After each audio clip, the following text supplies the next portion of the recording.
This was a movement like nobody's ever seen before. And frankly, this was, I believe, the greatest political movement of all time. There's never been anything like this in this country, and maybe beyond. And now it's going to reach a new level of importance because we're going to help our country heal. We're going to help our country heal. We have a country that needs help, and it needs help very badly. We're going to fix our borders. We're going to fix everything about our country. And we made history for a reason tonight, and the reason is going to be just that. We overcame obstacles that nobody thought possible, and it is now clear that we've achieved the most incredible political thing. Look what happened. Is this crazy?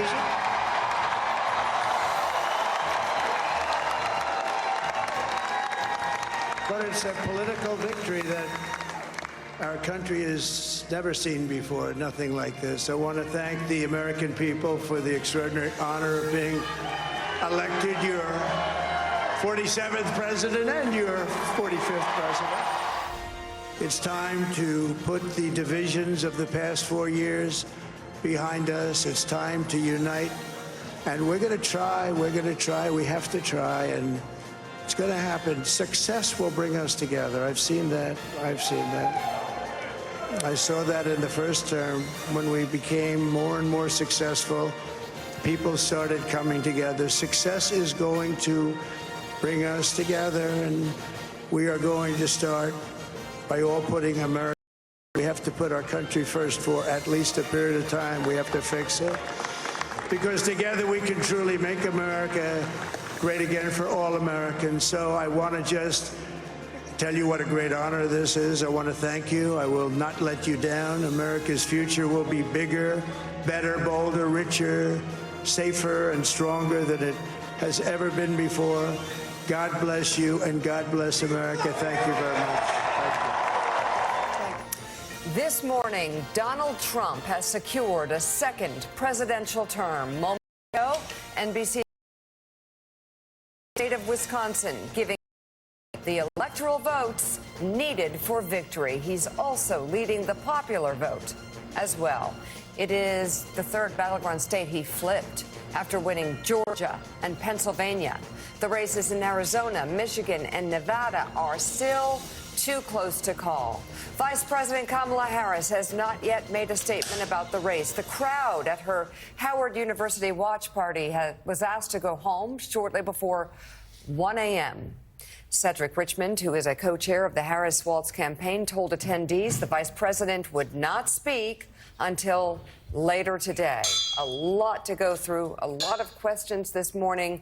Joe, we'll start with your take. Well, I mean, so much to go through, so many questions. I came onto the set and Willie said, hey, by the way, because we were talking about the historic nature of this sweep. Yeah. And Willie said, do you know, he only lost Illinois by 4 points. 4 points in New Jersey by 5. I mean, you talk about we had talked about a red wave 2 years ago that never materialized. This is I've got to say, this is the biggest red wave I've seen since Ronald Reagan's 49 state victory in 1984. It seems every Republican across the country improved. Donald Trump is on track to sweep the 7 battleground states. We still have 3 outstanding. We'll see how those go. But he did better almost everywhere. In every county where the hope from the Harris campaign was that she would make up ground on Joe Biden's suburbs, Donald Trump actually did better. We'll break down some of these numbers, but the gender gap was not nearly as wide as the Harris campaign needed to be, and Latino men came out in force for Donald Trump. Boy, what a huge difference that made. And, you know, that was really just part of the stunning outcome. I mean, America, first of all, is far more to the right than any time in our lifetimes, even going back to the Reagan years. And Donald Trump won in dominating fashion but he did that along with other Republican candidates in the Senate races and the House races. They're likely to dominate all branches of government for the next several years. And Donald Trump not only broke out through that sort of hard ceiling of 47-48%. Think about this. He became only the second Republican to win a majority of the popular vote since 1988 in 36 years. And he did so after a week of polls, most notably Ann Seltzer's revered Des Moines Register poll showed Harris making remarkable inroads among the type of voters who would swing the margin for Harris in the blue wall states. The opposite actually ended up being true. Donald Trump won in a rout across Big Ten country, taking Pennsylvania, Michigan, and Wisconsin without a serious fight. And now, with expectations rising in the Harris camp in the final days of the campaign in a historic ground game, when you look at the depth of it and the reach of it, this race still ended up being over before it began. And Jonathan Lemire, I mean, it is, again, the scope and scale of this victory is sweeping. And we can focus, by the way, we can focus on Donald Trump if we would like. But this goes so far beyond Donald Trump. Make no mistake, his victory, again, historic. But you look at Republicans across the nation. You look at how handily they're winning states. As Willie said, you look at Illinois, a 4-point margin. Illinois, a 5-point margin in New Jersey. This is a Democratic Party that has been just wiped out this morning. Yeah, Republicans steamrolled. They have captured the Senate.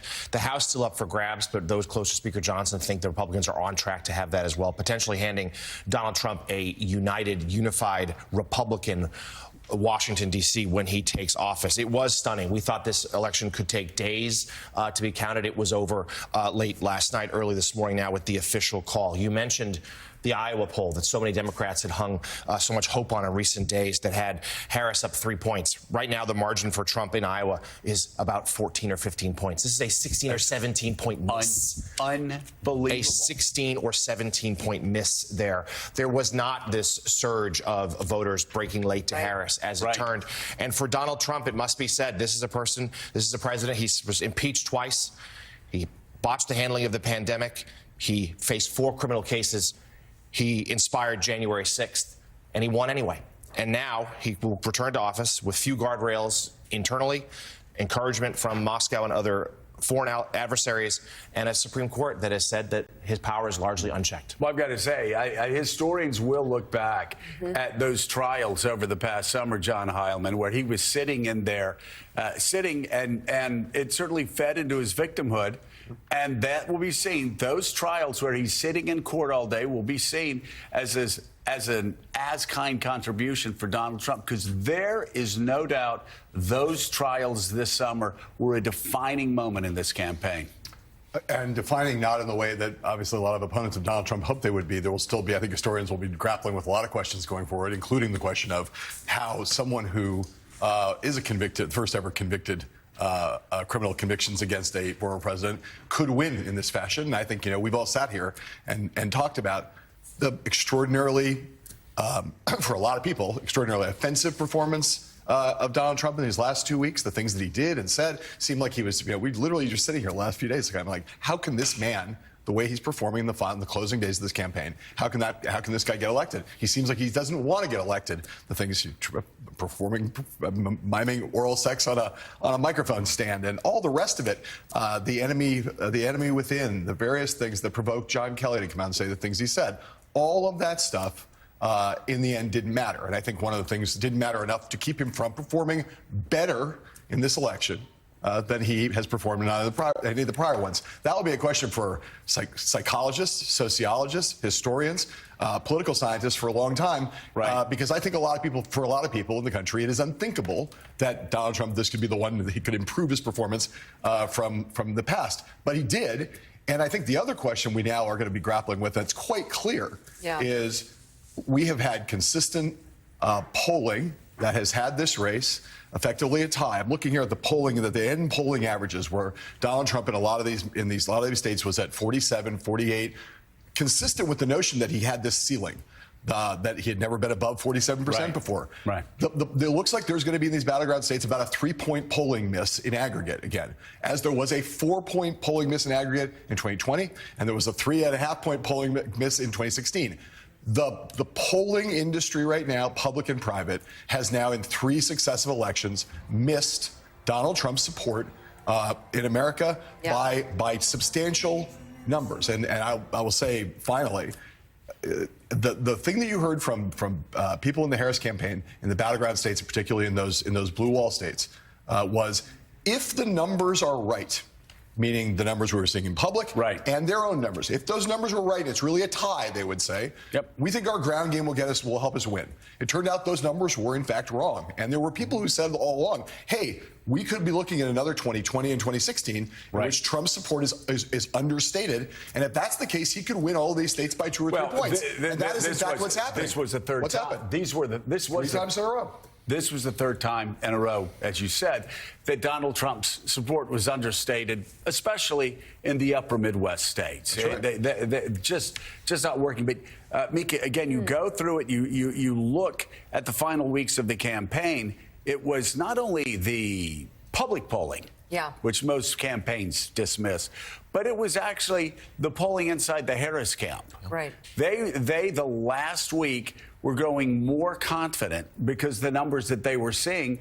The only people who had polls that ended up being right from the beginning were the Trump people. Remember, we kept saying they just had this solid confidence. They were overconfident. Their numbers weren't matching the private numbers of Harris. They weren't matching the public numbers.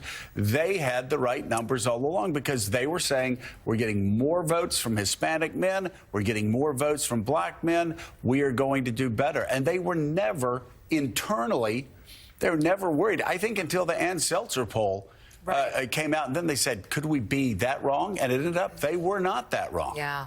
And then in terms of the issue of abortion, it's so interesting. Florida obviously was different, but there are some states that voted against these bans, but then voted for the person who is the reason for them. Even Florida was 57% for abortion rights. That's right. Just need to get to 60. So Claire McCaskill, your thoughts this morning?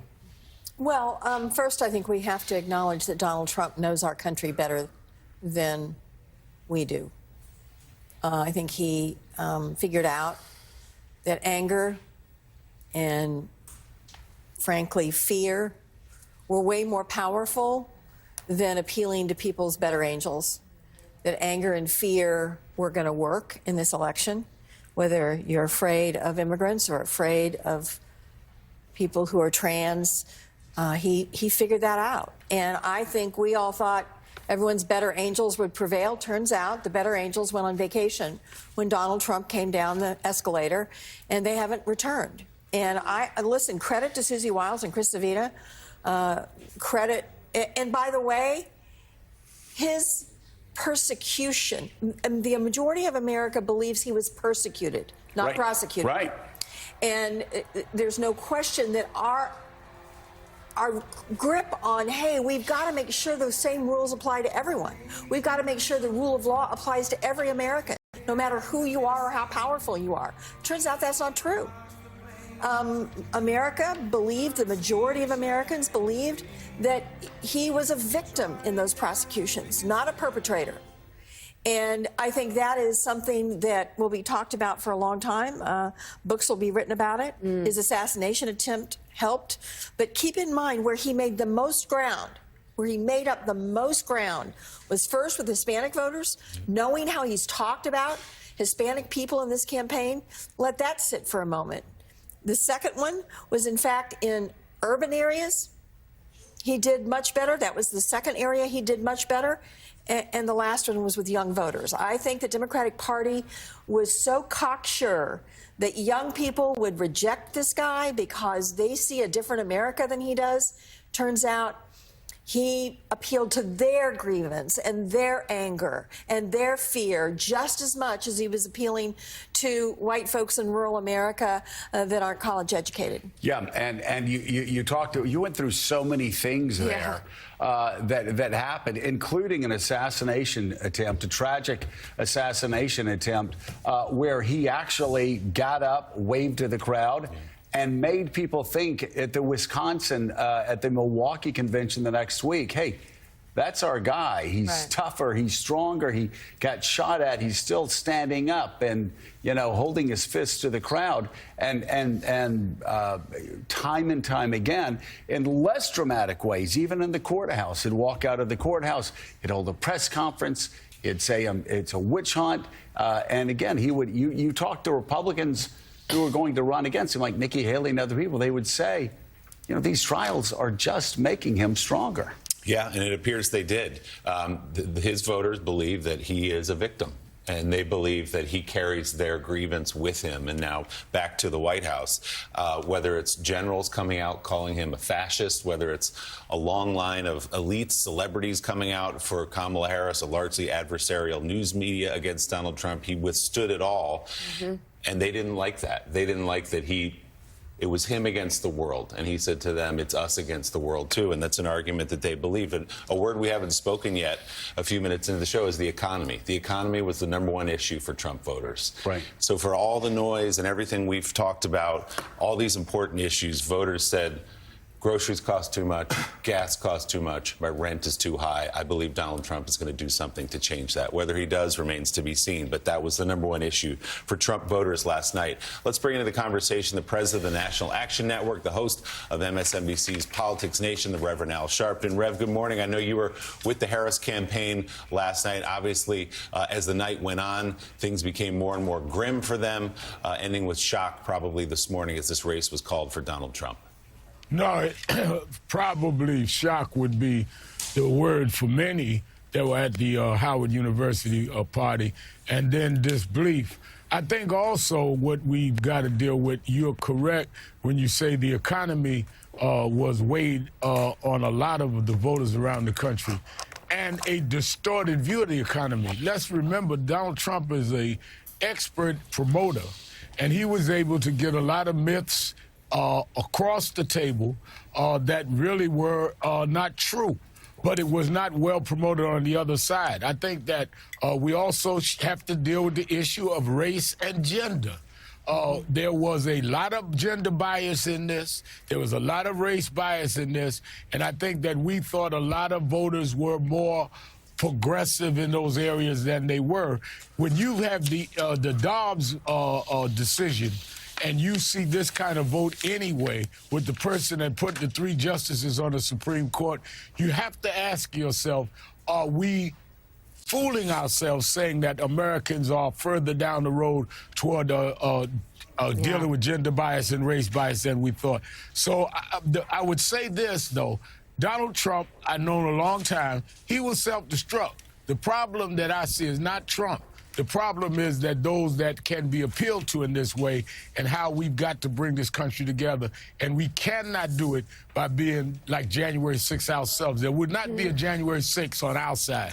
We will deal with this in a dignified way and try to put the pieces together. So we've lost, but we lost a battle. The war is not over.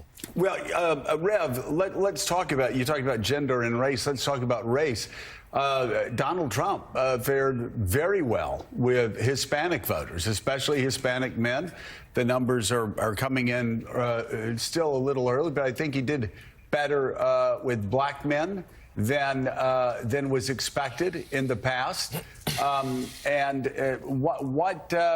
What do you think pushed that, especially with the Hispanic voters going for Donald Trump as much as they did? Because that made a big difference.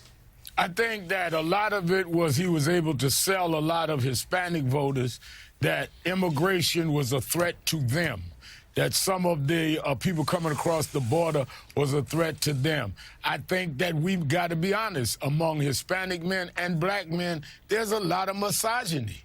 And I think that we've got to deal with the reality that he appealed to this whole false macho thing that some black men and some Latino men went for. I think that we cannot sit around just bedwetting. We've got to deal with the reality, and we've got to deal with the situation as it is in our own communities. Well, bedwetting gets you, political bedwetting gets you exactly this. So you don't want to do that. At some point, Democrats are going to have to confront some realities that they haven't wanted to confront in the past. They didn't want to confront the past issues on the border. It took them too long to confront that.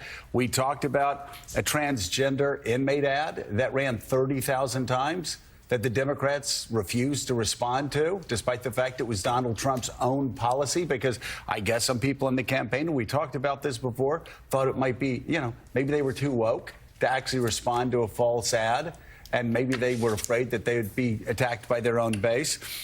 There are so many questions for the Democrats to answer, but one of them, the one that I just saw that's going to be staring them in the face for some time if they don't do something about it, is that 45% of Hispanics voted for Donald Trump. 45. That is George W. Bush. I remember when George W. Bush got 44% of the vote in 2004. It sent shockwaves. Yeah. This also, if you look at this, if you look at younger voters, you look at all these different... We've all been talking about a new Republican Party. There needs to be a new Republican Party. This morning, this is about as bleak as any time for Democrats since the so-called 1984 San Francisco Democrats.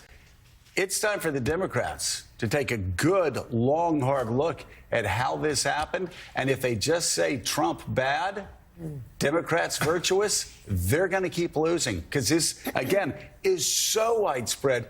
This is not about just Donald Trump. This is about the Democratic Party and being radically disconnected from the rest of the country. Look at the map. Yeah, as we talk about how Donald Trump won, we had a number up there. It's important to point out Donald Trump did the same with black men as he did in 2020. So really look toward Latino men, where that number has gone way up for Donald in his favor. And we were just talking about New Jersey, a state that Kamala Harris won by only 5 points, and Steve Kornacki was just breaking down how exactly it was that close. You go inside places like Hudson County, these are cities, heavy Latino populations, and they went for Donald Trump. And that's something that this party, the Democratic Party, really needs to take a long look at. Let's bring in from Washington, NBC News Chief White House Correspondent Peter Alexander. He's covering the Harris campaign, and from West Palm Beach, Florida, NBC News correspondent Vaughn Hilliard with the Trump campaign. Vaughn, we will begin with you.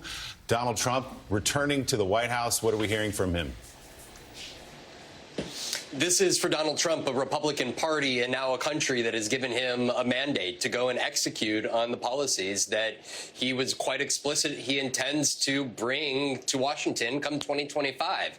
That's tariffs of 20 to 30% on all goods. That's installing Robert F. Kennedy Jr. to oversee health care policy. That is a mass deportation program. Donald Trump has repeatedly said that he learned from his first administration and that he brought on the likes of James Mattis and John Kelly and Rex Tillerson, folks that he didn't actually know before the transition period. But this time around, he said that he will not make the same mistake again.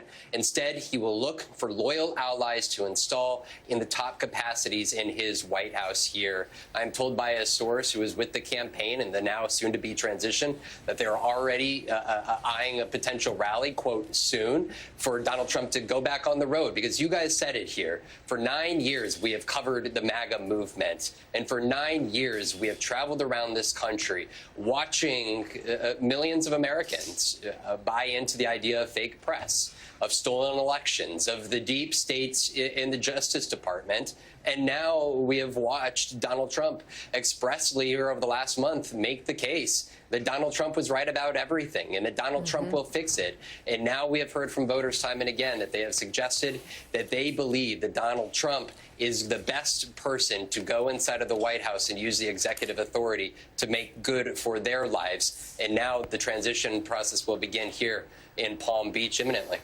All right, Vaughn, thank you. Let's go to Peter Alexander, who's in Washington, D.C., standing by on Vice President Harris. When do we expect to hear from her, Peter?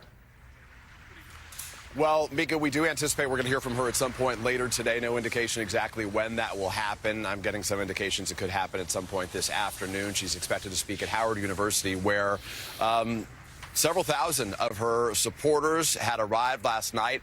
They were joyful and optimistic. In the conversations I've been having with people in and around the campaign, they felt like they really had the trajectory on their side in the course of the last several days. A week ago, they said things seemed pretty tight, but now yesterday, they felt pretty optimistic going into the night. That quickly evaporated as the returns came in, one return after another, one state after another, falling into Donald Trump's category. And you could really just see the emotion in the eyes, these blank stares, these glum looks, some people embracing one another and appearing to share some prayers at the time. To give you a sense of sort of the field there was a party for donors in Washington, D.C., Harris donors. It was described to us by a Democrat in attendance as being like a funeral as the returns came in last night at Howard University. They ultimately muted the screen and turned music on to try to cheer folks up there. But there's going to be a real reckoning for the Democrats right now for a variety of reasons. Clearly, she underperformed with key demographics, underperformed in so many of the critical counties across the country. And she faced some real headwinds, to be very clear right now. 2/3 of Americans, according to exit polls, saying that they believe that the state of the country right now, they're dissatisfied with it or angry about it. Donald Trump won by a large margin, the 2/3 of Americans who said that the economy was either not so good or that it was poor right now. So a real frustration, not just about Kamala Harris, but about the Biden-Harris administration and sort of the direction of the economy. As they went to bed last evening, we did hear from the campaign chairman, Jen O'Malley Dillon, saying that the Blue Wall State had always remained their clearest path. They said they liked what they were seeing, but as they wake up this morning, obviously, it's a very different situation. Back to you. All right. Thank you very much, Peter Alexander. By the way, I just looked at that Iowa poll again. I mean, the Iowa number. And 13 points. It's staggering. 13 points. She's off 10 points. I mean, it's crazy. And again, polls, as John, you said, polls are broken. And, you know, I've got to say two quick things right here before we get too far into this. I think Kamala Harris hit her marks. I think most everybody that saw her campaign thought that she far exceeded expectations and that the loss was less about the campaign she ran and more about where Americans were and what they wanted in their leadership. There were one or two stumbles on, we talked about an ad, but she outdebated him. She went everywhere on shows she should have gone on. So this is one of these things that people start like second guessing Kamala. Oh, you know what? If she had used this verb instead of that pronoun, I mean, she left it all on the stage. She left it all on the stage. She worked hard. By the way, I remember in 2012, one of Romney's top person calling me, Joe, the last event in Pennsylvania, we got 30,000 people there. It's going to be a landslide. Sure. We saw her crowds, and then we saw his crowds at the end. Let us hereforth, and if we can put it in stone, if we can hereforth discount crowd sizes as an indicator on who's going to win a presidential election, because this year it didn't matter at all. Yeah, for sure. There are a lot of things to say and packed into that. To start with, I remember that Romney event in 2012. At the end of the 2012 election, Republicans were absolutely convinced that, including Mitt Romney, they thought there was no question that Romney was going to beat Barack Obama. To the point where Karl Rove was on Fox News at 11 o'clock saying, we got to reverse these calls. They were that diluted. And I'm making that point only to say, in 2016, Democrats were in exactly the same place when it came to Hillary Clinton. And at the end of this campaign, Democrats got to that place with Kamala Harris. But it's not a partisan phenomenon. Republicans have been in a close, at the end of 2012, are just as diluted. There's the things that happen at the end of races where you think you have the wind at your back. Turns out you're wrong. And that was the case for Republicans in 12, Democrats in 16, Democrats this time. Here's the thing that I think we're going to your point about Kamala Harris. This has been obvious throughout, but it will be more obvious as we get further away from it.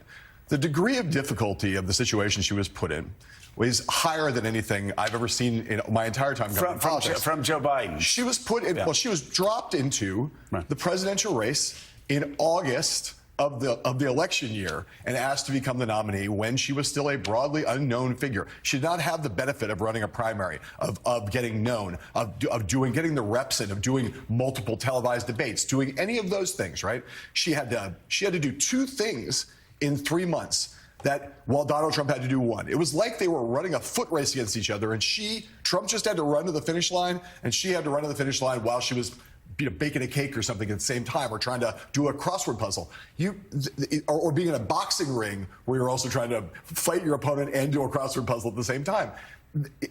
This is the period, the close of these races is when you just need to be in the race. And she was trying to introduce herself to America while beating Donald Trump. So that is, what did she do? She raised an insane amount of money. Her introduction to the country went well. The convention was a success. Her convention speech was a success. And she crushed him in the debate, and she closed stronger than he did. To your point, she hit her marks. Did she make some mistakes? Every candidate makes mistakes, and Trump's mistakes were way bigger than her mistakes, which brings you back to the fundamental question, which is she was the sitting vice president for a president who had been, his approval rating had been hovering in between 38 and 40% for 2 years. No one in the history of the country has overcome those kind of headwinds. The wrong track. A wrong track at 75. Yeah. Whether you say that, I can argue all day that Americans have misassessed the American economy, but the Americans think the economy under Biden has sucked.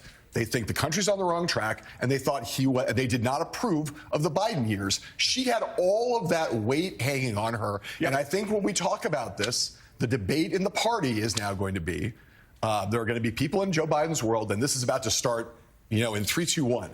There are going to be people around Joe Biden who will say he should never have quit. He would have beaten Donald Trump, and there are going to be people who say this is all his fault. He should have gotten out after the midterms in 2022 and given his party a chance to have a primary. That's what historians are going to say. I agree. No doubt about it. I agree with that. But we're going to have a fierce debate about that as people battle for what the future of the Democratic Party is. We have to go to break, and we have to go to break because Steve Kornacki, oh my gosh. Okay. He's not just jib-jabbing like we are. He's standing by with data He's been up at the all big night. board.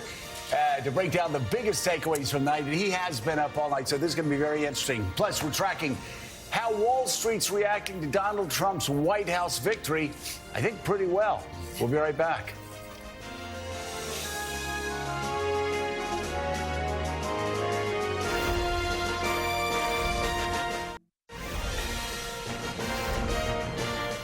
A lot of questions about what went down in this presidential election and also the House and the Senate. Joining us now, NBC News national political correspondent Steve Kornacki at the big board. Steve, where to begin? Where to begin? Well, I happen to be in Pennsylvania right now. Okay. You can see here Trump winning this thing, by 2 points in Pennsylvania. What keyed this? A couple things jump out at me here that kind of spill over to the national storyline. First of all, you talk about the suburbs. We have spent so much time talking about the suburbs in the Trump era, how they've become more democratic, especially suburbs with high concentrations of college degrees, with higher incomes, especially suburbs like the collar counties around Philadelphia. So take a look. This is part of what happened for Trump in Pennsylvania and in other key battleground states tonight. Take a look. Actually, I want to show you Montgomery County. We got a little bit more in Montgomery County, and this is the biggest of the Philadelphia collar counties. It fits the demographic description I was just giving you. This is a place where Democrats have been driving up bigger and bigger margins, and they came into tonight thinking and banking that that would continue. And so you take a look here in 2020, Biden won Montgomery County by 26 points. Harris wins it tonight. The margin comes down by 4 points. Again, Democrats were looking at this saying it's going to go north. Maybe it'll get close to 30%, something like that. We saw this in Montgomery. We saw this in Chester. We saw this in Delaware County, other collar counties. We saw this in other states. These big suburban areas that have gotten bluer and bluer. Well, they generally stayed blue like this, but they didn't get bluer this time around. Trump stopped the slide in places like that. And meanwhile, in Pennsylvania, something else, too. I've been saying I think the coalition Trump assembled here, the winning coalition, it's a blue-collar coalition. We talk about that. We've been talking about that for a while. Tonight, or I say tonight, last night, it became a much more diverse blue-collar coalition. So what am I talking about there? You're talking about a place like Luzerne County. This is where Wilkes-Barre, Pennsylvania is. This is where Hazleton, Pennsylvania is. Hazleton is has one of the fastest growing Hispanic populations in the entire Commonwealth of Pennsylvania. At the turn of the century, Hazleton was 5% Hispanic. Now it's nearly 70% Hispanic, largely Dominican American. Trump carried the city of Hazleton, and Trump in Luzerne County improved over what he did in 2020. So you see, and we see there's a sort of a network of counties, really cities in this region of Pennsylvania here, small, mid-sized cities with substantial Hispanic populations. And again, a lot of them, there are big blue counties. They got less blue. A lot of them, you know, Kamala Harris actually still won, but Trump made progress. He made progress in all of these counties here. And then to cap it off for Trump, there was this one, Lackawanna County, Scranton. Biden's, originally from Scranton. And just look at this story, because I think you see this throughout, Pennsylvania and the Midwest. A big blue-collar county, not as big of a Hispanic population as some of the others I'm talking about. But look, this was a core Democratic county right through Obama's second election in 2012, almost a 30-point Obama margin in Lackawanna. Trump comes along in 2016. He cuts that down to just over 3 points. Then Biden from Scranton comes along in 2020, and the Democrats they don't get all this back, but they get it close to double digits. And we were saying coming into the night, would it look like 20? That would be bad news for Trump. Would it look like 16? That would be good news. It looks better for him in the end than it did in 16. He's going to lose this by just under 3 points. And again, you just compare that to where this was, back as recently as the Obama era, and you compare it to when Joe Biden ran 4 years ago. Trump clawing back lost support in blue-collar places like Lackawanna County, and even exceeding what he did in 2016. You see that here, and you see that in a lot of these battleground states, especially in the northern tier. So, Steve, give us the headline for the night, not just in Pennsylvania, but across the country. Is it the 45% Hispanic voters going for a Republican candidate, going for Donald Trump?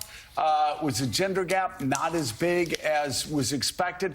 What are your big 2 or 3 takeaways that explain the redness of the map from coast to coast? Yeah, no, I mean, I think, first of all, in the gender gap one, yeah, absolutely. We're looking at, it looks like about a 20-point gender gap, which that's a big gender gap. It's about 10 points for Harris among women. It's about 10 points for Trump among men.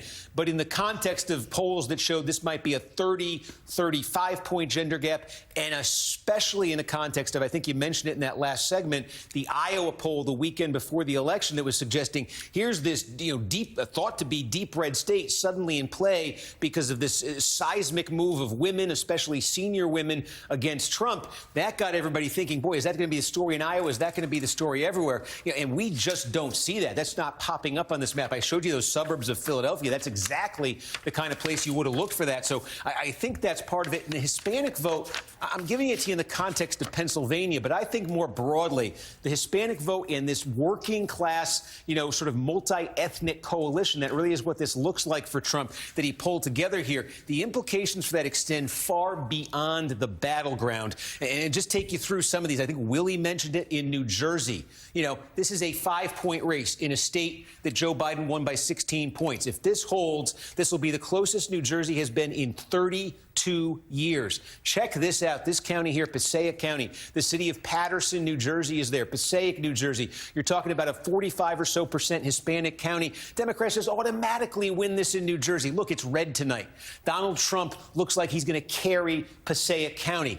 I think Willie mentioned Hudson County. This is a massive, massive county. You've got cities here like Union City, New Jersey, that's 80% Hispanic. This was a 46-point win for Biden that comes down to 28 points. New York State, again, just about a 12-point, 11-point margin there for Harris in New York. That's cut in half from where Biden was. These New York City gains for Donald Trump, double-digit gains. Some of those boroughs even bigger than that, even getting close to 20-point Trump gains there.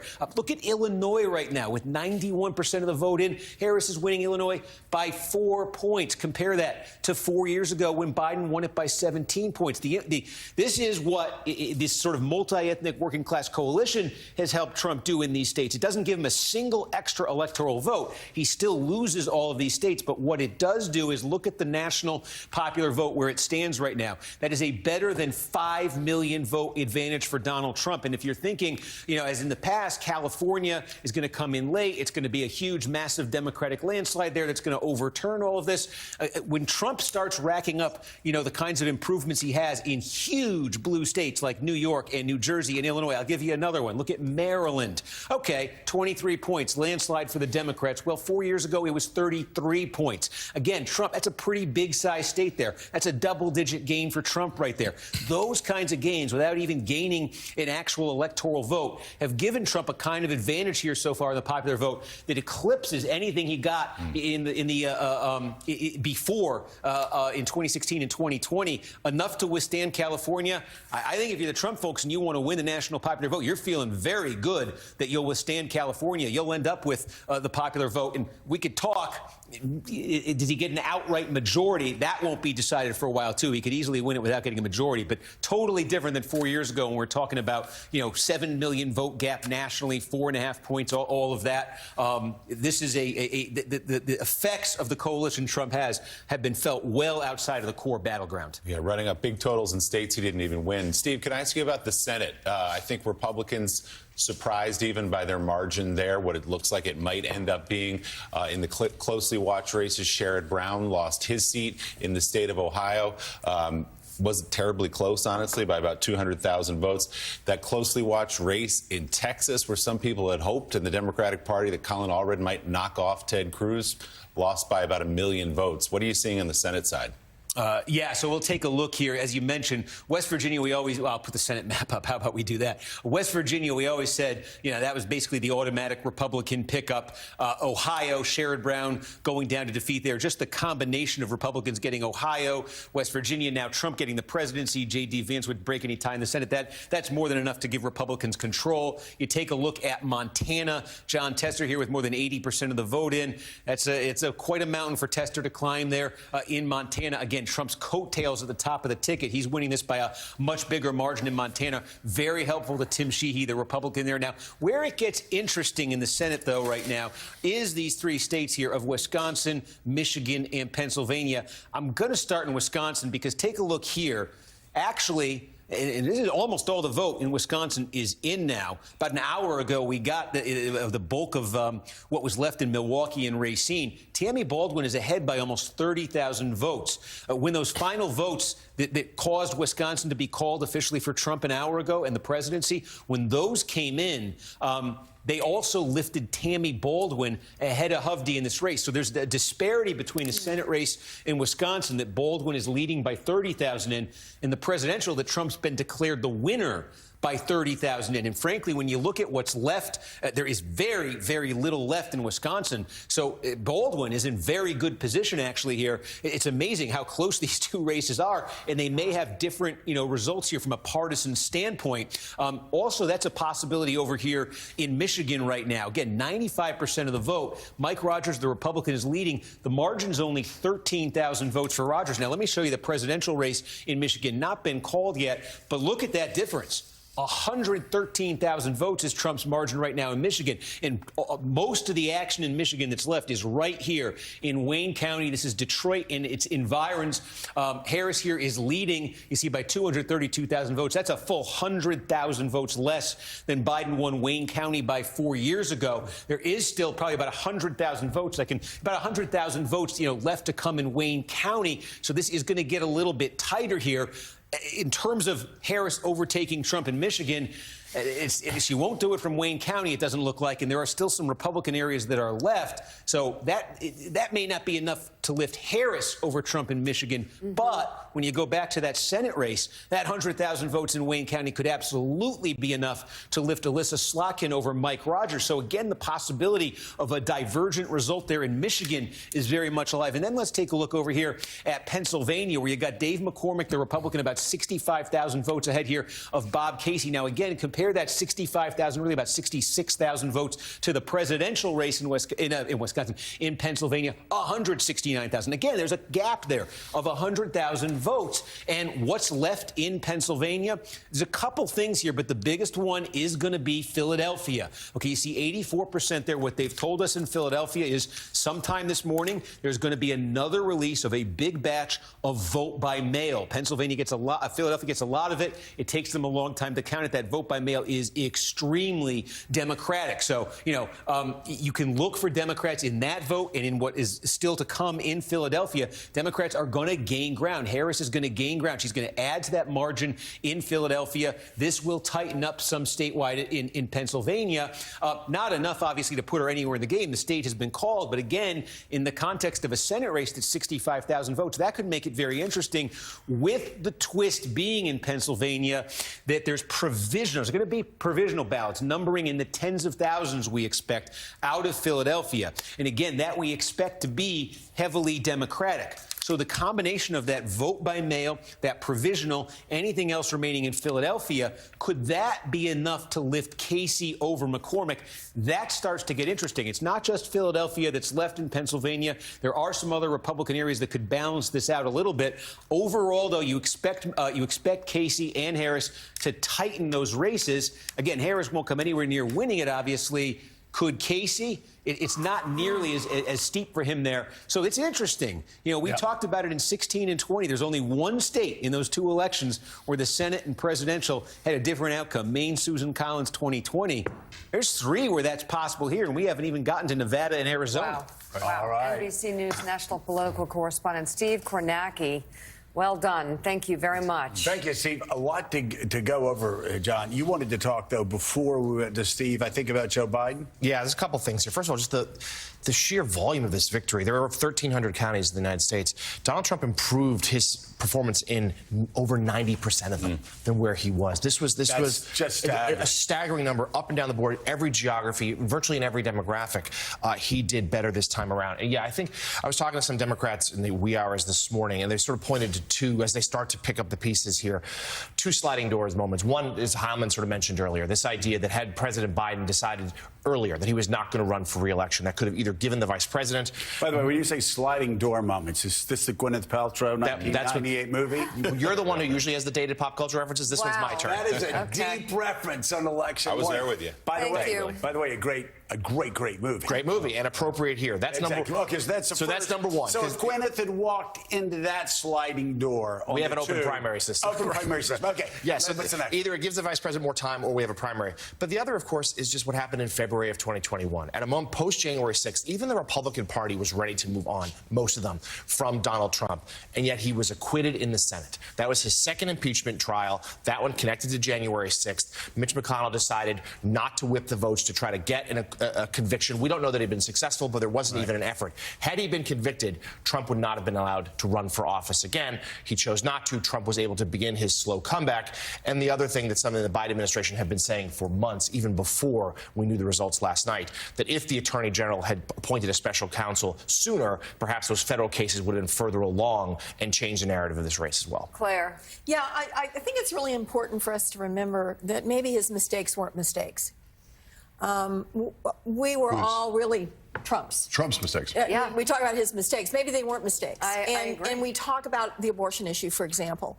If you look at what happened on the abortion issue yesterday, really 9 of the 10 states, by a majority, Florida didn't get far enough, but it was like 57%. The majority of Florida voted to protect abortion rights. They voted to protect abortion rights in Missouri, Montana, Nebraska.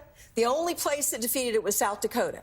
So there's now only been one state in the union where the majority of people didn't vote in favor of abortion rights, where it's been put up, no matter how red it is. And Trump he muddied the waters enough to say, well, the states are going to vote.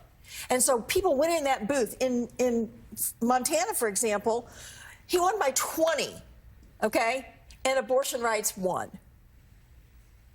And then you look at my Senate colleagues. I think, and Steve can probably say I'm wrong eventually, but I believe, based on the numbers yet to come in, that we're only going to lose 2 incumbents besides West Virginia, and that is Sherrod and John. And once again, look in those states. Trump won by 20 in Montana. Tester right now is only down by 7. In Ohio, Trump won by 12. Sherrod is only down by 6. So the moral of the story is you can overcome Trump, but not by that much. Right. And the other moral of the story is, listen, we spent a lot of time talking about abortion rights.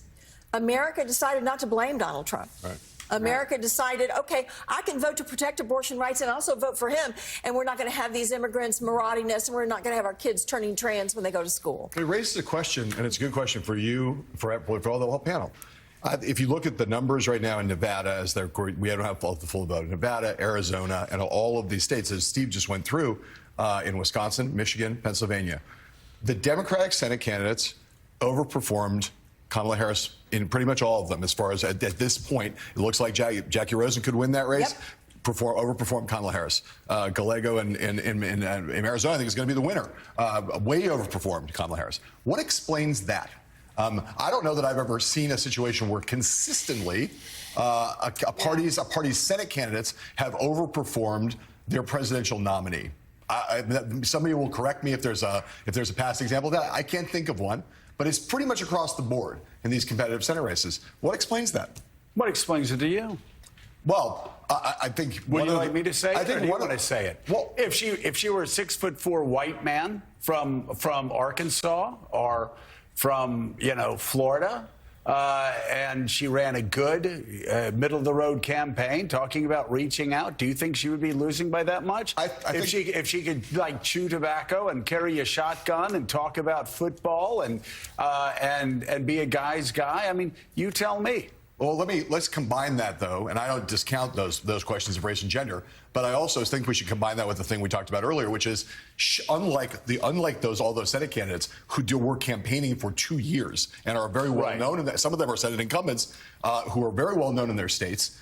If you asked on the day that Kamala Harris got in the race, if you went to Nevada, Arizona, Montana, Pennsylvania, and asked voters in a focus group how much they knew about the vice president versus how much they knew about their sitting senator, a lot of them will know way more about their sitting senator than they did about Kamala Harris. They did not. They were not introducing themselves to their electorates. And by the way, most people that know a vice president don't think much of a vice president. Right. George H.W. Bush was a laughingstock. He had a year and a half to run to get elected president of the United States. That happens time and time again. I will say, though, Claire, even in my small congressional race, the first time I ran, in your larger Senate race, I ran a year and a half. People said, why did you run so long? I said, because it took me 6 months of screwing up to figure out what was connecting with people. Yeah. It took me 9 months to figure out what stump speech I wanted to carry in to whether it was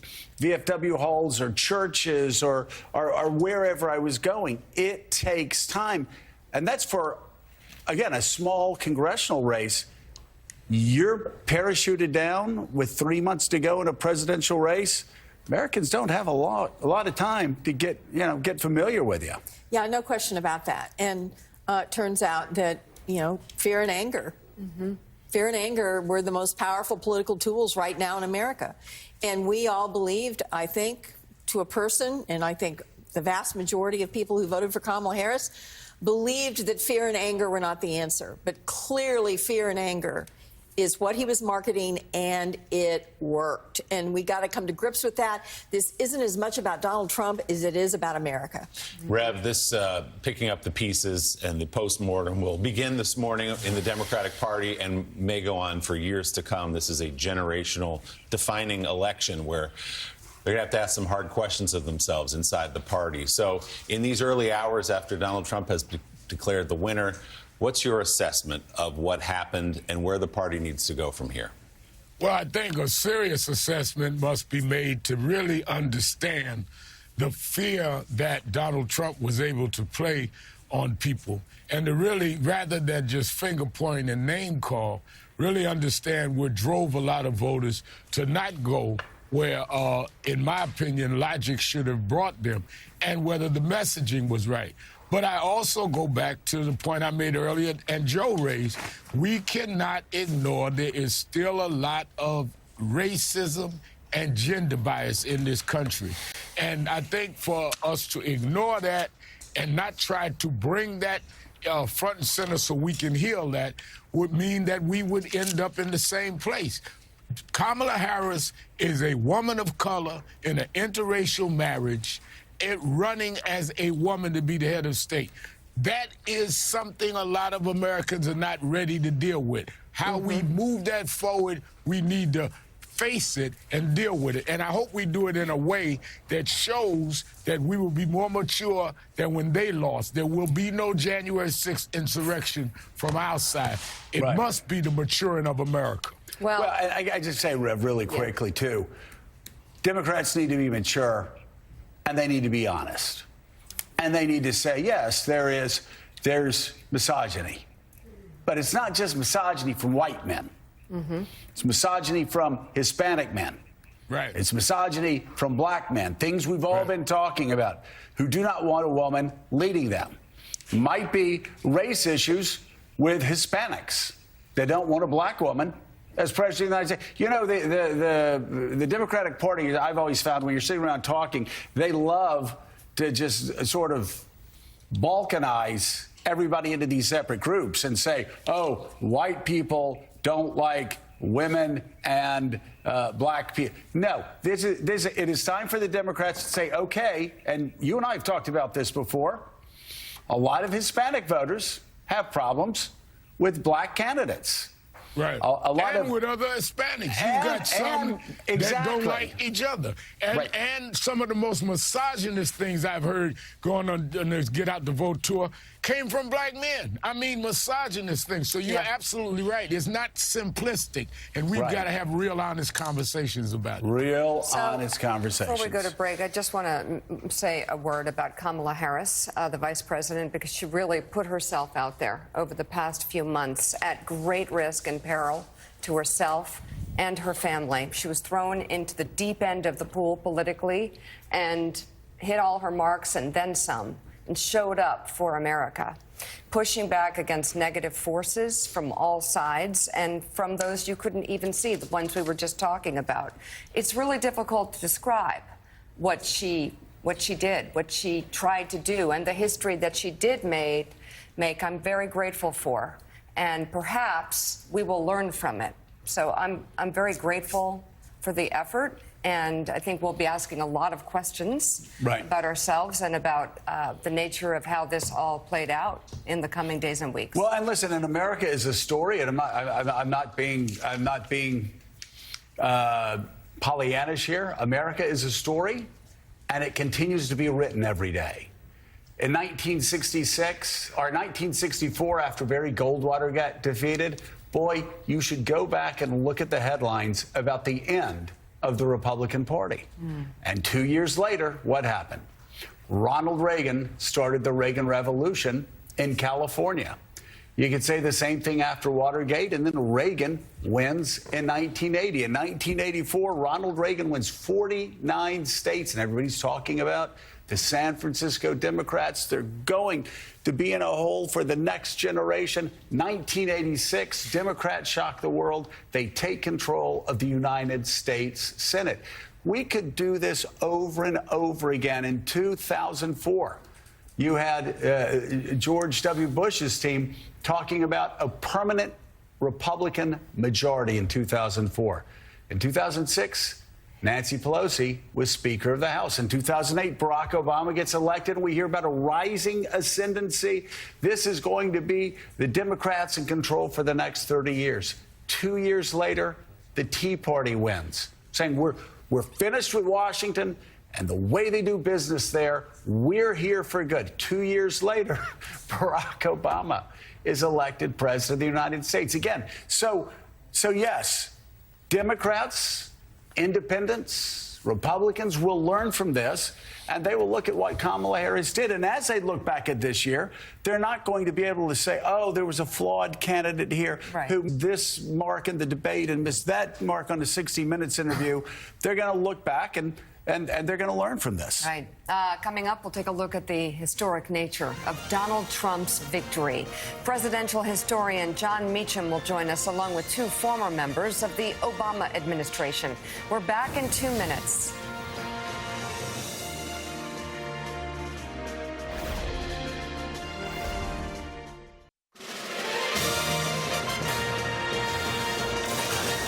This was a movement like nobody's ever seen before.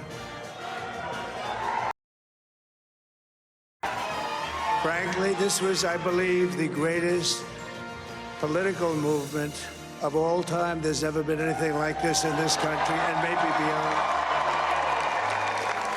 And now it's going to reach a new level of importance because we're going to help our country heal. We're going to help our country heal. We have a country that needs help, and it needs help very badly. We're going to fix our borders. We're going to fix everything about our country. And we made history for a reason tonight, and the reason is going to be just that. We overcame obstacles that nobody thought possible, and it is now clear that we've achieved the most incredible political thing. Look what happened. Is this crazy?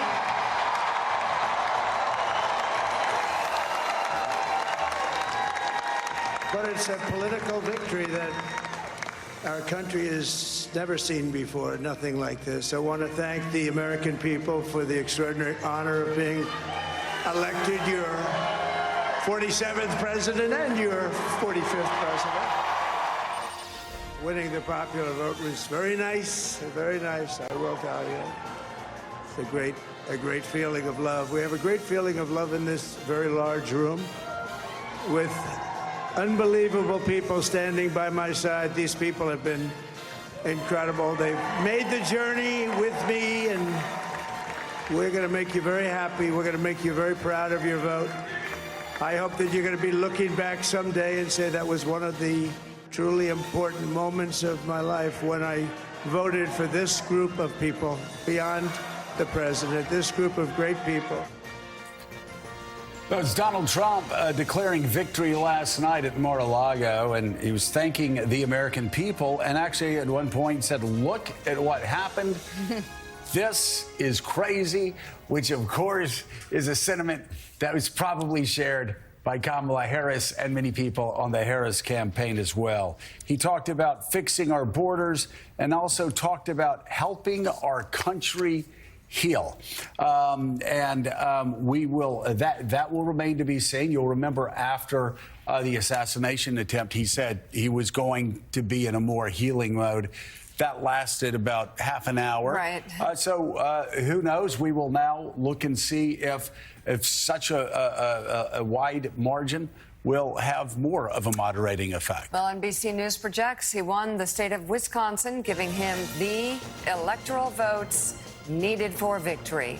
It's the third battleground state he flipped after winning Georgia and Pennsylvania, while Michigan, Nevada, and Arizona still hang in the balance. Joining the conversation we have, Rogers Chair in the American Presidency at Vanderbilt University, historian John Meacham. MSNBC contributor Mike Barnicle is here. Former Secretary of Homeland Security in the Obama administration, Jay Johnson, joins us. And former United States Secretary of Housing and Urban Development, Julian Castro, joins us here. Good to have you all. Julie, thank you so much for being with us. We just got to start with really one of the headlines out of here. 45% of Hispanics voted for Donald Trump, an even higher number than the 44% that voted for George W. Bush in 2004. What made the difference for Donald Trump and Hispanics? Well, I think we have to start with a word that you've heard over and over about the Hispanic community. It's not monolithic, right? And you have people of different national origin backgrounds, folks who have been here for, 10 generations versus folks who are more recent immigrants. So it's very diverse in its own right. I think that it was an economic message. Largely, the Latino community is a working class community. You had complaints about inflation. Every single speech that he gave, Donald Trump said over and over, when I was president, we had the greatest economy. I mean, how many times did we hear him say that? And I think that seeped in. I think people believed that. I think they were responding to that. On top of that, I think, oftentimes Democrats had assumed that the immigration message in and of itself would make the difference. But this was really, I believe, centered around an economic message that appealed there. And that, and I am sure that when we go back and look at the investments they made, that in this cycle, as compared to cycles before, they invested more in ads, in door knocking, in outreach to the Latino community that I bet ended up making a difference in places like Pennsylvania. Mike, it goes back to the old Carville statement, it's the economy, stupid. You heard a lot of voters talking about inflation. Yes, inflation had gone down to a very manageable rate, but still, the comparisons between how much eggs, butter, groceries cost in 2024 compared to 2020 had an impact on voters, and Hispanic voters, white voters, black voters, all voters.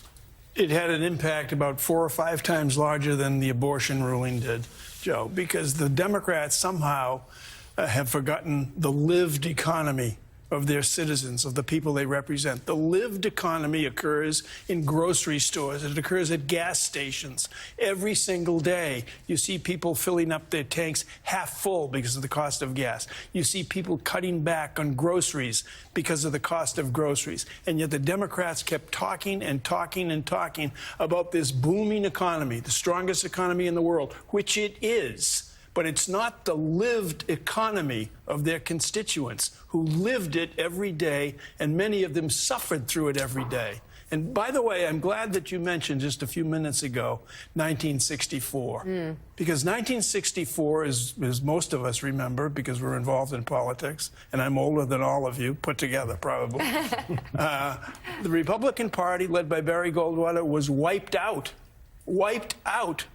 4 years later, Richard Nixon won the presidency. So if the Democrats would get their act together, led by some common sense people who stop hectoring their constituents over things that really don't matter in the long run, don't matter to their children's education, to their health care for their families, to the cost of groceries, things that don't matter, putting them up on the priority scale, the Democrats will be a lot better off. Well, and again, we talk about that wipeout in 1964 of Goldwater. Yeah, 4 years later, Richard Nixon won. 2 years later, though, the Reagan Revolution started in earnest. You had Republicans winning in the South for the first time. And again, you can go to 84 when Democrats were wiped out. 2 years later, they win the Senate. I could go through the list time and time again. That's just, there's a give and take in American politics. You can even go back to 2016, Trump wins. 2018, Nancy Pelosi, Speaker of the House again. 2020, Biden wins.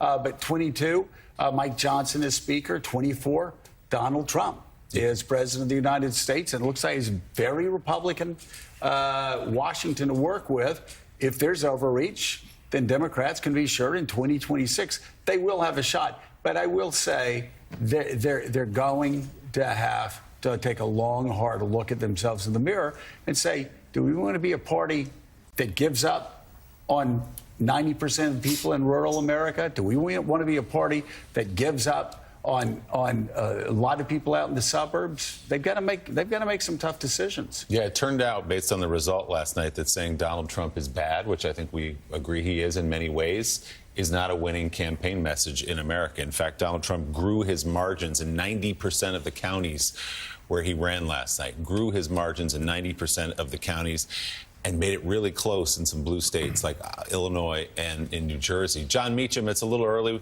for the long lens of history. I understand this race was called for Donald Trump less than 2 hours ago, but what are your thoughts this morning? Well, you can't be for democracy only when your side wins. And I think the values and the principles that so many people have articulated over the past 8 years, and particularly since the post-2020 period, have to practice what has been preached. And I think what you see, certainly the feeling early on in the country, is that the folks who are worried about democratic institutions, lowercase d, are acting in accordance accordance with those principles. We've had 59 presidential elections in American history, and only 15 of them have unfolded in the electorate that voted yesterday. So more than 2/3 of our elections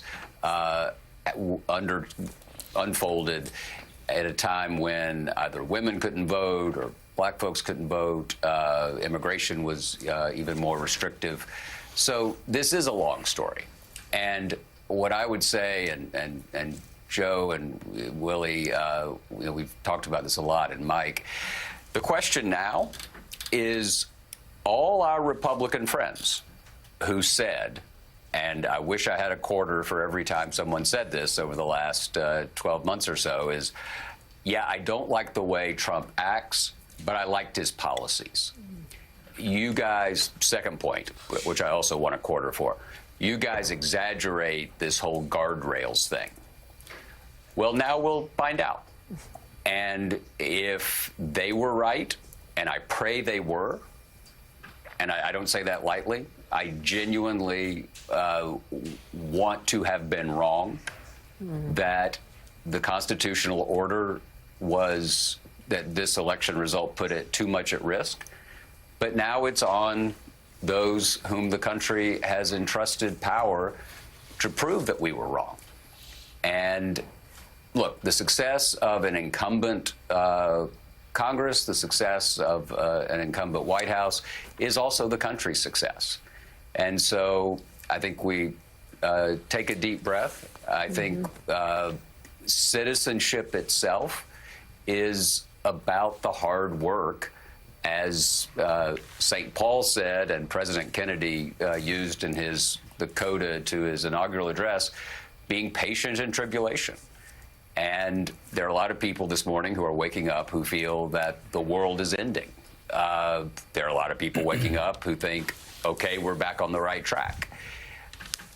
The point of America is that we should all be able to have those different views, but move forward together. And I'm not trying to preach here, but that's what democracy is. It's disagreeing and dissenting within a common vernacular. And the country's made a very clear decision. And now we'll find out if, in fact, the folks who have been entrusted with power are worthy of that power. Donald Trump wins overwhelmingly. It's looking like he's on track to win all 7 of those battleground states. We've also been talking about Republicans taking control of the Senate, and we have another call to make now. NBC News can project that John Tester of Montana has lost his Senate seat to Tim Sheehy, the Republican in the state of Montana, adding another Republican, Joe, in the Senate column as well. And we still have 3 that are being contested in the upper Midwest, in Wisconsin, Michigan, and Pennsylvania. We'll be following those tallies. Those are going to be very close right now, but Republicans already have the majority in the United States Senate. Obviously allows them to appoint justices, also get Donald Trump's elections for cabinet officials through without much resistance at all. I do want to go back to John Meacham and just add one more point, John. You know, I'm with you. When over the course of this campaign, when Donald Trump said he was going to use the military to arrest Democrats, he was going to shut down CBS because he didn't like how they edited 60 Minutes piece, when his lawyer said he could use SEAL Team 6 to assassinate his political opponents. And everybody said, oh, he didn't say that. And then you'd show them the clip and they go, well, he doesn't mean it. I'm with you. I mean, if he doesn't mean it, if that was just strong talk during the campaign, then you are right. We are all much better for it. If he does mean even half of that, being a dictator on day one, or all the other things he said, right, then yes, Madisonian democracy actually takes a tumble. So I think I'm with you. I'm hoping that Donald Trump didn't mean what he said on the campaign trail, and I hope all of those that told you and me that, oh, please, you all are just getting taken up in memes and you just need to relax. Let's hope they're right. Yeah, it's on them now. It's on us to be, the old phrase from the Revolutionary era, eternal vigilance is the price of liberty. And everybody who found this election to be existential, you don't set those concerns aside. But what you do is you have to watch carefully, you participate in the arena, and the people, the remarkable number of our neighbors and friends who made a different decision now face a test themselves. It's a good time to bring in the former Secretary of Homeland Security, Jay Johnson. You've been following this closely, and there has been a lot that has been said, and there is a lot that's been done in Donald Trump's first presidency that could lead one to believe that this was not just tough talk. I agree. And I agree with what Claire said earlier, actually. Fear and anger won. He played to fear and anger, and that prevailed. I once heard John Meacham say that George Wallace's 19% in 1968 has now become the majority in this country. And, you know, on a very personal level, I'm trying to figure out the words of encouragement that I give to my daughter this morning, who just 24 hours ago allowed herself to believe that a woman of color could be elected president. I don't know quite what to tell her. And the story of this election is what Julian was talking about earlier. You know, we've come to believe over generations that different demographic groups vote as a bloc because for so often, for so long, the black vote in this country voted in a block, 90% for Democrats, from Johnson all the way to Obama. And that's just not true anymore. As different demographic groups become further integrated into our society, they start caring about all the issues everybody else does, whether it's the economy, whether it's crime, whether it's border security. And political scientists will study this for years and years. I'm fascinated with the fact that in this city, Trump did better in every single borough. He went from 16% in the Bronx in 2020 to 27% in the Bronx in 2024. How did that happen? It's because of his message. It resonated with a diverse group of people in a place like the Bronx, Brooklyn. And so for us in the Democratic Party side, we need to reevaluate how we approach Americans in general and learn to talk not just to 2 or 3 issues, to one demographic group or another. It's tough. Very, very well said. And to that point, Secretary Castro, picking up on what Secretary Johnson said there, the issue of immigration, you touched on it a minute ago. For a long time, there's been this almost patronizing view among Democratic leadership that they would get Latino voters based on the issue of immigration. Well, that blew up last night. I think it's fair to say you're from the state of Texas. You understand that people who live on the border, whether they're black, white, or Latino, believe a strong border is in their best interest. So what can you say about the issue of immigration and how it played into what happened last night? Well, I mean, yeah, the polling showed that it was clear that in the Latino community there was also a concern, like there was, as you say, for any Americans about the border. I mean, that was piped into everybody's social media feed, you know, television news coverage, newspaper coverage. Yeah, people had that concern, right? And I don't think that over the last 3 years that the administration necessarily handled pushing back on that narrative very well. And so Kamala Harris really was playing catch up during these last 3 months. And at the same time, there was no real push on the other end of it that might have appealed to some Latinos, which was the comprehensive immigration part of it, reform part of it. Yes, President Biden submitted something at the very beginning on his first day in office, but that was never part of the conversation. I think that pushing that part of it may have improved the odds of winning in places like Arizona and Nevada. Those are still out, so we don't know what's going to happen there, but also could have resonated with some of those families in places like Pennsylvania and Texas. Mr. Secretary, you were just talking about trying to figure out what you're going to tell your daughter in a land where you think, and rightly so, that a campaign just concluded that was filled with fear and anxiety. And yet, the person who filled the campaign with fear and anxiety is going to be the President of the United States. And I would think, because we're all Americans, and we hope the best for this country, obviously, we would hope that he would do well in office. Now, he may not, But your daughter is the specific purpose of my question. What do you tell your daughter as an American father who has served his country well? What do you tell her to give her a sense of optimism or hope about the immediate future? I guess I say what Franklin Roosevelt said in his last inaugural address. The trajectory of our nation is forever upward. There are setbacks. It sometimes feels like peaks and valleys, but the trajectory is always upward. That's a long arc. By the way, Julian and I have the unenviable task next month of going to the Oxford Union in England to debate, to defend our American democracy. Oh, wow. We'll have to spend a lot of time doing our homework. That's right. It should be an interesting conversation. Well, but we should never surrender. I'm going to tell my daughter, we will never surrender. We should never surrender to fear and anger. We are in a continued pursuit toward a more perfect union. She was with me in Chicago, election night 2008. So I think she'll understand that. David Marinus, in writing first in his class, you can say this about American democracy. At the end, Bill Clinton had lost a heartbreaking re-election rate. No, I think it was a 74 race, perhaps, for Congress. I'm not exactly sure what the race is. He had worked hard, he had fought hard, and he lost.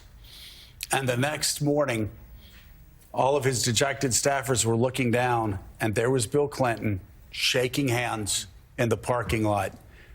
And his campaign manager turned to the person next to him and said, "Poor fool, he doesn't realize the campaign's over."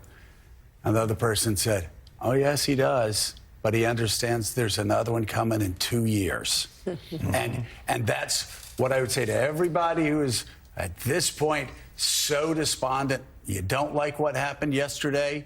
In America, we still have these things every 2 years. And there's always, as you go to debate this at Oxford Union, it's a great thing about America. There's always an ebb and a flow every 2 years. One party goes too far in one direction. The American people, 2 years later, bring them back. You know, Joe, everything about this country, especially when it comes to politics, has a reprise factor in it. It has happened before. So one day during the campaign of 1968, Richard Nixon's on a train in the Midwest, I believe, somewhere. And as the train moves past the crowds that have gathered to see the train pass with Nixon on it, he sees a young girl holding a sign saying, "Why am I forgotten?" And that's where the forgotten American language came from in Nixon's speeches that fall. So many forgotten Americans, and that helped him become president of the United States. It seems to me, you served in the House of Representatives, you served in the Democratic administration, and it seems to me, and I don't think I'm alone, that a lot of Americans feel forgotten by the Democratic Party. And they chose to listen to a guy who was loud and angry and sometimes obscene and many times outrageous, but he survived. He was a victim. He became the victim during his campaign because of all the prosecutions against him, which worked for him. And he survived. So these forgotten Americans, forgotten by the Democratic Party, look at Donald Trump and they say, maybe he'll remember me. He's tough enough, maybe he'll remember me. What do you do to get them back?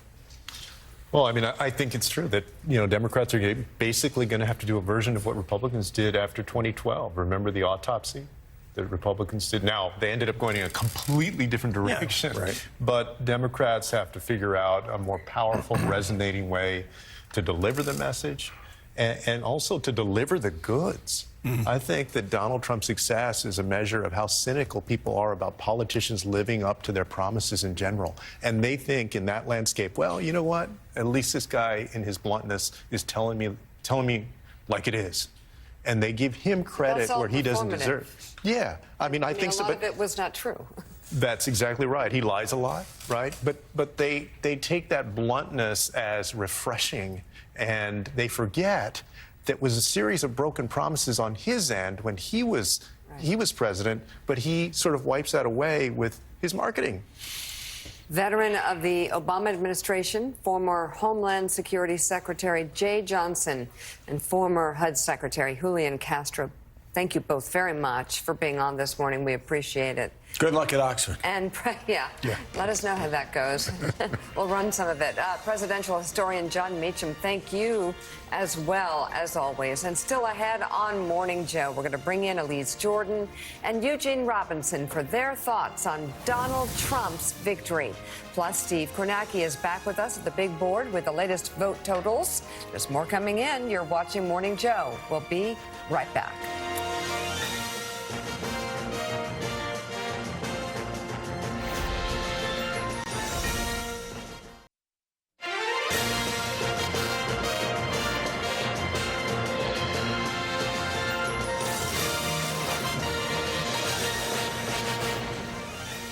Live picture, the sun up now. The rink, Rockefeller Center, 7:32 in the morning. Donald Trump has been reelected, now will be the 47th president of the United States in an overwhelming victory last night. Let's go right over to the big board where we find NBC News national political correspondent Steve Kornacki. Steve, good morning again. We'll talk about how Donald Trump did it in just a moment, but as I mentioned a few minutes ago, we got one more result in on the Senate side. Republicans will control the Senate. Senator John Tester, the Democrat in Montana, has lost his seat now, swinging to the Republican side. What does the rest of that map look like? Yeah, so that's three now. West Virginia, Ohio, Montana, Republicans picking up. Talking about the possibility of could they expand that significantly, they may be hitting the Republicans a bit of a roadblock beyond this. Take a look here. Just go through the 5 outstanding now with Montana called. Let's just go east to west. We'll start in Pennsylvania.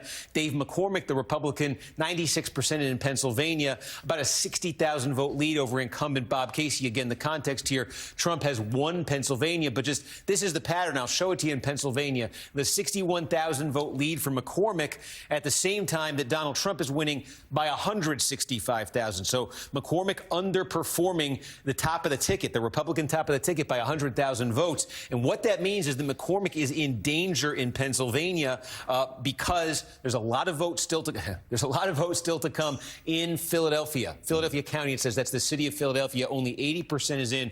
We're expecting sometime this morning they're going to drop off a big batch of vote by mail to be overwhelmingly Democratic, certainly. So the possibility exists. You know, it's a bit of a cushion there for McCormick. It may be able to withstand this, but the possibility exists certainly that Casey could leapfrog McCormick still in a way that's out of reach for Democrats in the presidential race in Pennsylvania. So let's see that one. You know, the McCormick certainly has a chance. And where it gets even dicier for Republicans, though, on the Senate side would be here in Michigan, where Alyssa Slotkin now with 95% of the vote, and she just took the lead. This is in the last 2 minutes, I would say, over Mike Rogers, the Republican in Michigan. You can see her just under 5,000 votes, but the trend in the last couple hours for what's coming in has been favoring Slotkin. What just happened a couple minutes ago was you see red Macomb County there, that's directly north of Detroit, the big blue-collar suburb.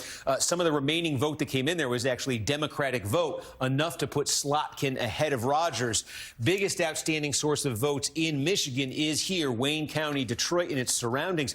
Still about 100,000 votes to come here out of Wayne County, heavily, overwhelmingly Democratic. So again, in the context of a 4,720 vote statewide lead for Alyssa Slotkin, with 100,000 still to come out of a huge Democratic county, real opportunity for her there to expand this lead. And this is the biggest source of outstanding vote by far, Wayne County. So, you know, if she can ratchet that up through Wayne County, that might be tough for Rogers to catch her there. And again, a state where Trump is, we could just show you. I could show you if I do this right. Slotkin's winning by 4,700 right now in the presidential race. Again, 95,000, almost a 100,000 vote difference. We see it in Wisconsin, too. Trump winning the state by 31,000 votes. Flip it over to the Senate race here, and Tammy Baldwin's leading it by 25,000, almost 26,000 votes. Again, there's underperformance by Eric Hovde, the Republican candidate, relative to Trump, and there is just not a lot of vote left in Wisconsin. So Hovde is in real trouble right there. Democrats certainly with a chance to hold on to that seat. You could work your way west to Nevada. Jackie Rosen, the incumbent, against Sam Brown, the Republican. Brown in the lead in the count right now with 1190, but I don't know how comfortable he feels with that because, again, look at the contrast to the presidential race here where Donald Trump has opened up a very healthy 5-point advantage statewide, nearly 60,000 votes. 60,000 votes in a state like Nevada, the size of Nevada, is very significant. Where you can see this is right here in Clark County, I think most dramatically. Clark County is 70% plus, of the vote in Nevada, about 70% of it. It's, usually a Democratic county by high single digits, almost 10 points. So far, Trump is about a point behind Harris here. This is very good for a Republican in Clark County, but flip it over to the Senate race here.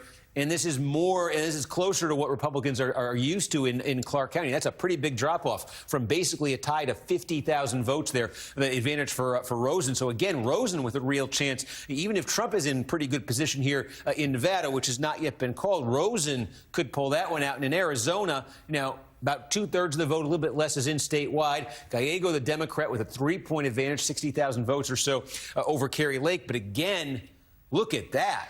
104,000 for Trump. So the Democrat is winning the Senate race here in Arizona by 60,000 and change, while Trump is winning by 104,000. That's a split of about 170,000 votes. That's the biggest drop-off between the Senate candidates that we see, is Kari Lake running below Donald Trump's number. Because Lake, extremely controversial figure in Arizona, ran for governor, lost 2 years ago, still won't concede defeat in that race, might certainly have hung over this effort in the minds of some voters. So it's interesting on the Senate side here. Very, very big night for Donald Trump. Obviously, Republicans, we talk about the national implications here. It's very, very narrow in these states, but Democrats do have an opportunity to limit that Republican growth in the Senate. Yeah, maybe some late signs of hope here, at least on the Senate side for Democrats. Let's go back to Donald Trump's victory last night, Steve. We talked yesterday at this time about the counties where you'd be watching as signals of how this was going to go. Well, Donald Trump took North Carolina. He took Georgia. Took Pennsylvania. Now we can say he took Wisconsin. As you just pointed out, he's leading in Nevada and Arizona.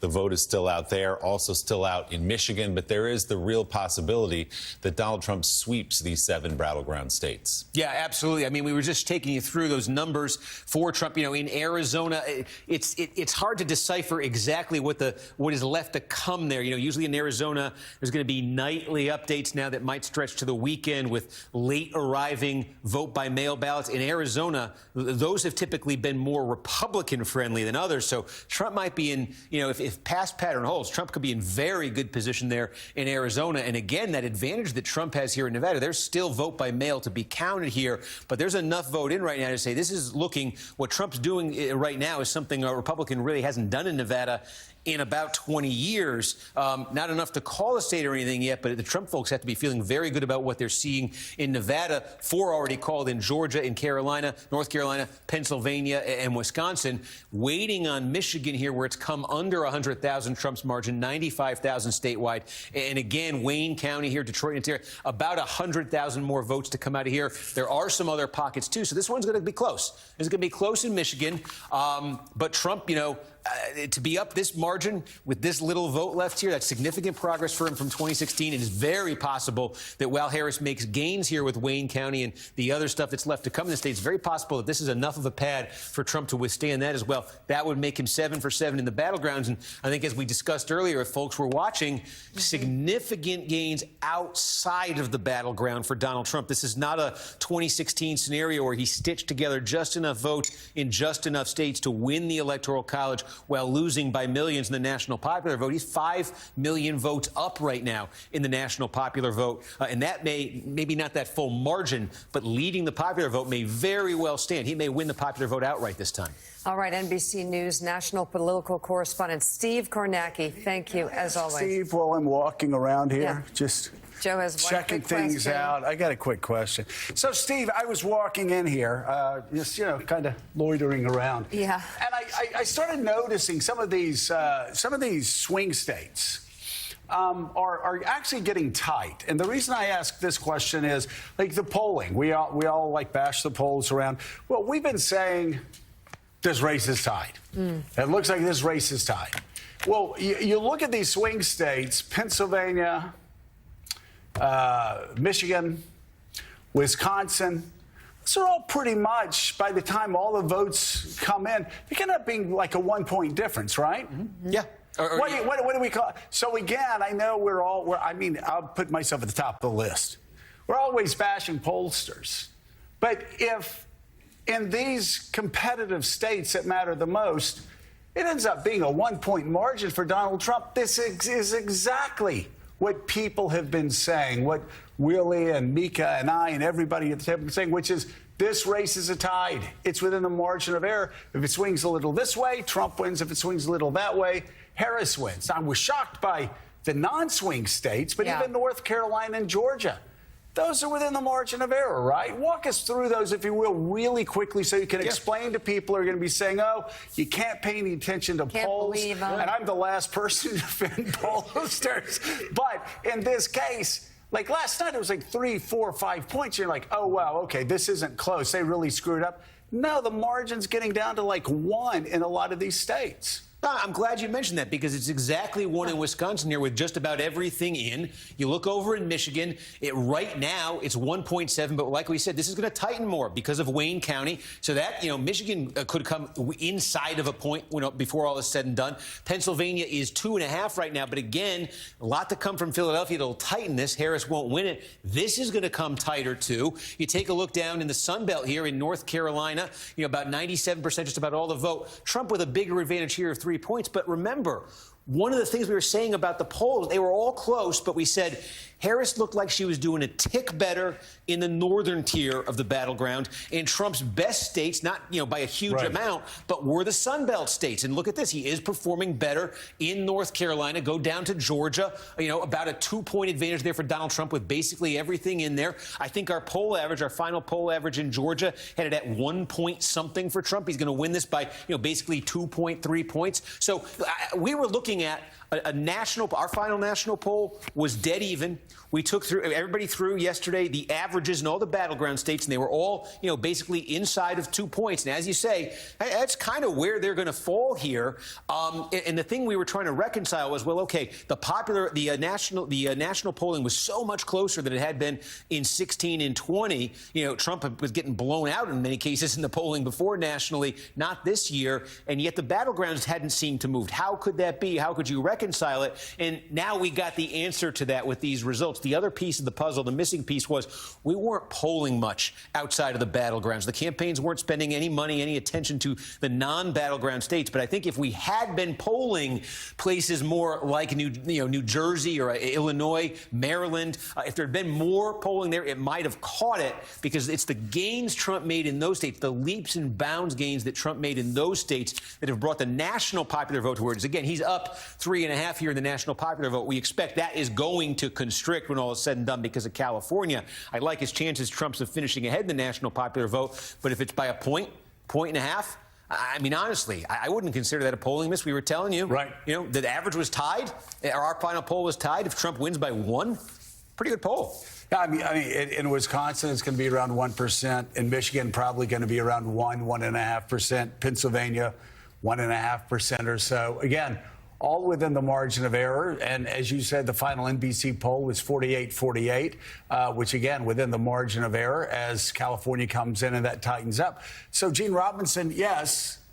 We do love going after pollsters. Yes, we do. Especially when we're so shocked. But, James Carville was on the show about a month ago, and he said, listen, this race is not going to be one like 4 swing states to 3 swing states. Yeah, exactly. It's gonna It all flips it's gonna all one go way or the way. other. One's going to win 7, the other's going to lose 7. Yeah. And he goes, and it's going to be by the narrowest of margins. Well, if you look at the polls, you look at what James said, look what we were saying here, that this race is a tie. That's exactly what happened.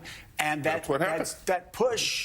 That push went to Donald Trump at the end by a percentage point, 1.5 percentage point in 3 states that made all the difference. No, that's exactly what happened. Now, I happen to think it was going to happen the other way. Right. I thought that it was tipping toward Harris, and I would not have been surprised had she swept the swing states.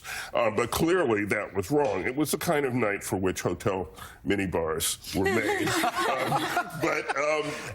But look, it's, It's difficult for a lot of us to understand how Donald Trump, given his record, given his incumbency, given everything he says and does, is trusted and liked enough by enough Americans to make him president again. But there we have it. I mean, and as you said, the polls had it a tie race. It's going to come out a point or two, but you know, not in the direction that I expected it to come. So, Elise, we've been talking all morning that Donald Trump made gains almost everywhere over his margins in 2020, likely going to sweep the battleground states. What's your morning after assessment of how he did it? You've got to hand it to the Trump campaign. They really ran a hell of a campaign, running up margins where they didn't previously. You know, at the end of the day, the economy, inflation, it affects everyone's lives. You're paying double for food. Biden is unpopular, and she didn't separate from Joe Biden early enough, and she did it tepidly when the time came. And while that's honorable as a personal trait, she had to be more ruthless at the end of the day in separating because Biden is unpopular. I also think that there is just a cultural element of voting for Trump at this point, of voting against the condescending elites, that supersedes everything. And it is, you know, seen as them against us. He's our guy. Look at how they tried to get him. Look at how he always wins and he fights back. And he built a redemption narrative. And now... And by the way, Elise, you and I'm so glad you talked to that. We grew up with that in Mississippi. I lived in Mississippi, Alabama, Georgia, Northwest Florida. It was like the elites were always against us. It was Hollywood always made fun of us. The news media was always biased. The things that our kids saw on TV always outside the mainstream. The counterculture always embraced by the elites who just didn't understand how we lived in the flyover states. That was the narrative for our entire lives that we heard. And I think you're exactly right. You do a whole lot of talking about a whole lot of things. But at the end, that narrative, which people have grown up with for 30, 40, 50, 60 years, it sticks. And that's why the anti-trans ads were so powerful, frankly, because it's not necessarily even about the trans issues. It is about schools and the issue of schools. And you look at, remember that Virginia governor's race where when Glenn Youngkin upset it, and it wasn't about book bans as much as it was just people wanted to get their kids back in school. And when I think a national platform goes so local and hits into local issues that are hot buttons, you see how Trump is successful. But Willie, we need to talk about the trans ad that Donald Trump ran 30,000 times. I think he spent $30 million on it, according to NPR. And was Jack and I are watching football on YouTube TV, and you can see 4 screens. That ad's popping up all fall. Yeah. And so it's like, I'm asking people, you guys see what's going on here, right? Nothing. Nah, that's nothing. It's not showing up. It's not showing up. Well, why did the Trump people do it 30,000 times? Because guys in rural America, guys across the Midwest, guys, younger guys who are Hispanic, younger guys who are black guys, they're all looking at that going, okay, man, she's weird. And as Bill Maher said, it's like, she's like really too liberal. And Bill Maher said, that ad out there is basically saying there's nothing that the left will not say no to. Of course, we know the end of the story. Rick Wilson came on, and it ends up. But that was Donald Trump's policy. That was his Justice Department policy. But nobody saw that ad. Nobody saw that ad because Rick Wilson tried to get that ad played, and all of the PAC groups, all the different, oh, no, that ad's not having an impact. I'm telling you, that ad had a bigger impact than any ad that ran, and that's why they ran it 30,000 times. Guys were watching it over and over again going, Well, I think you told me a member of your family. Sure. Was like, whoa, that's weird. And the power was that it was in her own words. They couldn't Right. run from that. She was on explaining the law. camera saying that, despite the fact, as we pointed out many times, that this was a Trump-era policy. But it got to a larger point, which was, I think a lot of voters didn't buy her swing to the middle.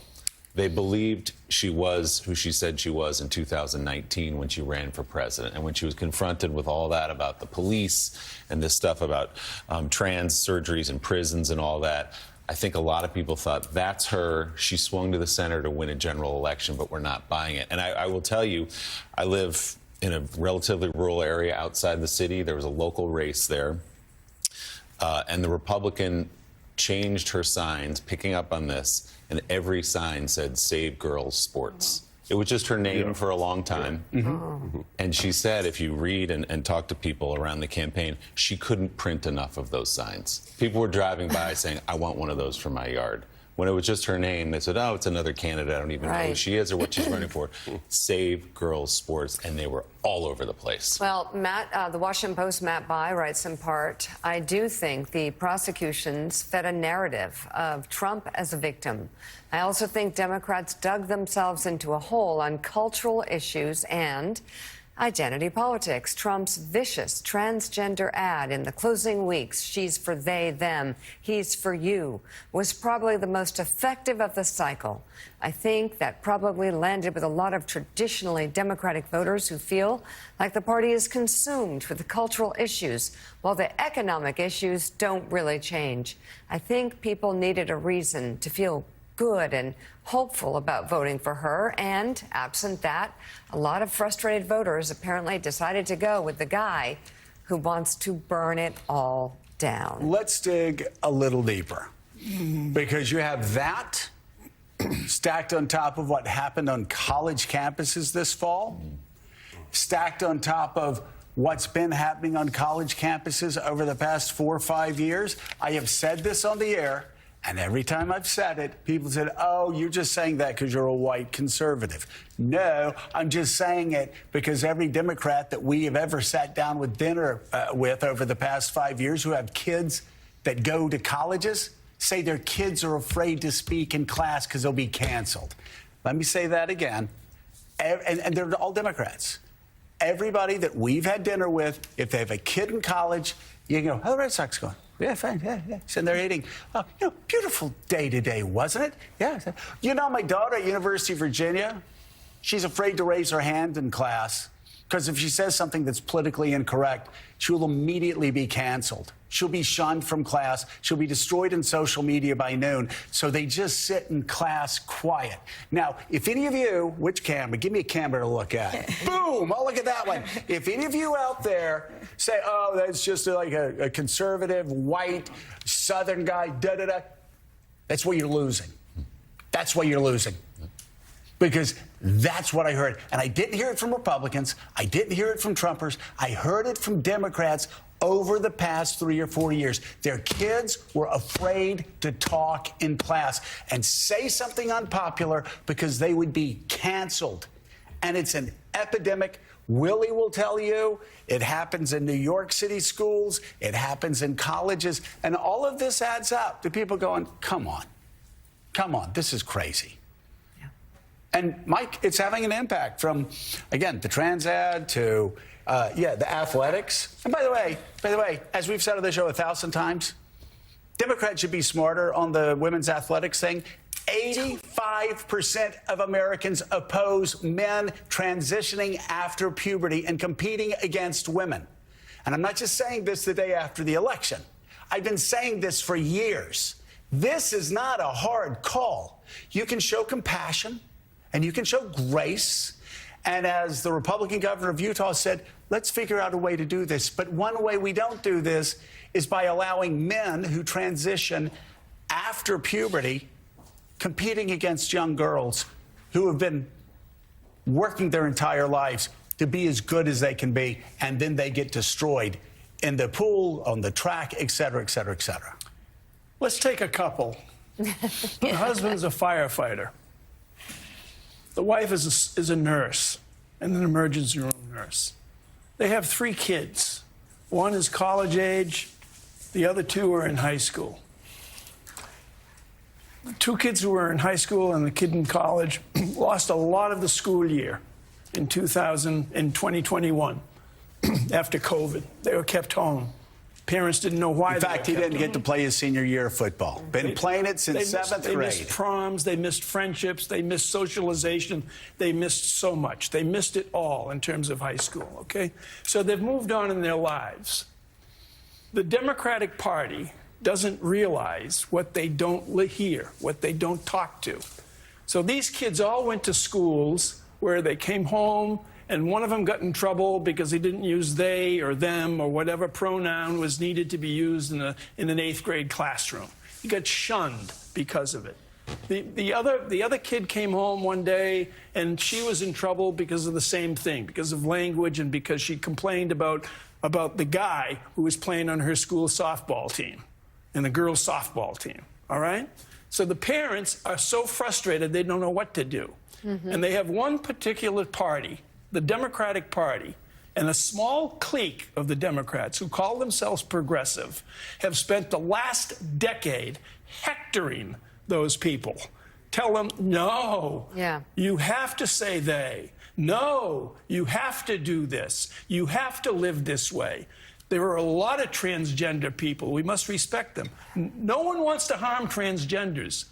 But how many of them are there? Yep. Seriously. So this is a significant part, but not all of what happened. I mean, we can't avoid what Donald Trump brought to the table and what Americans voted for. I mean, what he brought to the table was clear and present and vulgar and threatening, and he won. And because of all of what you just said, Mika, a lot of people who formerly voted for the Democrat heard him, watched him, listened to him, and said, boy, he's tough enough to beat down those people. Right.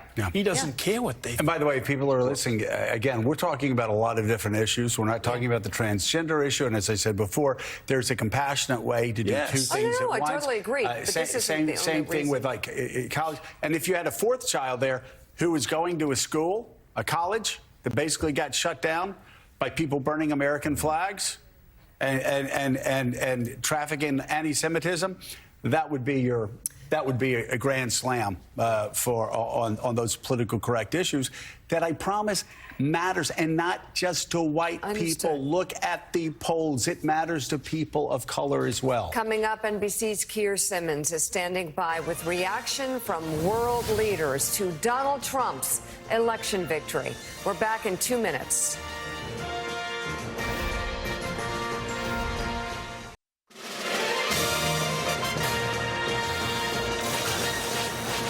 And we are hearing reaction from around the world leaders to Donald Trump's election victory. Joining us from Dubai is NBC News Chief International Correspondent Keir Simmons. Keir, what are global leaders saying this morning? Well, Mika, this is going to change the world. It's difficult to know where to start, honestly.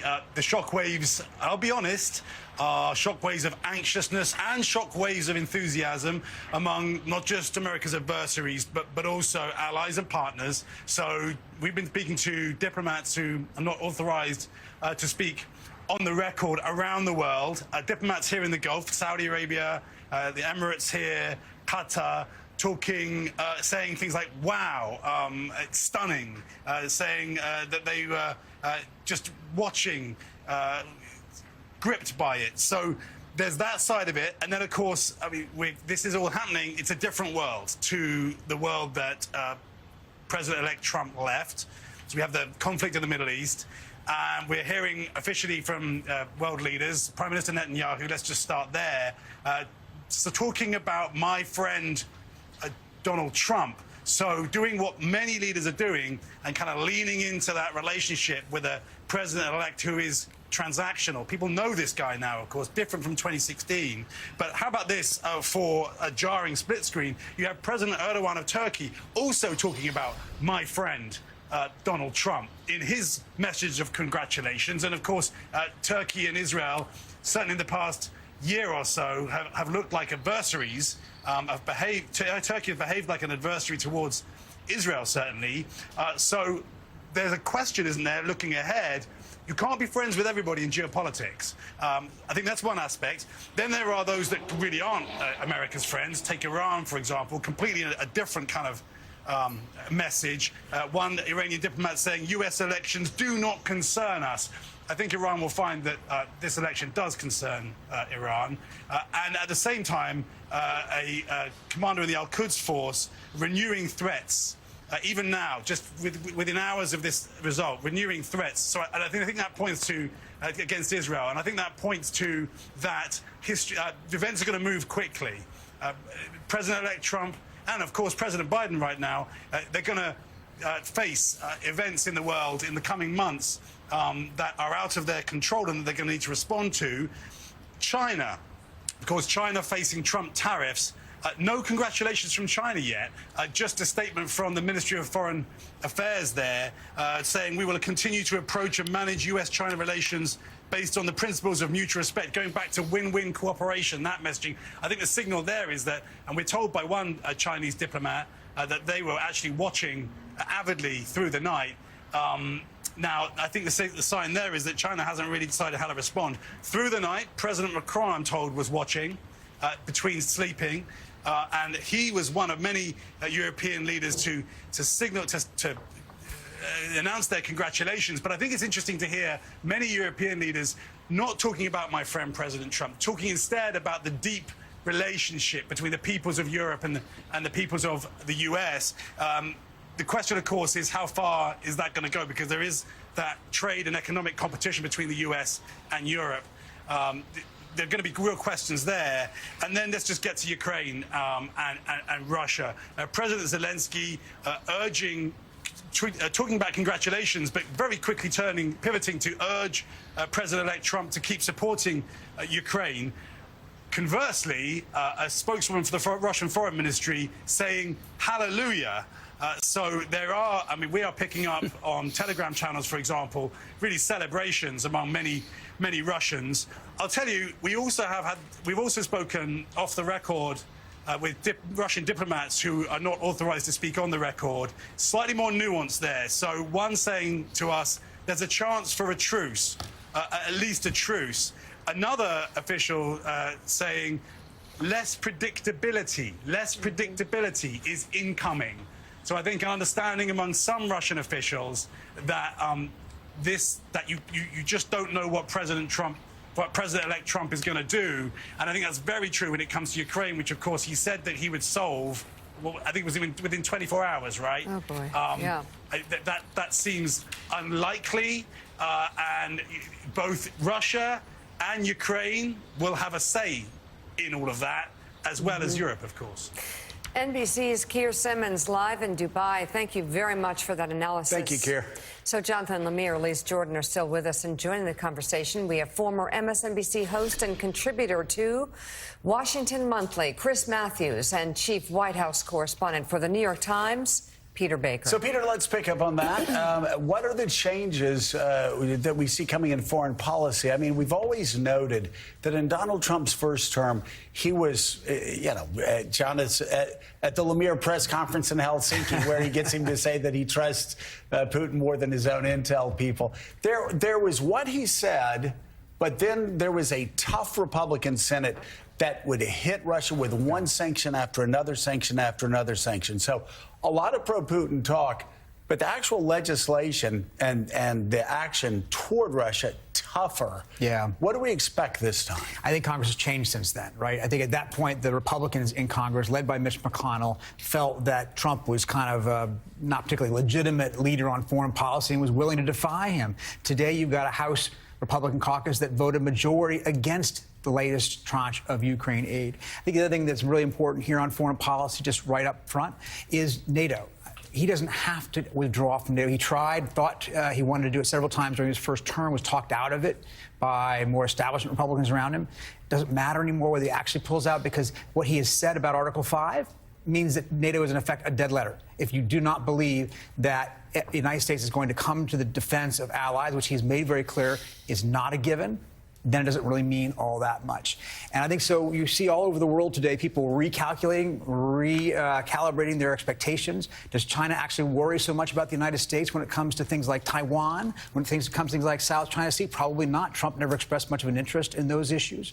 And so, yeah, I think, as Keir said, the world is waking up to a very different place. And Jonathan, you look at China, and I mean, Donald Trump is, at least in the first term, he was focused on finance. He was focused on trade. He was focused on tariffs. He was not focused so much on Taiwan.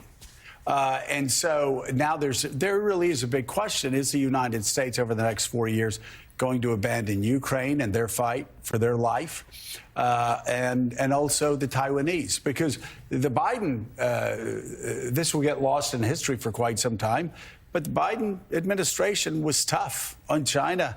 You look at what they did from Australia all the way up to the Philippines, Guam. I mean, they really, really were hemming China in. I suspect he'll probably retreat from that one. Yeah, Biden was tough on China and bolstered our Pacific partners, and he believed in transatlantic alliances. I mean, NATO not only was strengthened but expanded. One of the signature foreign policy achievement of the Biden administration is the way he rallied the world to help Kyiv, and all of that is now in danger. To Peter's point, Donald Trump never expressed much interest in Taiwan. He has made it clear that the aid to Ukraine will come to an end. His running mate, the Vice President-elect J.D. Vance, has done the same. He also, Trump has made it clear to Prime Minister Benjamin Netanyahu, we should note, just yesterday, as Americans are going to the polls, dismissed the one member of his cabinet, Gallant, who was standing up to him, sort of solidifying his control there. And Trump has said to Netanyahu, do what you need to do in terms of the Middle East. So this is a reshaped world, and we are seeing these world leaders rush their congratulations to Trump. I mean, privately, most of them did not get along with him very well in his first term, but now realize that they have to deal with him again, and that includes Zelensky. Yeah, I was going to say, this is an extremely nervous moment in Kyiv for President Zelensky, who now worries that his support for the United States could collapse. Chris Matthews, you were sitting in your home state of Pennsylvania this morning, a state won by Donald Trump, not as close as some predicted it would be. Kamala Harris didn't do what she needed to do, even in those suburbs of Philadelphia that are so decisive in these elections. What's your morning after assessment of what happened? Well, several months ago, maybe a year ago, I began to study the 50 counties in the middle, the ones that James Carville calls Alabama and Pennsylvania, between Pittsburgh and Philly. And in every one of those counties, it seems that the Trump vote between 16 and 20 had gone up into the 70s. And now and I assumed it was going to continue in that progression. The red states, the red counties were going to get redder and redder. And therefore, he was going to do better in those areas and maybe enough to overcome the suburbs. And he did. He did.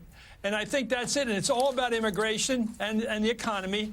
But immigration has been a terrible decision for Democrats.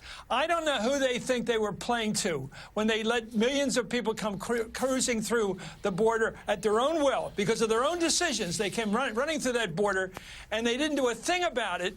And a lot of people are very angry about that. Working people especially, they feel that they've been betrayed. They feel that their country has been given away, and they don't like it. And I don't know who liked it. The Hispanics apparently didn't like it. They want the law enforced. And so I'm not sure they were playing to anything that was smart here in terms of an open border. And that's what it is, an open border. And I think it's a bad decision. I hope they learn from it. The economy, I think you can talk all you want about rates of inflation going down. What people do is they remember what the price of something was, whether it's gas or anything or cream cheese or anything else, and they'll say, I can remember when it was $2, now it's $7. And they remember in the last 5 years. That's how people think. Democrats don't know how people think anymore. They think about their country, and they think about the cost of things. And the working people figure, well, all these college kids, all the ones who went to elite universities, all looking down on us. Besides that, besides all this, we're getting condescension and deplorables and all that stuff.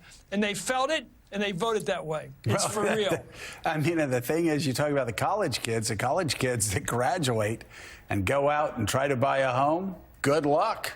I mean, even the young voters a couple of weeks ago, Democrats said, I don't know what this means for our future. We are not pulling in the young voters the way we used to pull in the young voters. So it seems to me, Chris, that and you're old enough, like I am, you're old enough to remember this.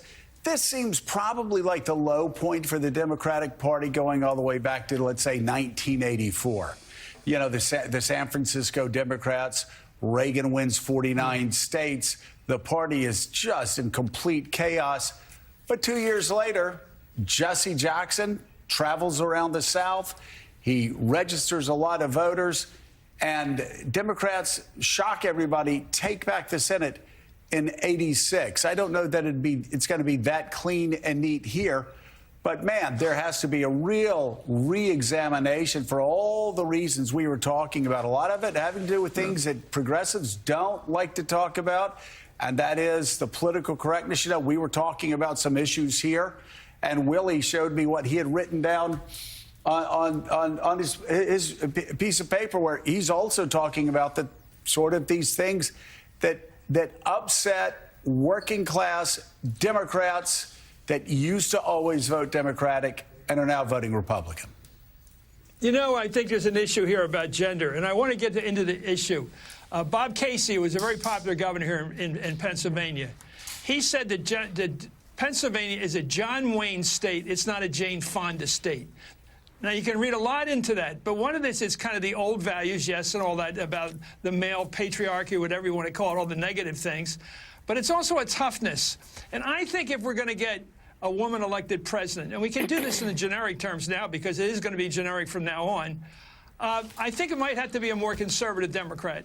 A more conservative Republican. I think like Margaret Thatcher and Merkel and people like that, you want, and maybe Hillary was right. She had to be a little tougher on war issues because if you're going to run as a woman, you can't be, all three strikes can't be against you. Woman of color, that you're a woman and that you're weak on defense or weak on spending. You know, the Democrats have got to stop all this spending. I mean, my wife loves to argue. She's a big Democrat. And she says, you know, the economy's in great shape. I said, yeah, because the more government spends money, the more it does, the more it jacks up prices. It just does. Yeah. That's what you do during a recession. You spend more money. If you spend more money, the prices of things go up, and that's a fact. And the Democrats never addressed that. They just went right past the graveyard and said, oh, no, we don't know how this inflation came to be. I don't understand that. Yeah. We don't understand the border price. Yes, we do understand the border problem. As a guy said to me, why does the little man love his country? Because it's all he's got. And if you're down in the dumps and you see your country being overrun from people from another country who just decide to come in for economic reasons, you're going to get mad about that. You say, wait a minute, the only thing I got is my country. Yeah. That's all I got. And you live in Philly or you live in Washington, D.C., and you've got police forces that can't keep cops on the force right now. And over the past 3-4 years, crime has been everywhere in those cities. That also has an impact. You know, it's so interesting what he said about Bob Casey saying about your John Wayne. Mm-hmm. It's a John Wayne state. Mm-hmm. I know you've heard me tell this story before, but 30 years ago, in 1994, my first day knocking on doors, I knocked on like 50 doors. I came home. My parents said, "How was it, Joey?" I said, well, I learned that you're either on the side of John Wayne or you're on the side of Jane Fonda. I said that to him. I said, it is that split, and you see it the second you knock on the door. And I will tell you, that was 30 years ago, and that is still the cultural rift that pulls at Americans. Understood, and you have to, within that, figure out how to win. And I think there's a lot of very legitimate discussion here about how Democrats lost this. Yep. But I just got a text from a member of Congress saying, you know, something else we need to look at is how people are turning to social media, podcasts, and other non-traditional sources for their news, and also news stations that aren't news. And I canvassed in all of the battlegrounds. I was shocked by the amount of misinformation voters were truly repeating back to me. Truly shocked. I do believe this is what caused the collapse of the Democrats nationwide. You cannot win when people believe lies. But I think that's fair, too. You know, and Willie, we talk about it all the time. We talk to our friends who are lawyers, who are money people on Wall Street. And they just give you misinformation. You're like, dude, where did you get that from? Well, that's educated. And then you sit there and you talk them through it. And then they're like, are you sure? Did he really say that about Millie? Yeah. Oh, he didn't say that about Cheney. You're making that up. Yeah. And then you sit there, you say, oh, here, chapter and verse, and then it's Willie didn't mean it. That's where it always is. He's not going to put a 200% tariff. Come on, why are you guys biting on all the bait he throws out there? Well, we watched him as president for 4 years, and we take him at his word. Elise, we'll give you the final word here in this segment about lessons learned for Democrats and now what the next 4 years look like. The progressive era should be over if they want to start winning again. Wow. There's that. Peter Baker? Peter, final thoughts this morning. Top that. I think what we've learned is that Trump is not the aberration anymore. In fact, this is Trump's America, right? I think for a long time, a lot of Americans, a lot of liberals and Republicans who didn't like Trump told themselves he was a historical anomaly, that he didn't win really in 2016. People weren't with him. He didn't win in 2020, no matter what he says, and that he will eventually be purged. Well, that's not the case. We're going to have a 12-year, at least, era of Trump, and that's a pretty significant era. That sure really is. I mean, you have to put him up with Ronald Reagan, with Barack Obama, with Bill Clinton, people who just defined an era. And he has defined this era. And it won't be just 8 years, it will be 12 years. Yeah, and moving forward. Peter Baker, Chris Matthews, and Elise Jordan, thank you all very much for coming in after a long night. And still ahead on Morning Joe, Steve Kornacki will be back with us again at the big board. Plus, we'll talk about how the issue of abortion played out in 10 states last night, more than 2 years after the Supreme Court overturned Roe v. Wade. You're watching Morning Joe. We'll be right back.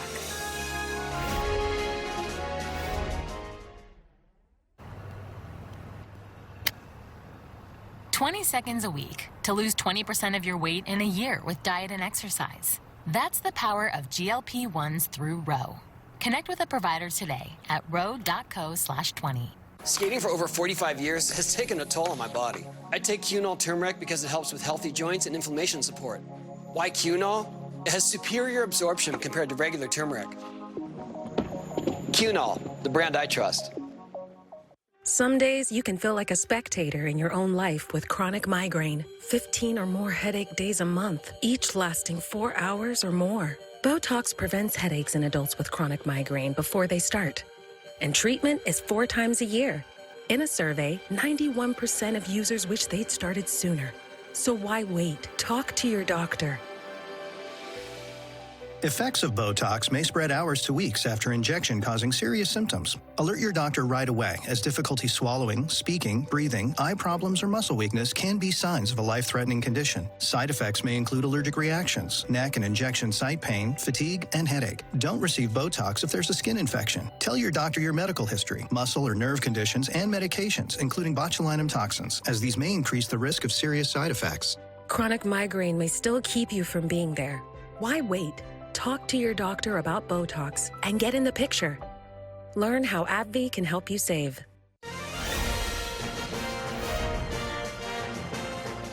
Joining us now, NBC News national political correspondent Steve Kornacki at the big board. Steve, where to begin? Where to begin? Well, I happen to be in Pennsylvania right now.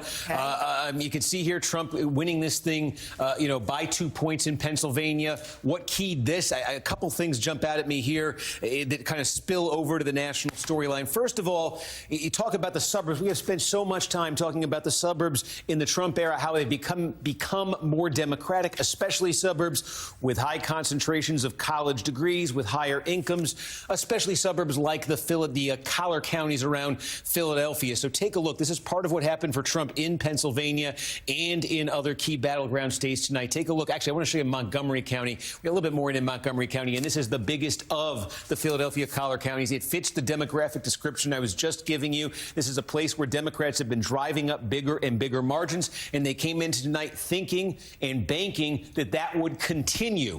And so you take a look here in 2020, Biden won Montgomery County by 26 points. Harris wins it tonight. The margin comes down by 4 points. Again, Democrats were looking at this saying it's going to go north. Maybe it'll get close to 30%, something like that. We saw this in Montgomery. We saw this in Chester. We saw this in Delaware County, other collar counties. We saw this in other states. These big suburban areas that have gotten bluer and bluer. Well, they generally stayed blue like this, but they didn't get bluer this time around. Trump stopped the slide in places like that. And meanwhile, in Pennsylvania, something else, too.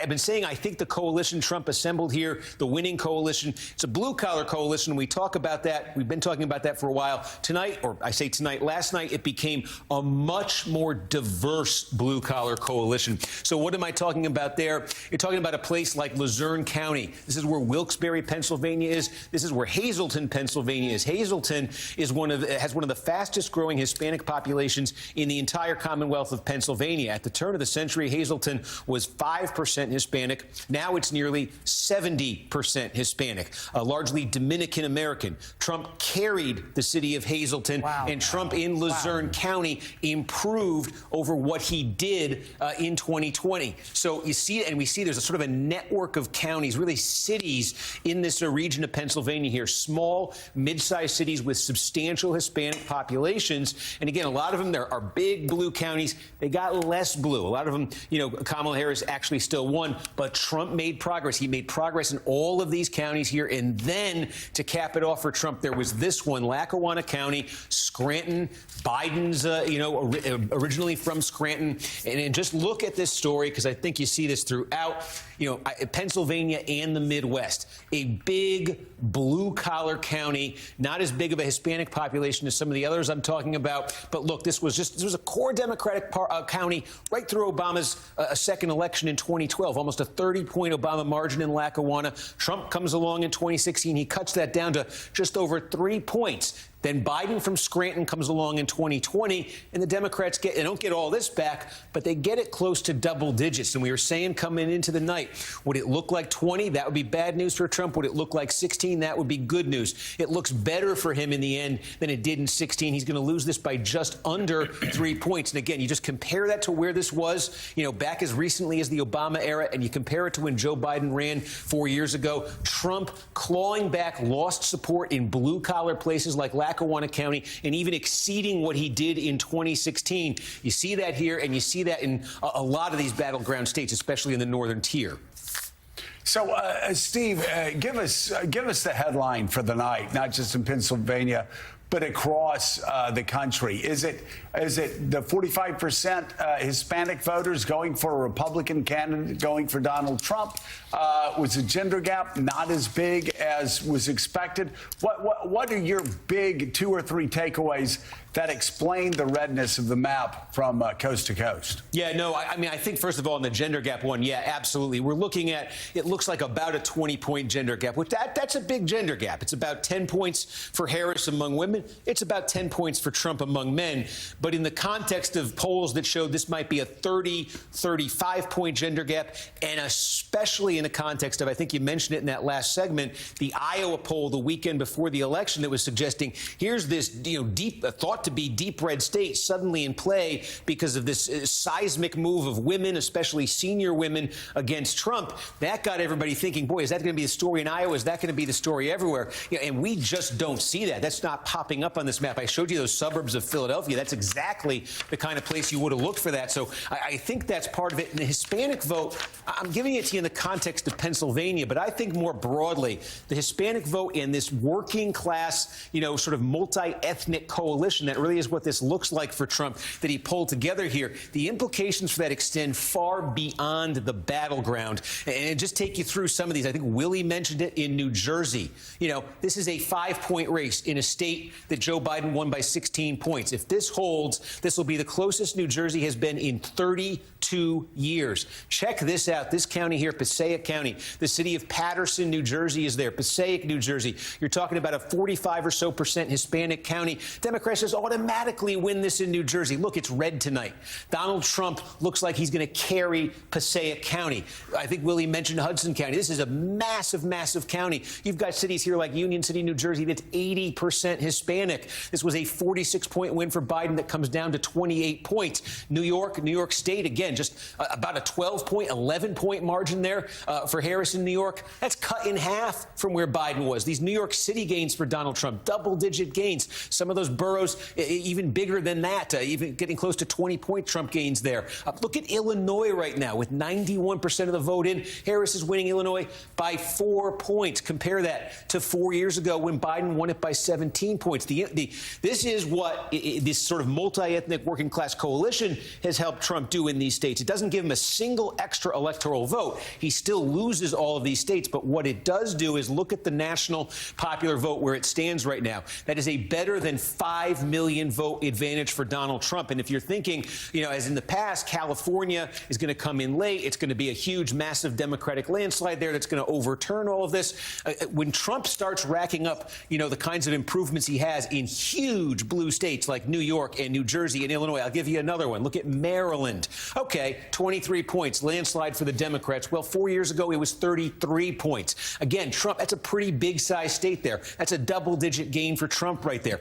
Those kinds of gains, without even gaining an actual electoral vote, have given Trump a kind of advantage here so far in the popular vote that eclipses anything he got before in 2016 and 2020, enough to withstand California. I think if you're the Trump folks and you want to win the national popular vote, you're feeling very good that you'll withstand California. You'll end up with the popular vote. And we could talk, does he get an outright majority? That won't be decided for a while, too. He could easily win it without getting a majority, but totally different than 4 years ago when we're talking about, 7 million vote gap nationally, 4.5 points, all of that. This is the effects of the coalition Trump has have been felt well outside of the core battleground. Coming up, how Wall Street is reacting to the presidential election of Donald Trump. CNBC's Andrew Ross Sorkin brings us the latest when Morning Joe comes right back.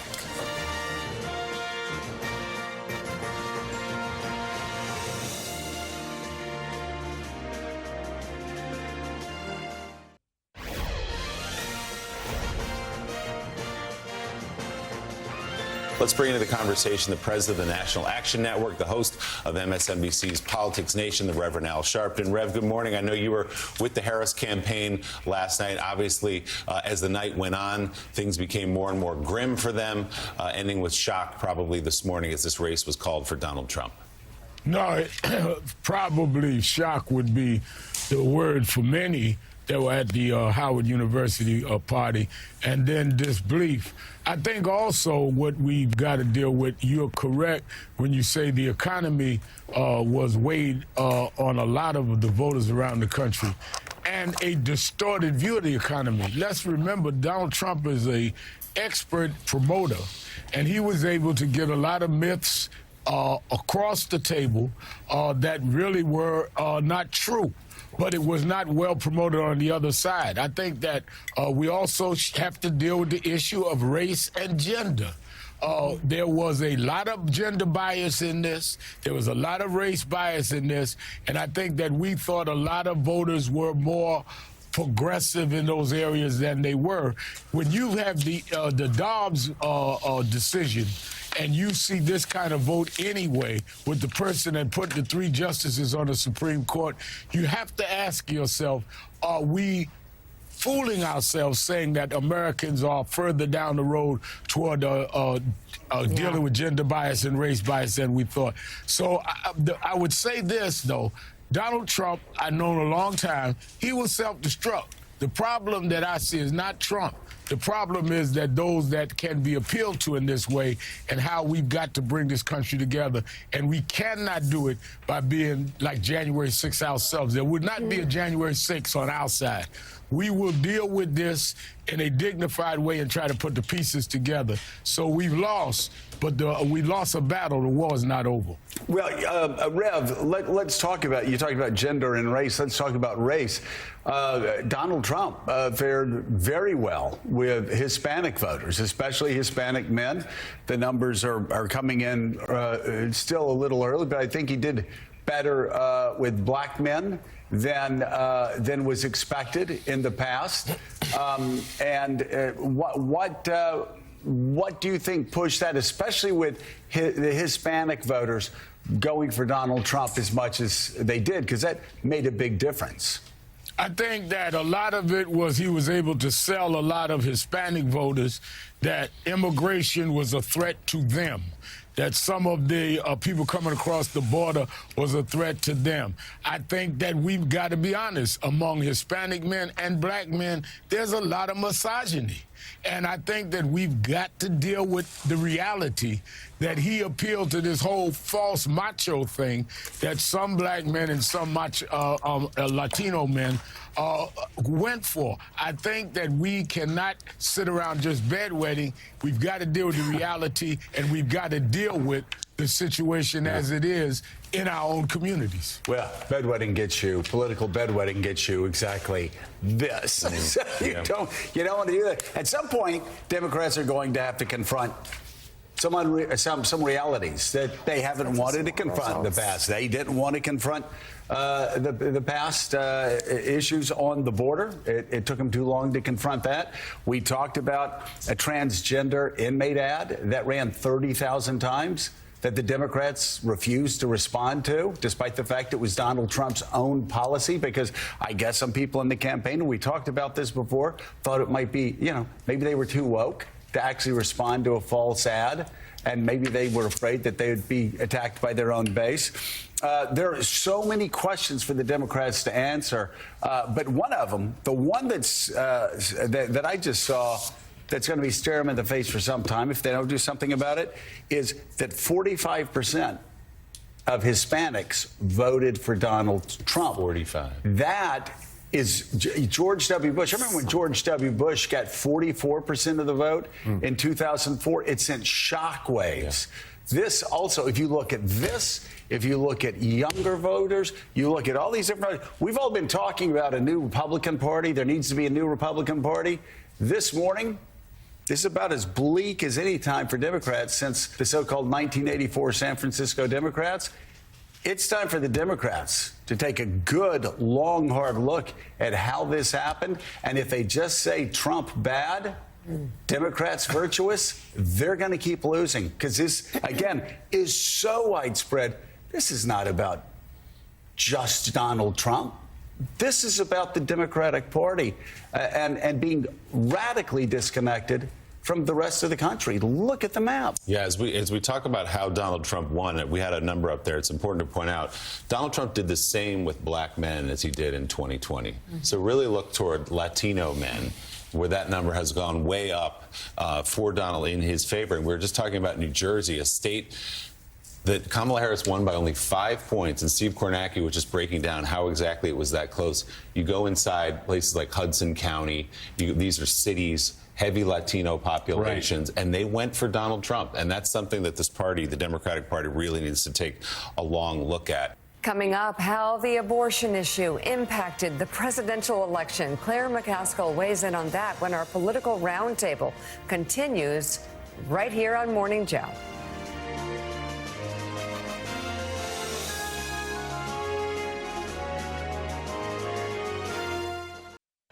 A lot to go over, John. You wanted to talk, though, before we went to Steve, I think, about Joe Biden. Yeah, there's a couple things here. First of all, just the sheer volume of this victory. There are 1,300 counties in the United States. Donald Trump improved his performance in over 90% of them than where he was. This was just a staggering number up and down the board. Every geography, virtually in every demographic, he did better this time around. And yeah, I think I was talking to some Democrats in the wee hours this morning, and they sort of pointed to two, as they start to pick up the pieces here, two sliding doors moments. One is Heilman sort of mentioned earlier, this idea that had President Biden decided earlier that he was not going to run for re-election, that could have either given the vice president. By the way, when you say sliding door moments, is this the Gwyneth Paltrow 1998 movie? You're the one who usually has the dated pop culture references. This one's my turn. That is a deep reference on election. I was there with you. By the way, a great movie. Great movie, and appropriate here. That's number one. That's number one. So if Gwyneth had walked into that sliding door, we have an open primary system. Open primary system. Okay. Yes. So listen, either it gives the vice president more time or we have a primary. But the other, of course, is just what happened in February of 2021. At a moment post-January 6th, even the Republican Party was ready to move on, most of them, from Donald Trump.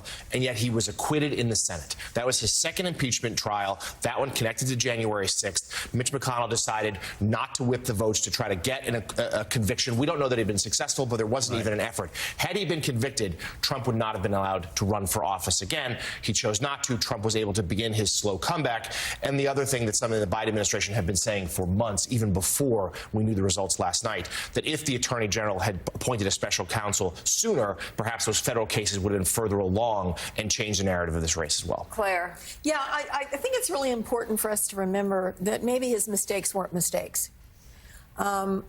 We were all really Trump's mistakes. Yeah, we talk about his mistakes. Maybe they weren't mistakes. I agree. And we talk about the abortion issue, for example.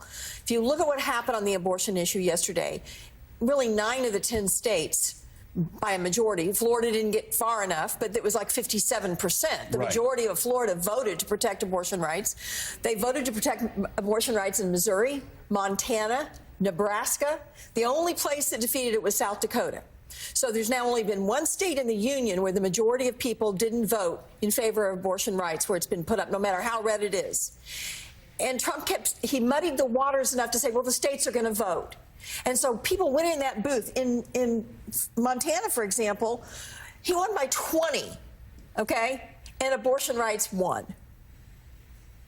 And then you look at my Senate colleagues. I think, and Steve can probably say I'm wrong eventually, but I believe, based on the numbers yet to come in, that we're only going to lose 2 incumbents besides West Virginia, and that is Sherrod and John.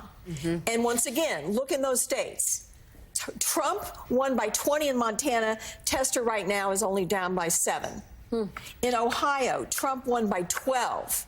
Sherrod is only down by 6. So the moral of the story is you can overcome Trump, but not by that much. Right. And the other moral of the story is, listen, we spent a lot of time talking about abortion rights. America decided not to blame Donald Trump. Right. America decided, okay, I can vote to protect abortion rights and also vote for him, and we're not going to have these immigrants marauding us, and we're not going to have our kids turning trans when they go to school. It raises a question, and it's a good question for you, for all the whole panel. If you look at the numbers right now in Nevada, as they're, we don't have the full vote. Nevada, Arizona, and all of these states, as Steve just went through, in Wisconsin, Michigan, Pennsylvania, the Democratic Senate candidates overperformed Kamala Harris in pretty much all of them. As far as at this point, it looks like Jackie Rosen could win that race. Yep. Overperformed Kamala Harris. Gallego in Arizona, I think, is going to be the winner. Way overperformed Kamala Harris. What explains that? I don't know that I've ever seen a situation where consistently a party's Senate candidates have overperformed their presidential nominee. Somebody will correct me if there's a past example of that. I can't think of one, but it's pretty much across the board in these competitive Senate races. What explains that? What explains it to you? Well, I think. Would you like me to say it? I think or do you want to say it. Well, if she were a 6'4" white man from Arkansas or from Florida, and she ran a good middle-of-the-road campaign talking about reaching out, do you think she would be losing by that much? If she could like chew tobacco and carry a shotgun and talk about football and be a guy's guy, I mean, you tell me. Well, let's combine that, though, and I don't discount those questions of race and gender, but I also think we should combine that with the thing we talked about earlier, which is unlike all those Senate candidates who were campaigning for 2 years and are very well known, and some of them are Senate incumbents who are very well known in their states. If you asked on the day that Kamala Harris got in the race, if you went to Nevada, Arizona, Montana, Pennsylvania, and asked voters in a focus group how much they knew about the vice president versus how much they knew about their sitting senator, a lot of them will know way more about their sitting senator than they did about Kamala Harris. They did not. They were not introducing themselves to their electorates. And by the way, most people that know a vice president don't think much of a vice president. Right. George H.W. Bush was a laughingstock. He had a year and a half to run to get elected president of the United States. That happens time and time again. I will say, though, Claire, even in my small congressional race, the first time I ran, in your larger Senate race, I ran a year and a half. People said, why did you run so long? I said, because It took me 6 months of screwing up to figure out what was connecting with people. Yeah. It took me 9 months to figure out what stump speech I wanted to carry in to whether it was VFW halls or churches or wherever I was going. It takes time. And that's for, again, a small congressional race. You're parachuted down with 3 months to go in a presidential race. Americans don't have a lot of time to get familiar with you. Yeah, no question about that. And it turns out that, fear and anger. Fear and anger were the most powerful political tools right now in America. And we all believed, I think, to a person, and I think the vast majority of people who voted for Kamala Harris believed that fear and anger were not the answer. But clearly, fear and anger is what he was marketing, and it worked. And we got to come to grips with that. This isn't as much about Donald Trump as it is about America. Coming up, the shifting balance of power on Capitol Hill. Jackie Alamany covers Congress for the Washington Post, and she joins our conversation straight ahead on Morning Joe.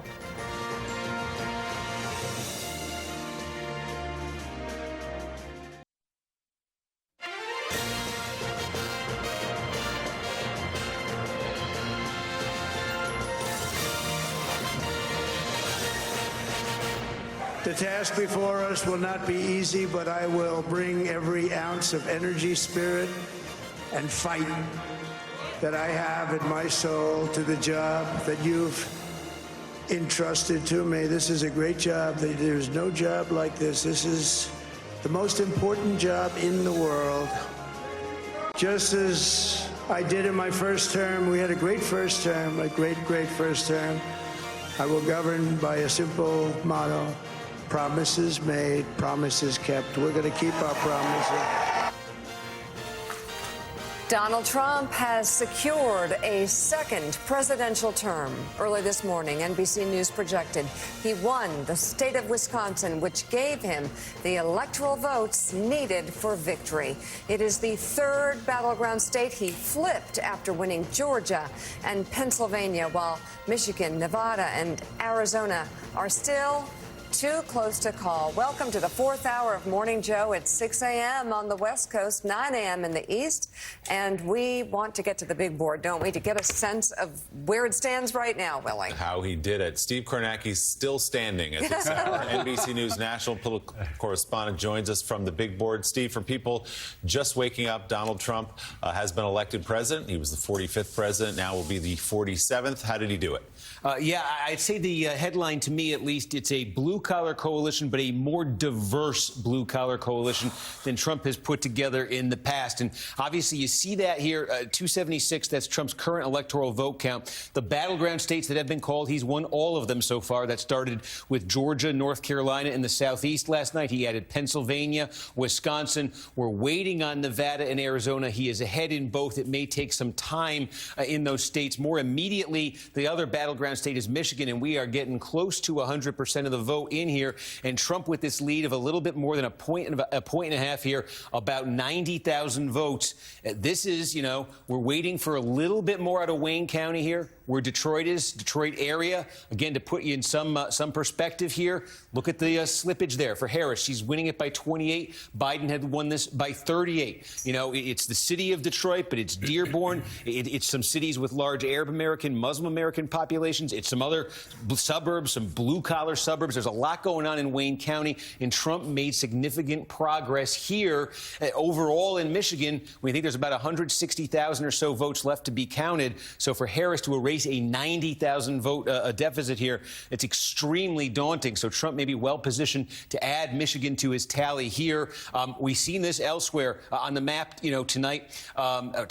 last night. We can go to Pennsylvania, and again, working class, Lackawanna, Scranton, Joe Biden's home county. Yeah, Democrats win it. Biden won this thing by more than 8 points. This is actually closer to what Donald Trump did here in 2016. In fact, it's a tick better. And for Democrats, it's nowhere near what it was before Donald Trump came along, when they would win counties like Lackawanna County by about 30 points. It's also multi-ethnic working class. This is Luzerne County, Pennsylvania. Wilkes-Barre's here. The city of Hazleton is here. You can take a look overall what happened in the county. Trump expanded a 14-point win 4 years ago into a 20-point win. But here is a county I mentioned Hazleton, Pennsylvania, which is 62% Hispanic. Turn of the century, it was 5% Hispanic. Now it is 62% Hispanic. And just in 2016, the city of Hazleton, Pennsylvania, was won by Hillary Clinton by 5 points. It was D+5. In 2020, Donald Trump flipped the city of Hazleton, 62% Hazleton, won it by 11. Last night, the 62% Hispanic city of Hazleton, Donald Trump won by 25 points. And if you remember, there's some history in Hazleton that goes back about 20 years. That was where there was a local ordinance as the Latino population, the immigrant population was growing there. That sort of became one of the early hotspots of the immigration debate that's kind of been roiling the country since. But you could see with that fast-growing Latino population in Hazleton, Donald Trump, the clear choice there for those voters. And again, when I say multi-ethnic working class, that's it. When you find blue-collar counties, and when you find blue-collar counties with large Hispanic populations, you were seeing big gains for Donald Trump last night. One that's not even in the battleground, but I'm going to call up New York City here. Heavily Hispanic, the Bronx, borough of New York City. Okay, Harris wins it by 45 points. Well, 4 years ago, this was almost 70 points for the Democrats. Again, big Hispanic population here. Look at the strides Biden made in the Bronx. He made some in Queens as well. Overall in New York City, Donald Trump running 15 points better than he did 4 years ago. You know, you could say that this election is a game changer for all elections moving forward.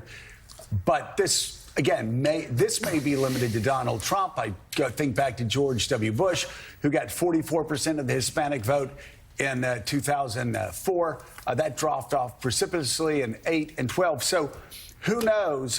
We'll see. But it is fascinating that you look at these three states, and we made the point earlier that the pollsters are right. I mean, they were in the margin of error. I'm wondering, Steve, are you able to look at where Pennsylvania was in 16, 20, and then 24, the same with the other swing states, just to show what a razor's edge these three states have been every 4 years? Yeah, I mean, here it is. Donald Trump in 2016, he won the presidency, he won the state, and he was the first Republican since 1988 to carry Pennsylvania. His margin was about 45,000 votes, 0.7 of 1 point. Joe Biden 4 years ago, he came back and he won this by about 81,000 votes, won the state, won the presidency. And now Donald Trump sitting on a lead here, 150,000 plus votes right now. Now, we do expect that's going to come down a little bit because there is still some vote from Philadelphia left, provisional ballots. There actually are a lot of those, so that should bring the number down.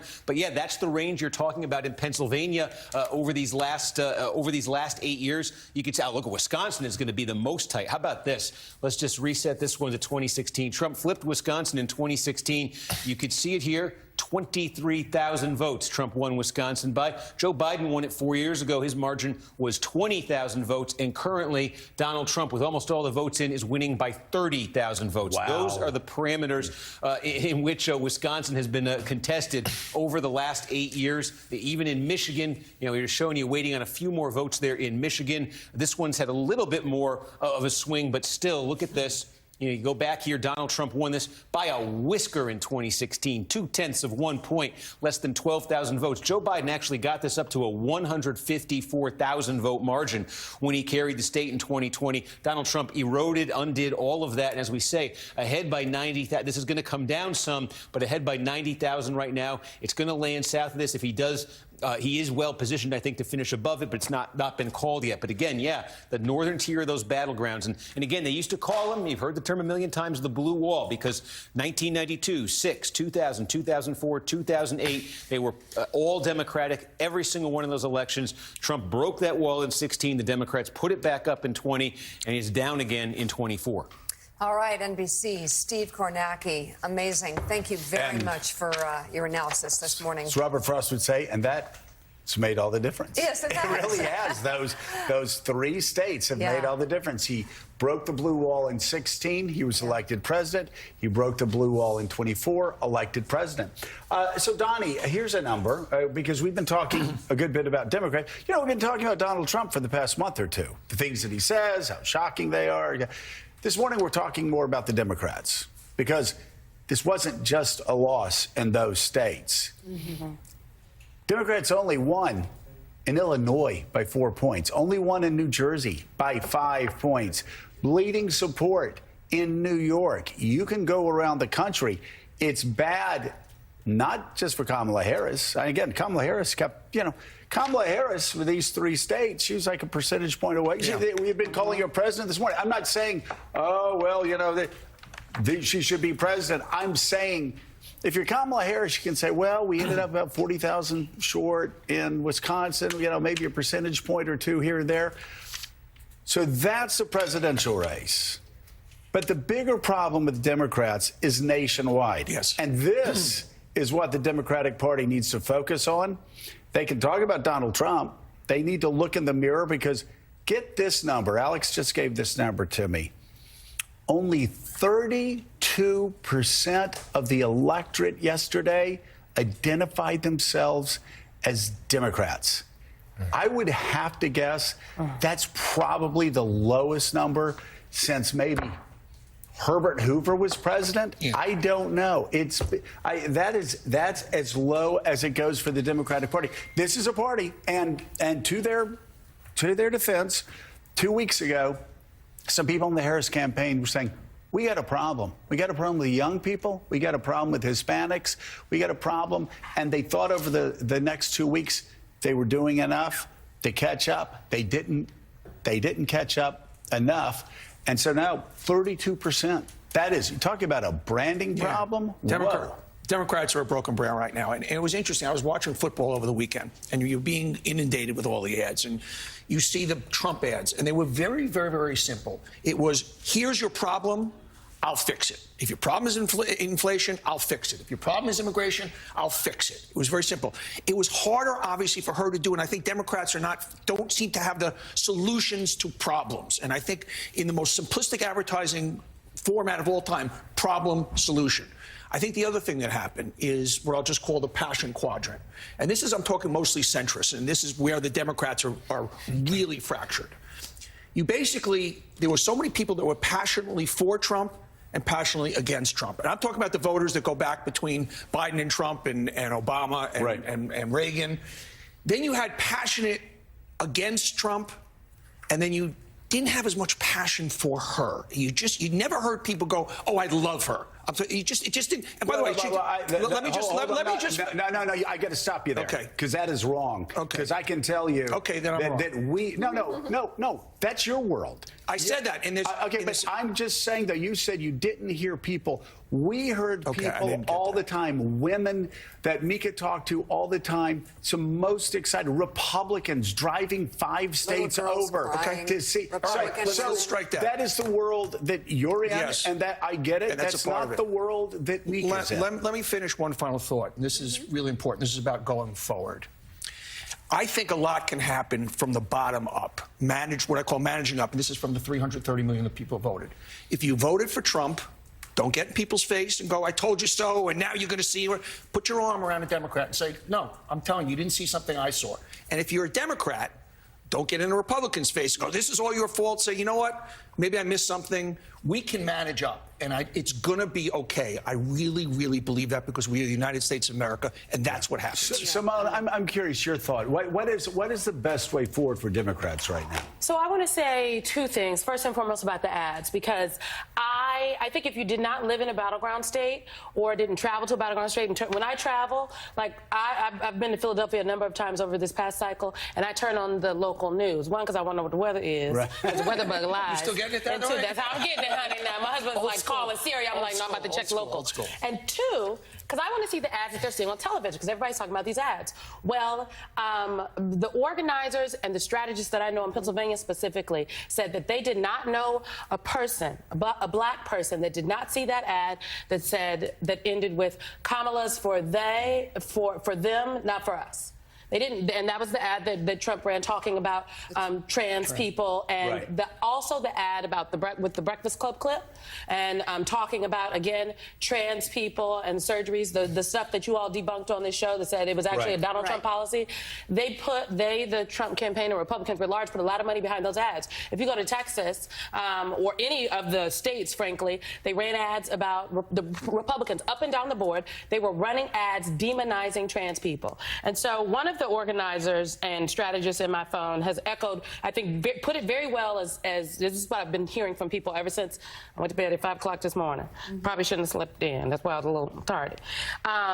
They said that nobody knew that ad. She said, in the Breakfast Club talking about Kamala is in favor of illegal immigrants getting gender surgery in prison. The average person is like, I have to spend $100 more on groceries every week, and that's what they are prioritizing. And so the idea that Democrats don't have a plan for people or can't fix the problems, I don't think bears out in the actual reality of what we are living. However, the perception that a number of people had, fueled by the ads, which were fueled by big money. Bernie Moreno ran ads, again, the super PAC supporting Bernie Moreno in Ohio, their ads were about saying that Sherrod Brown is out of touch, when it's like the audacity. Sherrod Brown believes in this, again, demonizing trans people, queer kids. Those things were effective not because Democratic voters felt, oh, yeah, I'm against that. They just felt like they didn't hear enough people talking about them in the ads. And so one of the things that Democrats have to do is, some of this money was insurmountable. $500 million was spent in the race for Senate in Ohio.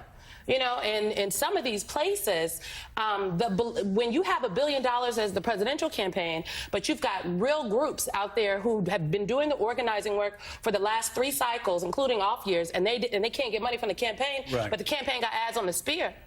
That to me says we got to do some soul searching. And the last point I'll make is that, look, when for a month, strategists within the campaign are saying they believe that they had fixed their black people issue. You know it. They said it on deep background off the record. When they're telling people that to me says you're also woefully out of touch. Now, I don't think the vice president believed that. I think the vice president she herself left it all on the field. Yes. But I do have an indictment of some of the strategy. And again, the people that said Joe Biden was the problem. Where's my camera? He was not the solution. He was not the solution. I will just note that it is probably not the best idea that Democrats orchestrated a very public stab fest, a proverbial stabbing in the front of the sitting president of the United States of America, and then didn't use him in his hometown of Scranton, Pennsylvania. I will defer to Mr. Lemire. So, John, going back to what Simone was just saying about that ad, it was run 30,000 times. And it was overwhelming. It was a Trump policy that Kamala Harris was echoing, and the campaign was warned repeatedly that this was gaining traction. It was gaining traction, especially among men, black men, Hispanic men, that there needed to be an answer to it. And I will say I have few criticisms of this campaign. I thought they ran a great, brilliant campaign. This was a blind spot. And it was a blind spot because I don't know if it's a progressive blind spot, but this was a blind spot. They had an ad. Rick Wilson actually had an ad out that blew it to pieces in 30 seconds, and nobody responded. So this attack, 30,000 times, never answered, and it had an impact on voters across the Midwest. Yeah, the Harris campaign never truly engaged upon it. I also was in the Philadelphia suburbs last month, and during whether the baseball playoffs or NFL games, the ad was inescapable. It was there. It was inescapable.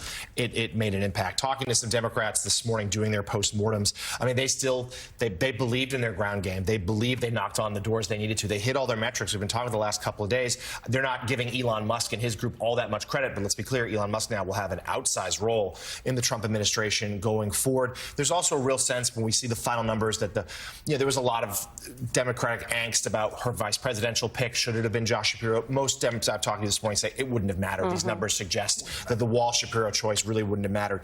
And there's a sense that she did run a good campaign with some real high watermarks. But the problem is her campaign excelled in the big set pieces. She had her meteoric rise. The Democratic convention in Chicago in August was a home run. She obviously cleaned Donald Trump's clock in their debate. But then there were no other set pieces. And the Trump campaign smartly refused to give her another debate. And that just deprived her of these big moments to introduce herself to the people of the country whose vote she was asking for, because they were still getting to know her. And I will say the last thing, Joe, the one thing that even the most senior folks in the Harris campaign do view as a misstep was when she appeared on The View and was asked point blank, how would you differentiate your policies from Joe Biden? And she didn't really have an answer. She eventually got one a few weeks later, but that was a moment where she had a moment to differentiate herself from a president who's still underwater, very much so underwater in public polling, and she wasn't able to. She's walking a fine line between respecting Joe Biden and separating herself. Just a few numbers for people who were just waking up this morning on the West Coast. According to our exit poll, Donald Trump won among Latino voters. 45%. He didn't win overall, but he earned the vote of 45% of Latinos. A huge, huge number. Latino men in particular were decisive. Just a note about that Iowa poll that we talked so much about the last few days that had Kamala Harris up by 3 points. Donald Trump right now winning Iowa by 13 points. It's just unbelievable. So there's another Donnie, I was looking deep into our exit poll. We talked about young voters, first-time voters. In 2020, Joe Biden won first-time voters 64-32. Young people, first chance to vote, or people who hadn't voted before.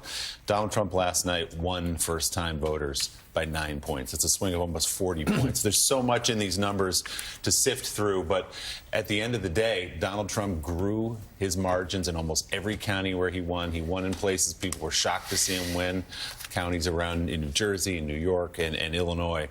Just an overwhelming victory. I think it's interesting. I saw a lot of it with my friends' kids. They're college kids who graduated college, early 20s, first-time voters. And I think I go back to what I said earlier. To them, he was going to solve their problem. And I think particularly for young male voters, his strength, he's going to fix it. He's going to solve it. I don't care about anything else. And I also think a lot of young people are also fed up with very super progressive attitudes. I think the Democrats, Joe, going back to your initial question, and you may disagree with this, I think they need to move to the center. I think the What center. does that mean, though? When you say they need to move to the center, what do they need? Are you saying that they should not support trans people? Like, let's just be specific, because that's what the ads are doing. So if the analysis and the immediate aftermath is they have to move to the center, I mean, what is the center? Because I disagree that is it, but I want to hear what is the center, because you're not the only person, to be clear, I've heard say that. Yeah. I've heard, the Democrats been in my phone this morning. The center are the people I described before. I'm not even talking about an issue. We can talk about issues. The people I described before who bounce back and forth, who play between the 45-yard lines, that tends to win elections. If you look historically where it is. So that's my feeling. And we can agree to disagree. All right. So we also have with us U.S. Special Correspondent for BBC News, Katty Kay, and staff writer at The Atlantic, Tom Nichols. Tom, you argue in your latest piece for The Atlantic that democracy is not over. I'm going to get to that in just a moment. I first want to read Liz Cheney's statement on the results of this election. And she says, she tweeted this out. Our nation's democratic system functioned last night, and we have a new president-elect.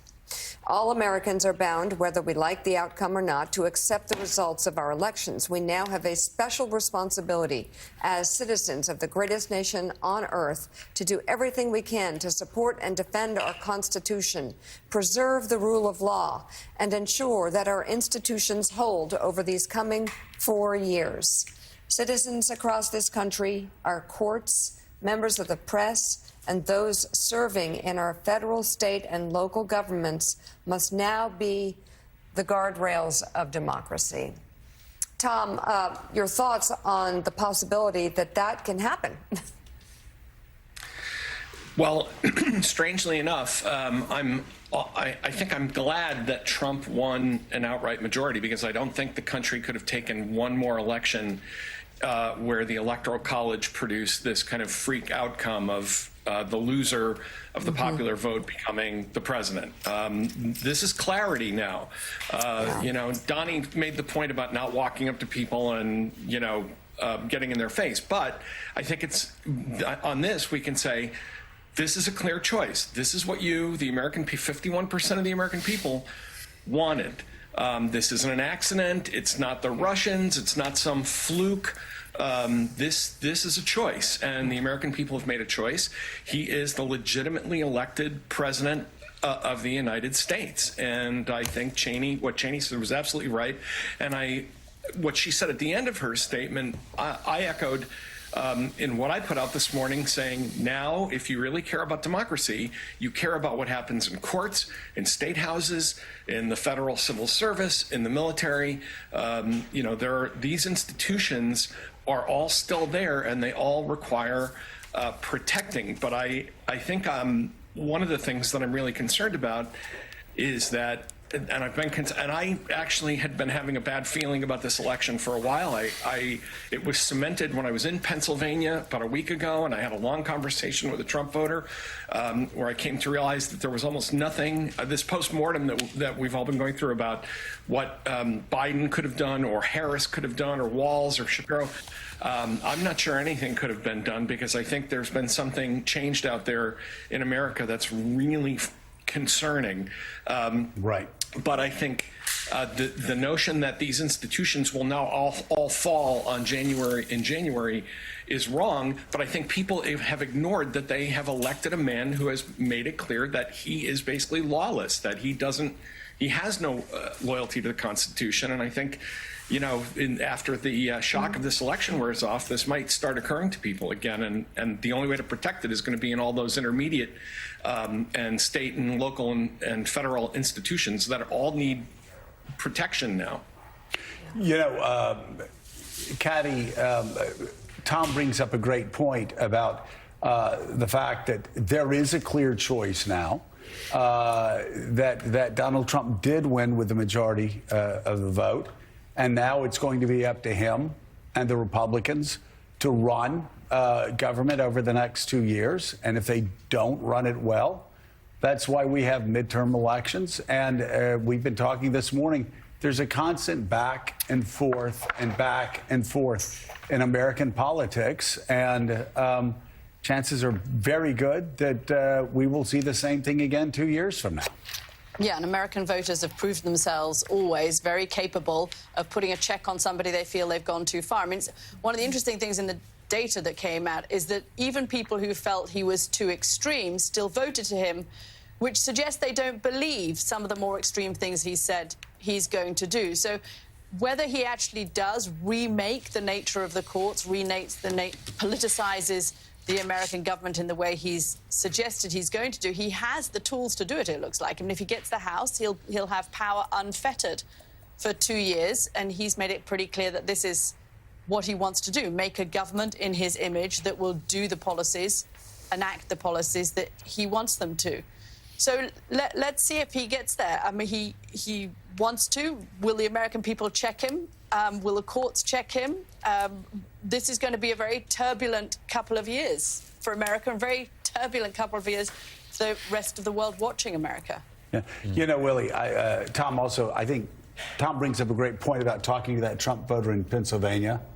Of course, we spent time leading up to the election looking at the things that Donald Trump was saying that seemed to break constitutional norms, political norms, our basic standards and values. This morning, we're talking about the Democrats could have done, should have done, would have done.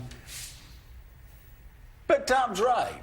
Sometimes when you talk to Trump voters, and I know a lot of them, they're Trump voters. And you can talk to them for 30 minutes and you can show them chapter and verse of what he said, and it really doesn't matter. And that's family members, that's friends that I've known from, time I was 6 years old. It just doesn't matter. So again, I think it's really important that Democrats look and see what happened, not specifically because of Donald Trump, but they're losing races in the Senate, they're losing races in the House. This isn't like a one-off, right? This is a Democratic Party that is only 32% of Americans identify with. Yeah, there's going to be a lot of soul searching about how to move forward in the Democratic Party. I would add one other issue here. Obviously, abortion rights, reproductive rights were so central to 2022, expected to be, and they were last night. But a lot of the people in the states that voted to enshrine abortion rights into constitutions in almost everywhere save Florida. And by the way, even in Florida, it got 57% of the vote,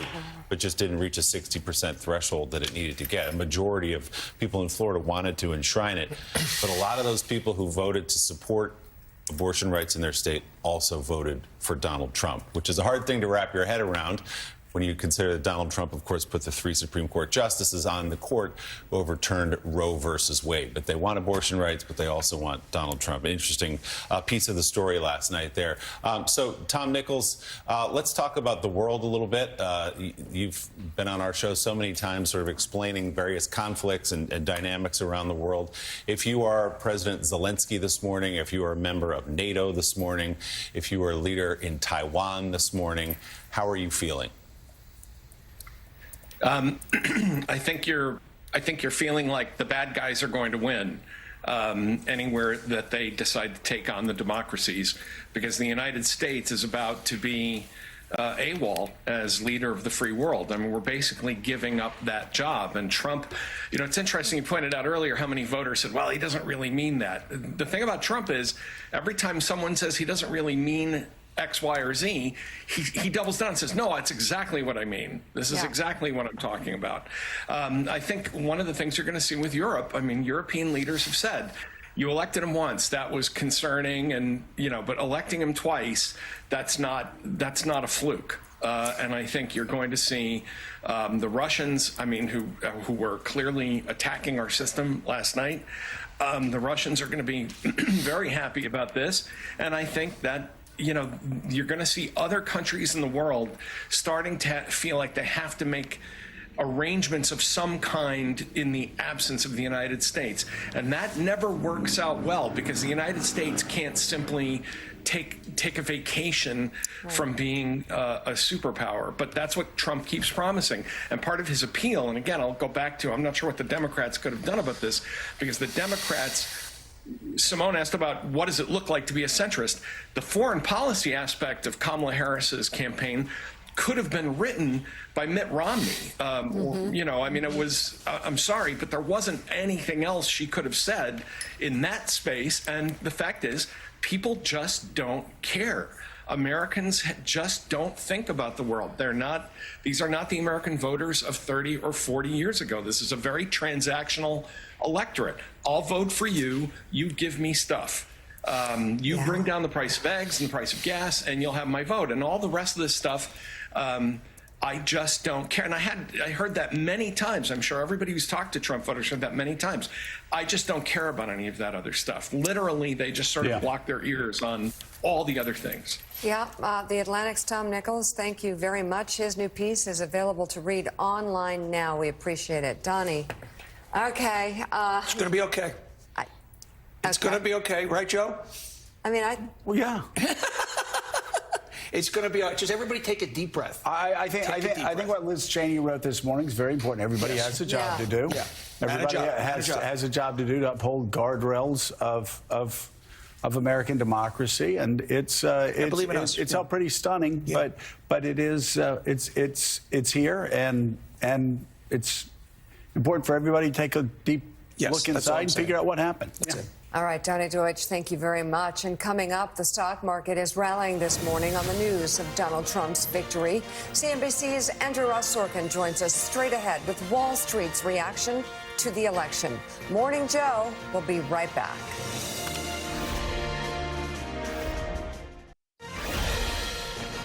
Everybody up here is very special, but the Trump, who did you say? Oh, let me tell you, we have a new star. A star is born, Elon.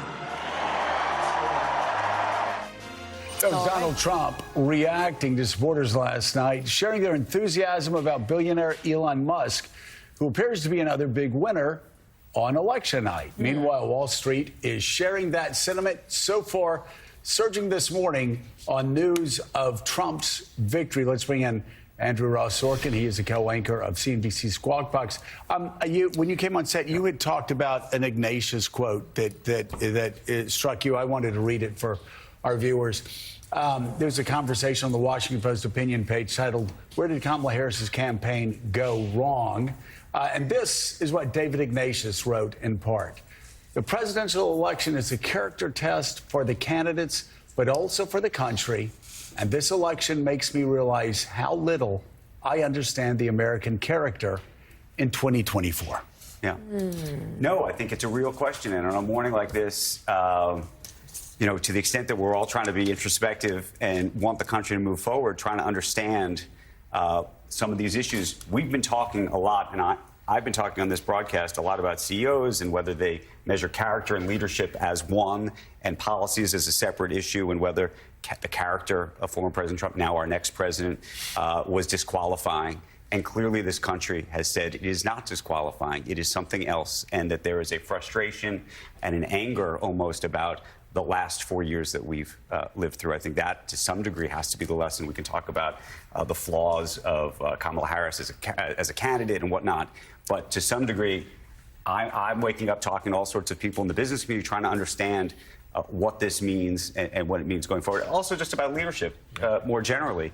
And I will say one thing that was interesting. Late last night, I was talking to a CEO who you all know, who I will not name because it was an off-the-record conversation, or an background conversation, I should say, who said to me, Andrew, you come on, and he actually watches this show, Morning Joe, and said, and you sermonize about the morality of character and what businesses are supposed to, and CEOs should be doing. He said, part of my job, and this is a Democrat, he said, part of my job is to read the room. And he said, I feel like I've been reading the country for the last month and a half, and I thought it was going this way. And so there was part of me that wanted to say something, but part of me that thought, if you can't fight City Hall, you can't fight the American people. And I thought that was very profound to some degree. I know there's some people who would be disappointed with a comment like that, but I do think that there is something to that sentiment in terms of why, when you folks have asked why business people haven't spoken up, I'm not sure it's all about the wallet and the pocketbook per se, though I will say the stock market this morning is up 3% on the back of this news. You can look at Tesla, by the way, Elon Musk, who's going to play a huge role in this administration, at least that's the perception. That stock up 15% this morning. By the way, stocks like Rivian, which competes with it, down. You're looking at Bitcoin up in a big way. You're looking at the DJT stock, that up as well. That one's, by the way, very hard to square, given actually Trump's ties to Elon, and you think either X is going to win or Truth Social would win, but it's unlikely that both will win, and both are not doing so well, at least on the economic end of it, though I think X has clearly reached a real audience. So, Andrew, on that broad market number, we showed that the Dow's up, I think it was 1,300 or so at last check. What's going into that? What is the market saying about Donald Trump as president, policy-wise? What do they think happens from here? Okay, so the first piece is they're thinking personnel is policy, and they're thinking that in terms of both executive orders and the regulatory state. So who's going to run the SEC? One of the reasons that Bitcoin is up is because they think that Gary Gensler is going to be booted, and there will be somebody who is friendly to crypto, friendly to business in that role. They think that Lena Khan is not going to have her job at the FTC anymore. All of the mergers that have been on hold the last 4 years, they think, move ahead. So there's some of those component parts in this. They also seem to think that the tariff policy that we talk about, and we've talked about almost endlessly, is not something that's fully going to come to fruition, that it really is going to be used as a negotiating cudgel against other countries as opposed to a broad-based tariff, and therefore it won't have the inflationary effects that we've talked about. We'll see about all that. And then the biggie, by the way, on the other side of all this is going to be tax policy. This last tax policy does sunset in 2025, and now there's probably a better chance for that policy to at least stay where it is, if not shift in even more favorable ways, potentially towards the rich. We will see, but maybe in other ways. Yeah, certainly if the Republicans get a House, they've signaled one of the first things they'll do is make that tax cut permanent. Caddy, earlier in the show we were talking about how this election is being perceived overseas in terms of some of the global conflicts, in terms of alliances. But let's talk about on the economic level here, a read, if you will, on the global markets, how they're perceiving the Trump victory, but also about what comes next. As Andrew said, there is the thought of tariffs. There's potentially talk of trade wars. We know how tumultuous these transatlantic economic ties were for the first time for Donald Trump, and he's promising even more so now. Yeah, I mean, I'm looking at the European stock markets. They're all higher. Dollar and Bitcoin as well soaring over there too. So investors clearly thinking this is going to be good for investments and different asset classes. I guess the way that Europeans are looking at this, apart from the security implications, and I think that's the first thing that Europeans would think of if Donald Trump winning, is what's going to happen to Ukraine, what's going to happen to NATO. I heard Peter Baker saying earlier that Donald Trump may well pull out of NATO, or at least not to say that he's not going to honour Article 5, which effectively kills NATO. That's the biggest concern across Europe as they wake up to this news this morning. But on the economic front, I mean, you know, to some extent, there has not been that much difference between Joe Biden and Donald Trump when it comes to protectionism. I think there was a realization that America is moving inexorably, whether it was Kamala Harris or Donald Trump in a second term, in a more protectionist direction. That is just the way America seems to be. And you look at the election results last night, it bears that out. Would there have been more tariffs on Europe because America first seems to mean Europe last? Donald Trump doesn't seem to have much love lost for Europe. So there may be more hits on European allies than there would be on other countries. But then you're going to have areas of the world that are going to welcome this. You look at Narendra Modi in India. He has a very transactional, good relationship with Donald Trump. There are countries in Asia which have been remarkably calm about the prospect of Donald Trump being re-elected and just said, look, we can do business with him. We've figured out the way to work with him, and we're fine with him being re-elected. The area of the world that is particularly concerned are those Western European democracies, and they're particularly concerned at the moment because of the situation in Ukraine. Absolutely. And Simone, just as were you jumping in? I just wanted to make one comment, which is I think that the business community always likes to say that they like gridlock. Yeah. There may not be gridlock, depending on whether you think the House is where it lands. And so the question is, what is going to be the governor on some of these economic proposals in terms of economic spending and the like?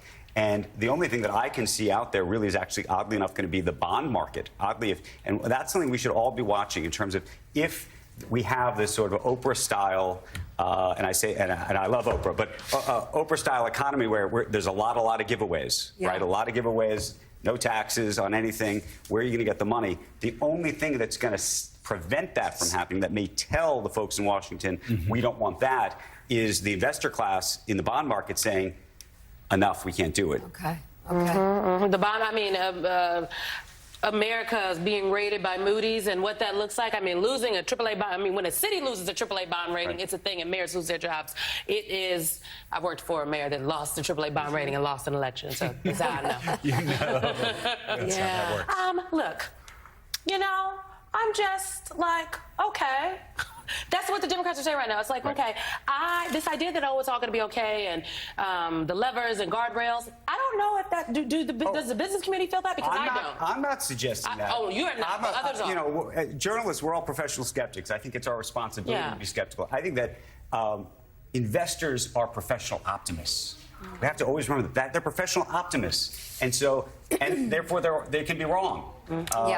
And we're going to have to keep our eyes on all of this, and we're going to have to keep our eyes on all the promises made, and not just whether the promises get kept or not, but what happens on the other side of those promises. CNBC's Andrew Ross Sorkin, thank you very much. Thanks, Andrew. And coming up, NBC's Sahil Kapoor and the Washington Post Jackie Alamany join us straight ahead with a closer look at some of the key congressional races. Morning Joe. We'll be right back.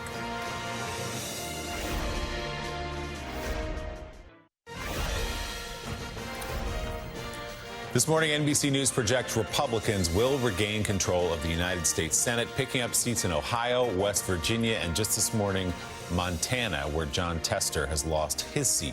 We're still waiting for the results of several U.S. House races at this time. Still too early to say which party will control the lower chamber, but Republicans so far have flipped 5 seats, while Democrats have flipped 2. Join us now, NBC News senior national political reporter Sahil Kapoor and congressional investigations reporter for the Washington Post, Jackie Alamany. Good morning to you both. So, Sahil, let's go big picture first on where the Senate is, with a few of these races very tight and still to be decided this morning. Yeah, absolutely. We know Donald Trump is headed back to the White House with a Republican Senate majority, but we don't know the size of that Senate majority. 52 is the minimum right now. There are 5 seats, Senate seats in purple states, the key purple states that we've been talking about all along, including the blue wall, including Nevada, Arizona. You see it on the screen. too close to call. Now, I think Democrats appear positioned to win more than they lose there, but it's very plausible that Republicans could pad that majority a little bit. What does that mean? That means Donald Trump pretty much gets his pick on cabinet choices, personnel to stack his administration, judicial nominees. This is a huge one to watch. The Supreme Court, there are a couple of conservative justices on retirement watch who Republican senators fully expect to consider retiring under Trump and a Republican Senate. This move was to Republicans and taking over the Senate was widely expected, I think. But are any of these particular races surprising to you? Well, the sweep is certainly surprising. It's not surprising that they're winning Montana. That's a red state where John Tester had been defying gravity for a long time. It's not really surprising they're winning Ohio, which has swung pretty bright red. Sherrod Brown there had been defying gravity as well for some time. But the fact that they're doing this well in the blue wall states, the so-called blue wall states, Michigan, Pennsylvania, Wisconsin, with a shot at picking off at least one of them, that, I think, is coming as quite a shock to Democrats. Let me ask you about one more race, because there was a lot of attention and a lot of hope placed by Democrats in Colin Allred against Ted Cruz in the state of Texas. That turns out not to have been even close. That's right. Cruz is going to win that one going away. And the single biggest reason, Latino men. This is the story of the entire presidential race as well. Donald Trump has made huge gains with Latino men. We saw that in Texas as well. We know that Democrats have gained in the suburbs. They've gained among white college graduates, but they have lost so much ground with Latinos that Texas is remaining solid red. I think you're right. It's a big part of this. Jackie, let's take a look at what you're looking at specifically in the House.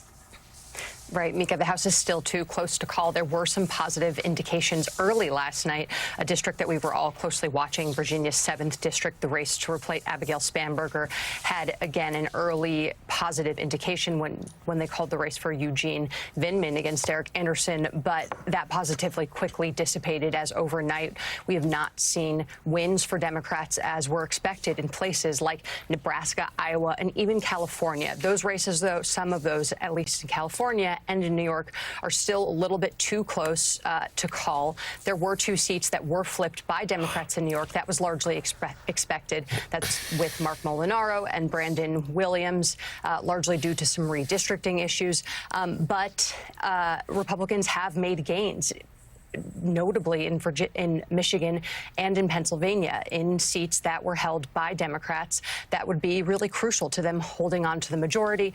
If the House manages to maintain the majority, Donald Trump is going to come into his presidency with extreme legislative power, along with a plan to obviously wield expansive presidential power.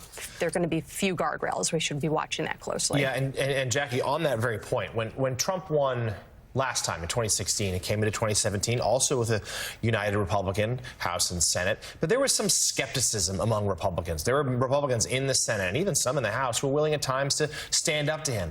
Those people are largely gone. Senator McCain's not there anymore. Senator Romney leaving, Liz Cheney. The list goes on and on and on. Talk to us about how this is when now Donald Trump is back in power and he will have a very Trumpified Republican Congress.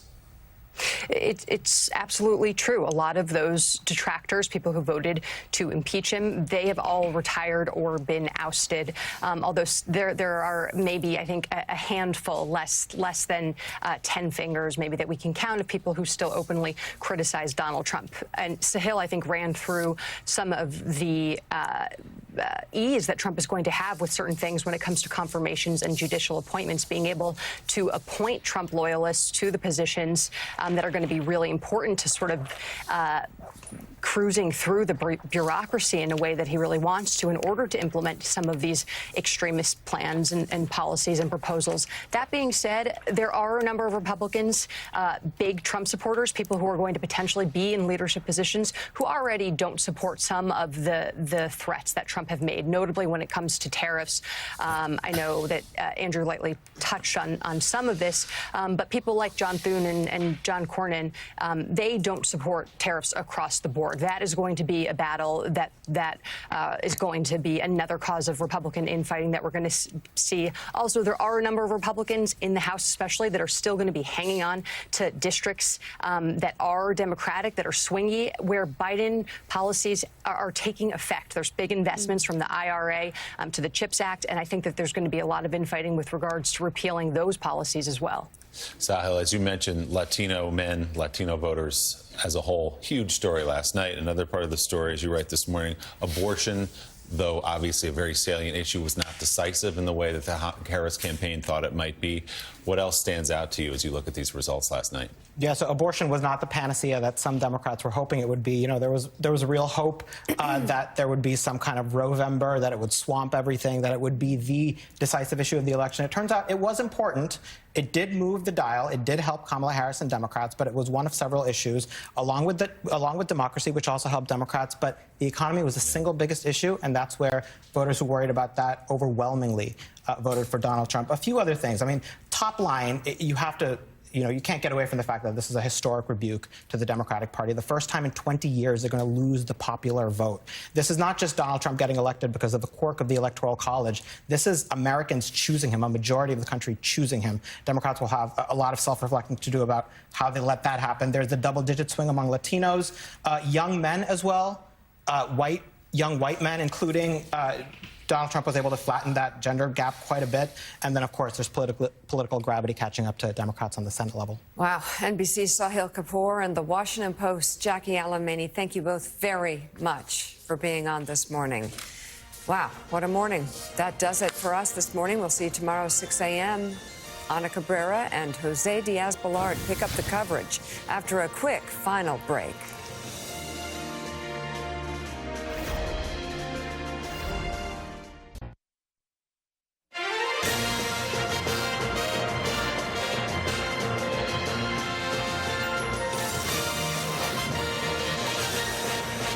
Good morning. It is 10 Eastern, 7 a.m. Pacific. I'm Ana Cabrera alongside my colleague and friend Jose Diaz-Balart. And Americans this morning waking up to a historic outcome as Donald Trump is now president-elect, defeating Vice President Kamala Harris. It's a decisive win for Trump and an unprecedented political comeback, winning 4 battleground states and on track, it appears, to win the remaining 3 for a clean sweep. This is only the second time in U.S. history someone will serve 2 non-consecutive terms in the White House. Trump invoking that history early this morning in his victory speech. This was a movement like nobody's ever seen before.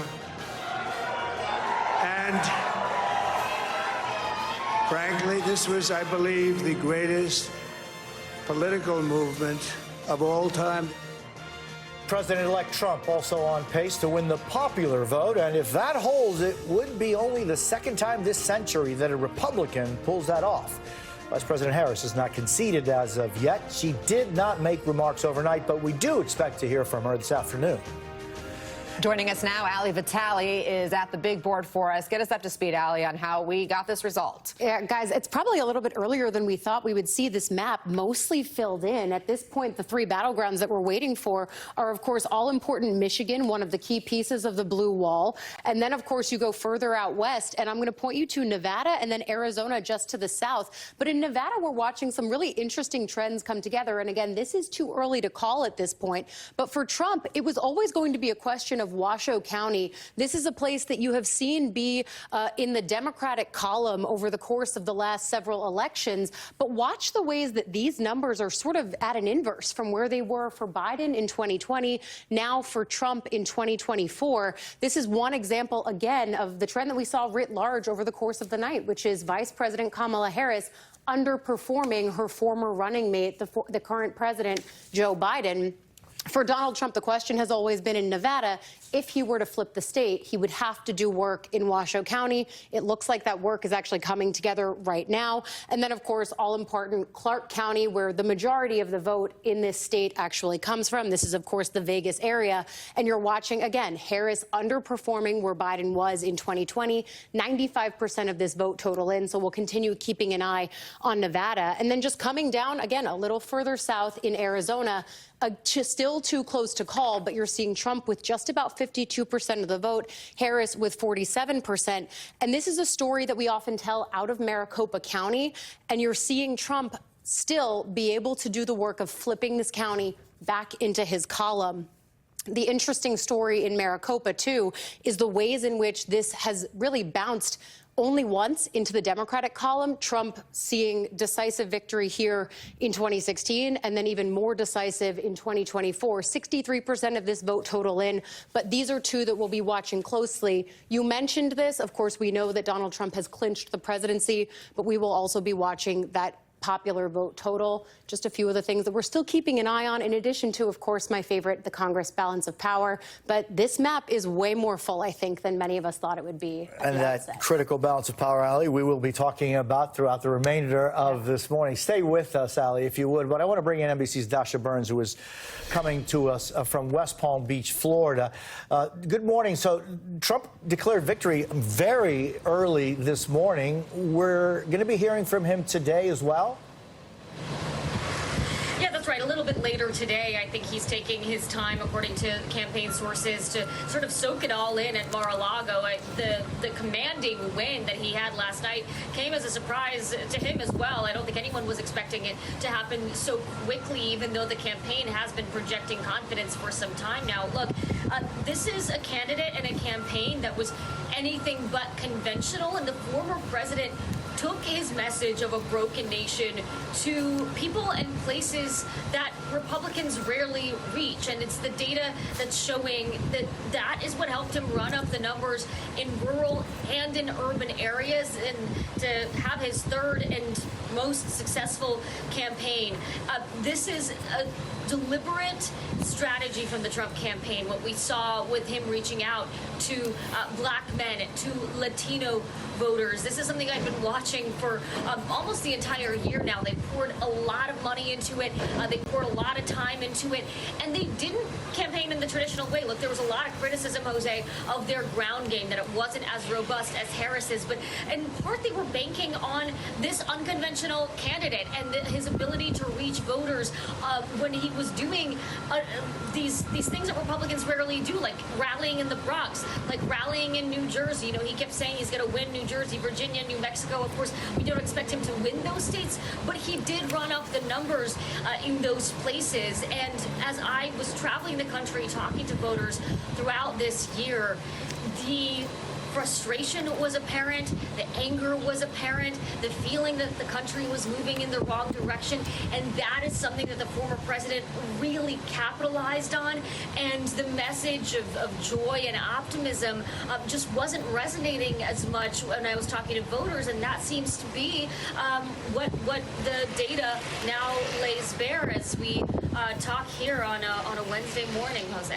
All right, Dasha Burns, thank you. And we know you are tracking the very latest movements from the Trump campaign. Thank you for your hurried getting up for us, hence the slightly odd audio we were hearing there. Shooting that off a cell phone this morning.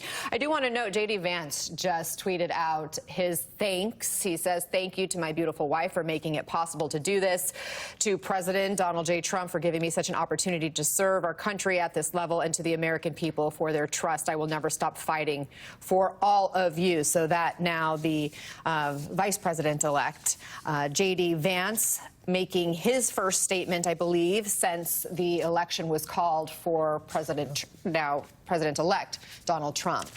Let's head out to NBC's Mike Memoli, who is joining us with Vice President Harris's reaction this morning from the Harris camp. What can you fill us in on?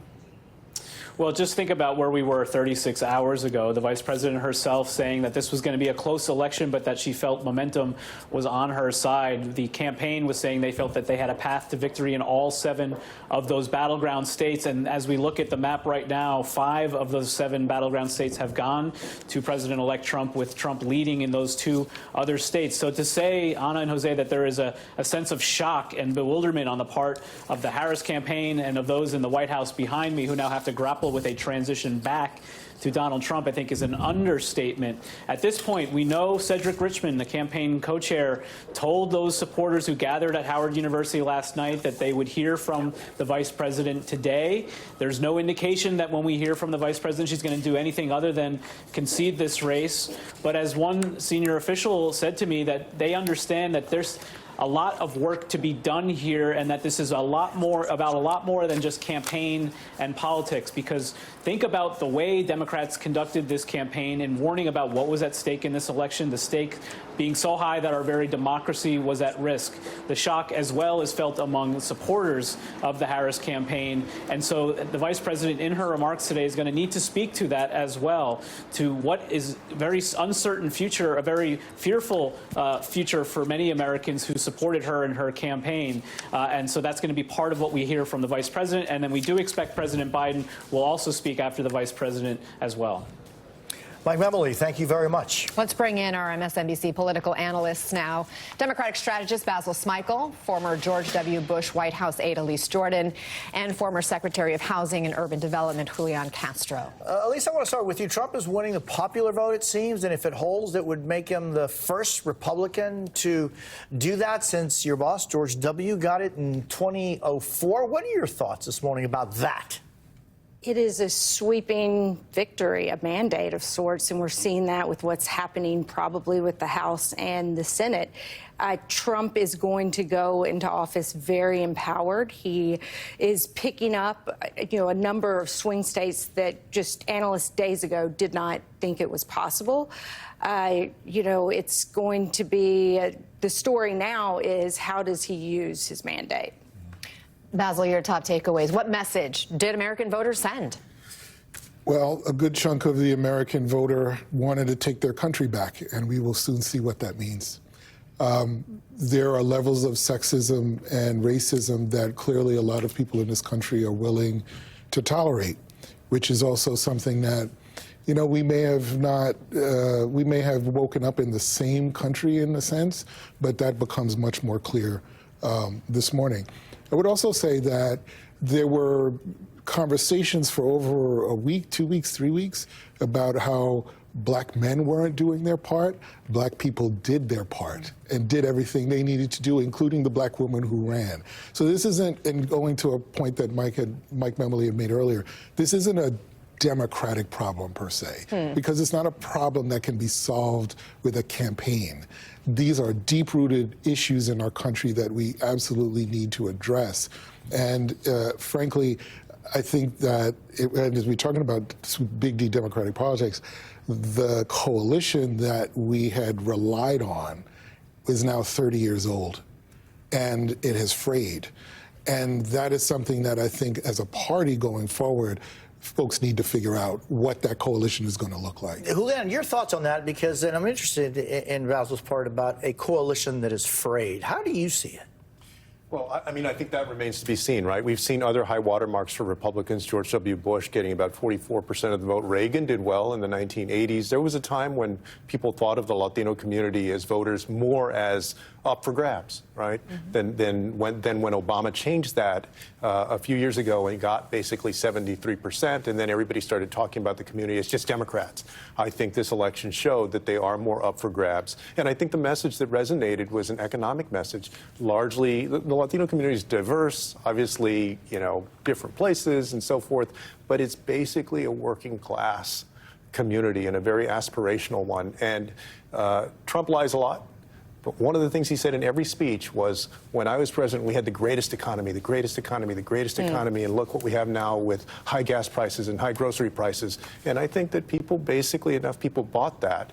And we're going to spend a lot of time, I know, trying to untangle that. But fundamentally, I think that was the biggest factor with the community. And back to Basil's point again, did the community do their part? Did the Latino community do their part in this election? Yeah, I think this narrative is setting in that worries me somehow, that blames the Latino community. And I think that you got to give every community their agency, right?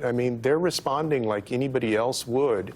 On top of that, even if you believe the exit poll, 53% of Latinos supported Kamala Harris, right? And so it's still a majority and a governing, positive part of the Democratic coalition. And I think that Democrats need to build on that and really, really understand what happened. They basically got to do the analog of what Republicans did after Romney lost in 2012. They did that autopsy to figure it out. And Democrats, I think, need to figure that out. I got to say, and this is not, and I want to be clear, this is not about finger pointing to specific communities. It's not. But there was finger pointing in saying that this community of black folk, black men in particular, but black people in general, what are we going to do? Are we going to get behind the candidate? And that happened. So my point is not so much. But that was a discussion that happened in both sides of the aisle. And there was some, listen, there was some growth that Trump saw in places like Wisconsin, right? I have with members of the black community, black voters. He was going to pick people off in different communities anyway. That's to be expected. But my point is that, over the last couple of weeks, we've been talking a lot about who's going to do their part. And the folks that need to do their part did their part. But I don't want to single anybody out. What I do want to single out is the fact that there was blatant racism and sexism in this campaign cycle. And my question is, what are we going to do about that? What are we going to do about the fact that that language was directed towards all of us at this table? Whether you're Latino, African American, or as a woman, the language that he used to define and describe Nancy Pelosi in the last day did not seem to matter.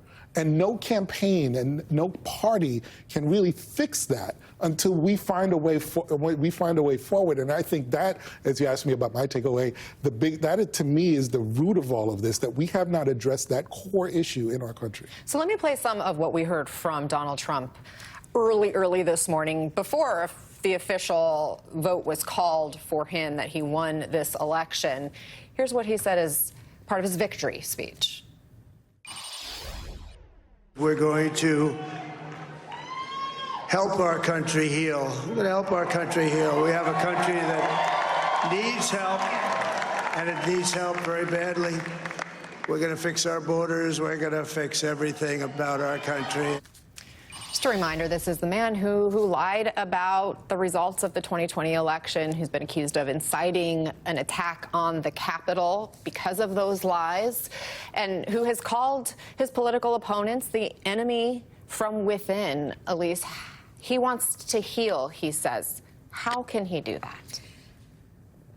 On the positive side, if I'm going to try to say anything to look to the positive, when Trump feels like a winner, he usually is more controlled, and his behavior is more controlled, as you saw at the Republican National Convention. That it's when he feels under the worst attack that we see the absolute worst of him and what he's really made of. So let's hope there's a grace period as he basks in the victory. But what does healing look like? This country has so much to heal for so many years. I just hope everyone comes together and remembers we all want to have good lives for our family at the end of the day and a safe place. Secretary, what does the vice president need to say today? What would your advice be to her? Well, I think she needs to speak from the heart. And look, I think she was put in a very tough position by President Biden. I think that he should have, after the 22 midterms, he should have cleared the way. And I think she would have been in an even stronger position. I think she could have won that primary and had more time. In many ways, her campaign did a tremendous job with the circumstances that they had. Today is about, of course, acknowledging everybody who did work hard for her, acknowledging the vision that she had, and also, I hope, for my daughter, for other young women, reminding them that more of those cracks are in the glass ceiling, and to keep going and to try and inspire the young people of America, which she's done the entire campaign, and that she can continue to do. Basil Smikle, Elise Jordan, former Secretary Julian Castro, thank you all. Thank you. I know it was a long night, early morning. Really appreciate getting your insights and your perspective on this race. And when we're back in 90 seconds, we'll talk to Trump team member, Florida Congressman Byron Donalds, on this win and what Trump might do next. Plus, the balance of power in Washington still up in the air in so many ways. What could complete GOP control of Congress and the White House mean? We're also breaking down what happened in the battlegrounds and the trends that helped push Trump to victory. And the first twice impeached former president, convicted of a felony, back at the White House. A historian joins us with some perspective about this moment.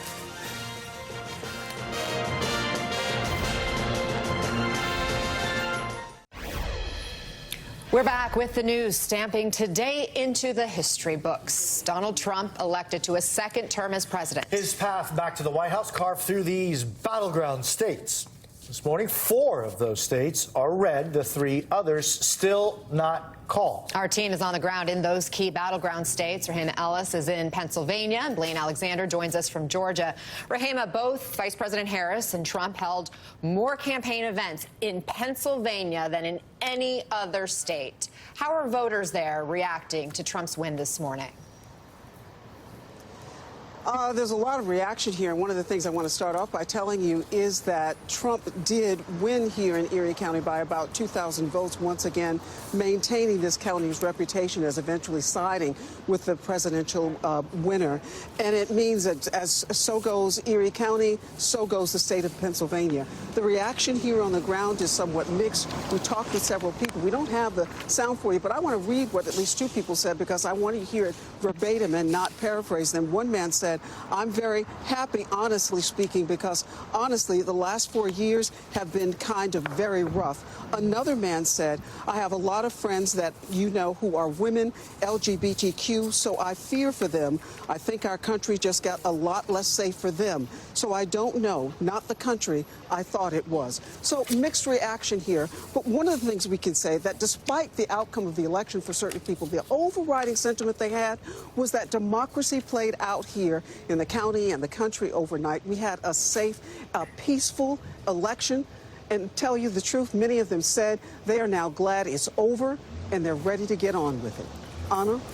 Rahema, thank you. And Blaine, meanwhile, Georgia was among the first wave of battleground states called for Trump. Did voters see this coming? Well, Jose, it depends on who you talk to. I spoke with a number of people throughout the night, kind of as the day unfolded yesterday, and the answer is yes and no. Remember, just to set the scene, it was Georgia that really kind of shocked the nation 4 years ago by flipping blue for Joe Biden for the first time in a couple of decades. And so the fact that it went back in Trump's column yesterday, when I spoke with Democrats throughout the day, they were optimistic. Those are people that I spoke with at polls, people who have worked on campaigns here statewide. They said that the early voting numbers really kind of made them feel good going into yesterday. But when I talked with Republicans as we were watching those returns come in, they pointed to the same thing, early votes. And the fact that we saw kind of strong showing from Republicans, which traditionally isn't something that they do, and kind of looking ahead to strong turnout on Election Day, they said that as early as 8 p.m. they were feeling very good about Georgia. But one other thing that was interesting, guys, when we look at last night is how quickly Georgia's results were uploaded. Remember, back in 2020, we didn't see results for some 10 days, 9 or 10 days after the election. We knew Georgia before the night ended. Here's what the Secretary of State, a Republican, had to say about the election. Take a look. I did my job. I followed the law, followed the Constitution, and I'm going to continue to do that because I work for the people of Georgia. They're the ones that put me in office, and they're the ones in 2022 overwhelmingly reelected. I think people are looking for integrity, people just do their job. And so we've done our job, and I'm good enough for that. You heard the Secretary of State there say we've done our job. Of course, you remember very well that the kind of undercurrent to the story here in Georgia was that this really was the epicenter, especially here in Metro Atlanta, the epicenter of that election interference, those claims from back in 2020. And so the Secretary of State, different counties, you saw a lot of changes to kind of make sure that the process went seamlessly overnight. Guys. Blaine Alexander, thank you very much for your reporting. And joining us now, Republican Congressman Byron Donalds of Florida. Congressman, thank you for being with us this morning. Have you spoken to Donald Trump yet this morning, and what's your main takeaway from the election? I haven't spoke with him this morning, spoke with him some last night. The big takeaway is the greatest political comeback in American history, and also the beginning of a political realignment behind Donald Trump. Hispanic voters, black voters, working class men and women all through our country, independents, young voters, they all decided the same thing, that we needed a change in leadership, we needed a change in direction, and we needed a vision to put the American people first, and that vision was provided by Donald Trump. Let's listen to some of what we've heard from now President-elect Donald Trump, some of his rhetoric during the campaign. I'm not running against Kamala. I'm running against an evil Democrat system. These are evil people. We're running against a very evil system And we have to defeat that system, and America's future will be an absolutely incredible one. So, Ben, last night we hear he will heal the country. How's he going to do that, especially when he says something like that and applies it to people who maybe don't support him, who didn't vote for him? First and foremost, the success of the American people is how you unite the American people and unite our country. That's what Donald Trump is focused on. That's why his tax policy, his border security policies, those are the number one and number two reason why the American people came to support him, getting us out of these conflicts across the globe. That's what the American people want. And let's be very honest about what's happened in Washington, D.C. For 12 of the last 16 years, the Democrats have run Washington, D.C., and what have we seen? High inflation, stagnant economies, open borders, and a foreign policy that's not worked on behalf of the American people.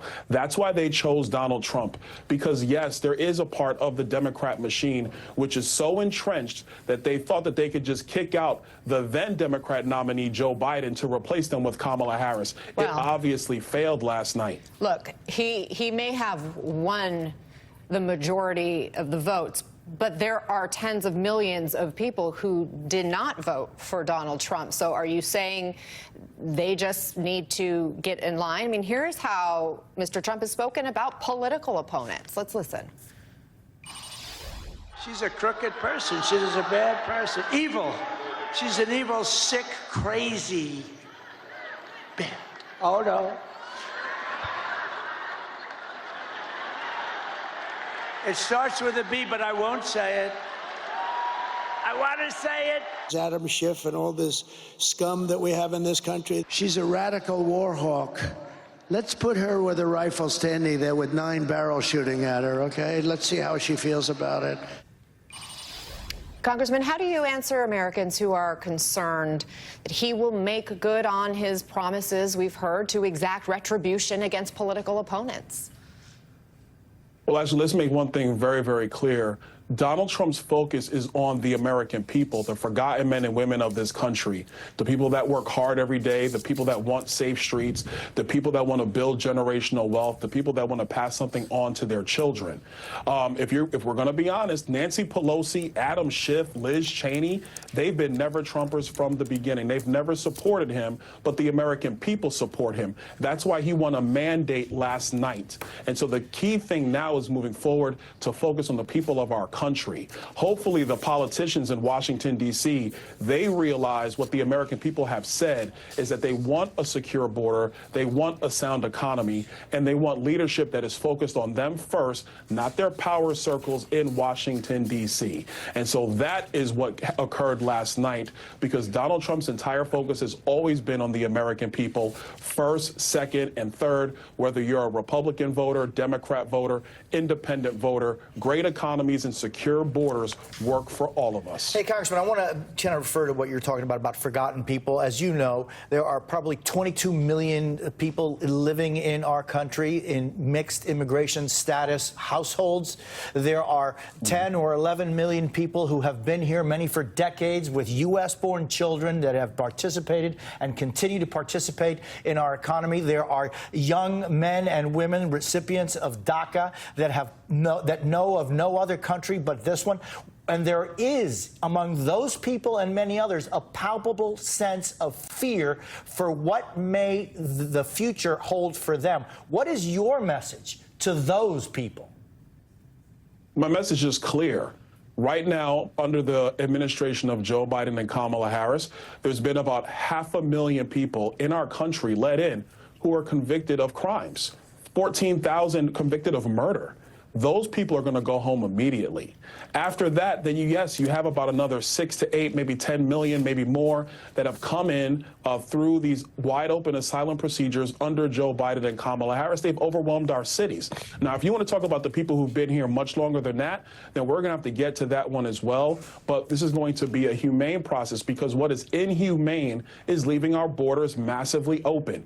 We have young girls who were sold into sex slavery by the drug cartels. Those girls matter as well. What about the 350,000 children lost by the Biden-Harris administration, just lost in the United States? That's a major humanitarian crisis, and we're going to fix all of it. Those are issues of import. my question once again, what do you say to those that aren't the ones that have crossed the border in the last couple of years, but the ones that have been here and that who in many ways have, through their actions in our country, been vetted? And what do you say to the hundreds of thousands of people from El Salvador that have been under TPS? What do you say to the thousands of people that have come from Haiti and continue to contribute in our country? What do you say to those people who look at the rhetoric that's been used recently and have a palpable sense of fear? What I will tell them is Donald Trump is going to follow the law. And so if you're going to talk about rhetoric, which happens all over the place in politics, not just from Donald Trump, but from the political left as well, we have to be honest with people. We are going to follow the law. If you come to the United States legally, there is no issues whatsoever. But if you have come here illegally, unfortunately, yes, some people are going to have to be deported, starting with criminal aliens in the United States.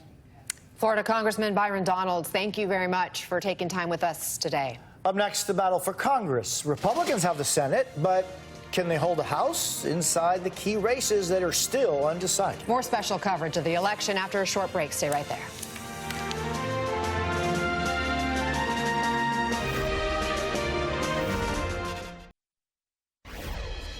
Republicans have captured the Senate and the White House. And, well, there are hopes of maintaining their House majority as well to pull off a trifecta. We may not know the full results for the House for at least a couple of days as we wait for the final numbers out of states like California. But in the Senate, NBC News can project that Tim Sheehy will win Montana, ousting Democrat incumbent John Tester. So overall, there are still 6 uncalled Senate races from Maine to Arizona. Joining us now from Arizona is NBC's Liz Kreutz. Liz, good morning. The Senate race between Gallego and Lake still not called. What's the latest there?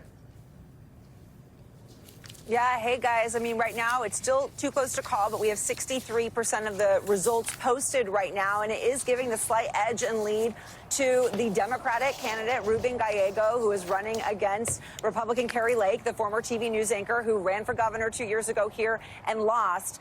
Notably right now, so Gallego is up about 2.8 points in the statewide contest right now, but here in Maricopa County, it's a wider margin, up by nearly 6 points. So it's sort of hinting at that rural-urban divide. And it's also notable that both statewide and here in Maricopa County, Trump is winning the presidential contest right now. Also still too close to call, but it is sort of what people were expecting might happen going into today, that there could be those people who went out to vote for Trump but then just didn't like Kari Lake and either decided to vote for Gallego or just simply left that contest, the Senate contest, blank. Kari Lake is considered a pretty unpopular candidate here, and Ruben Gallego has run a pretty strong campaign, a congressman who's really leaned into his military service. He is an Iraq war veteran, served in the Marine Corps, and he's run a campaign, a pretty centrist campaign, similar to Mark Kelly, who ran and won 2 years ago.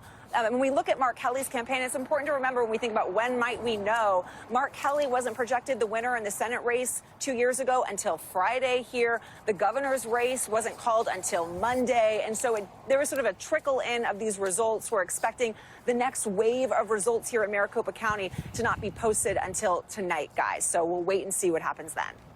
Liz Kreutz, thank you so very much. And back with us now, NBC's Ali Vitale, and joining us is Dave Wasserman, senior editor in elections analysis for Cook Political Report, and Susan Del Percio is with us as well, Republican strategist and MSNBC legal analyst, political analyst, I should say. So, Ali, let's just talk about what's still out there, because we know we have a few Senate races still on call, which will determine how big the Republicans' margin is in the majority in that chamber. But the House is still up for grabs at this point. What's left? Still very much up for grabs, dozens of seats. And we were always talking about this as a game of tight margins, because I'm just the right height for this to float above my head. Democrats need to now flip 7 seats. It's kind of a disingenuous number, because the 3 seats that are added to the 4 that they initially needed to flip were basically won by Republicans because of North Carolina's redistricting process. And so really it's for Democrats still to, yes, flip 7, but really flip 4. And the way that I went into looking at this evening was, of course, one of the more chaotic maps that we have access to here at NBC. I say that lovingly as a congressperson. But at the same time, these were sort of the 7s, the districts that end in a 7 that I was looking at for a variety of reasons going into the night. The first of them is Pennsylvania's 7th congressional congressional district. This is not one that we've called yet, but the incumbent in this race, Congresswoman Susan Wild, has actually conceded her bid at this point. So we're waiting to see the rest of the vote totals come in. Pennsylvania, of course, one of those top contested battleground states, decided at the presidential level, but a lot of counting still going on in the Senate contest and still here.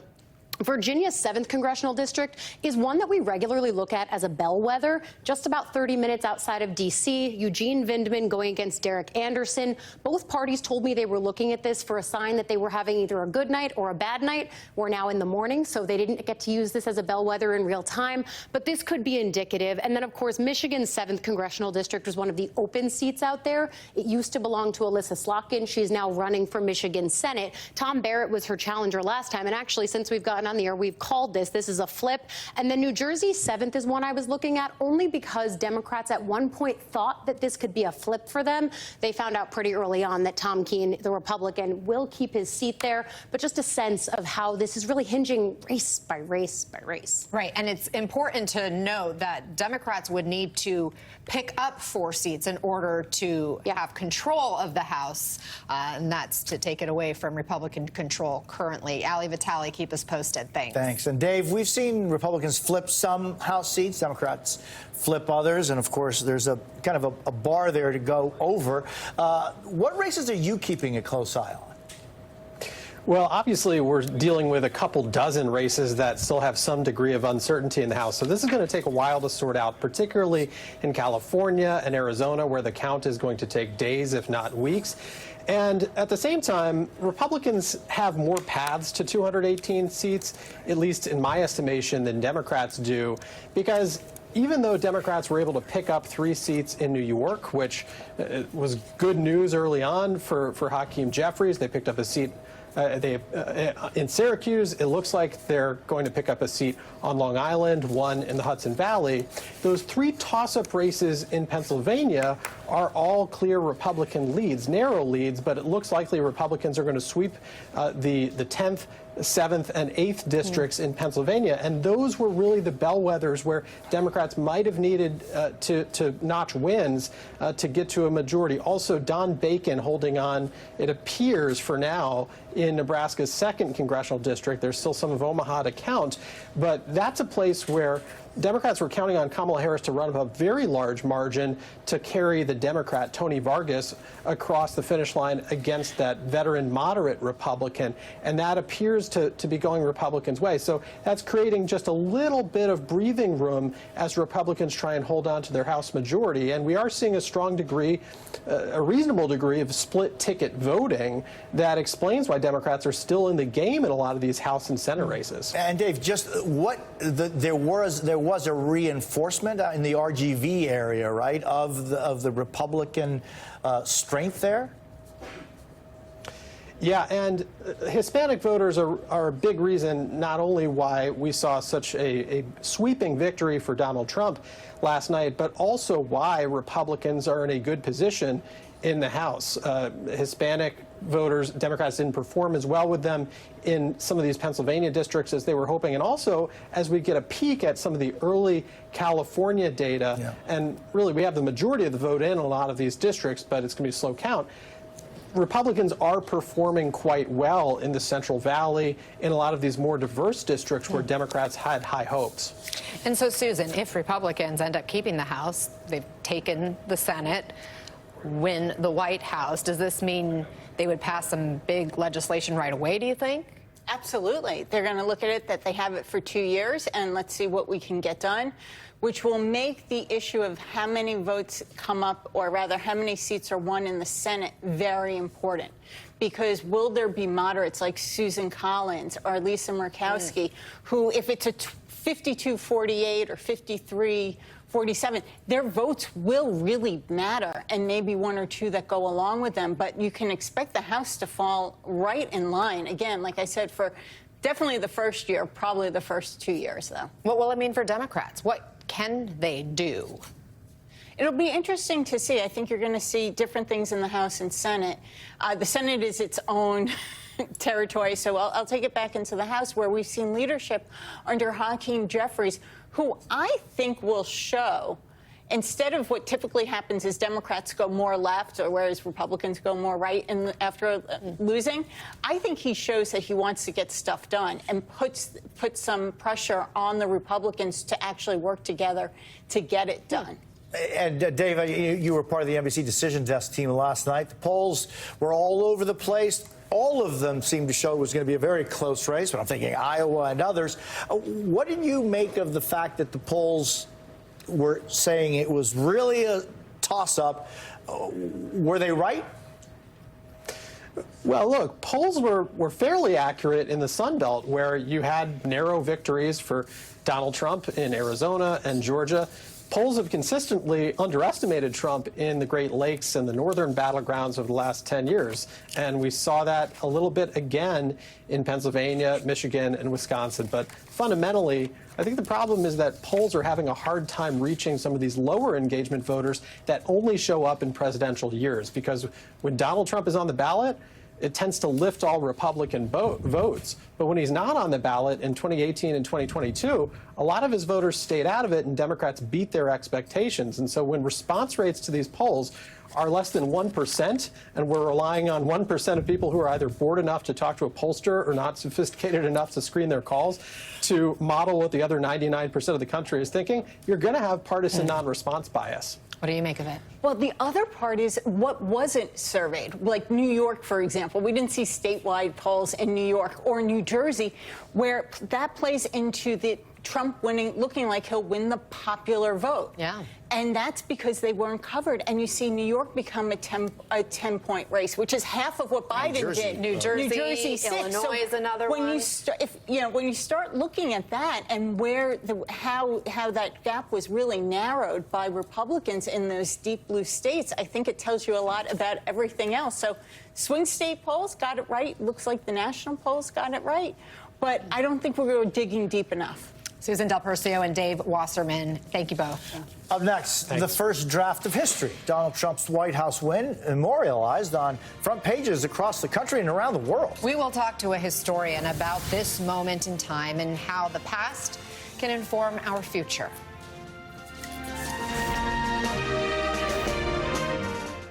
I think it's going to be hard to overstate the historical significance of Trump's resounding victory last night and what it means in the context of our still young American democratic experiment. Trump becomes the oldest man to win a presidential race in this country. He is the first non-consecutive presidential win in more than 130 years, so the second in all of the nation's history. He's the first person convicted of a felony to win the keys to the White House. He defeated America's first black female presidential nominee. And who better to talk about all of this than with presidential historian Michael Beschloss. Michael, it's great seeing you always. And I'm just thinking of, thanks, the headlines not only here in the United States, but throughout the world about Trump coming back.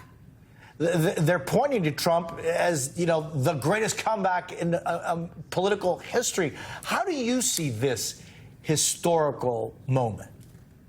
Well, looking at what happened last night, you know, whether people like Donald Trump or don't like Donald Trump, or I guess a couple of are indifferent, this was easily the greatest political comeback in American history, no question. In modern times, Harry Truman in 1948 had a surprise re-election when he had been behind.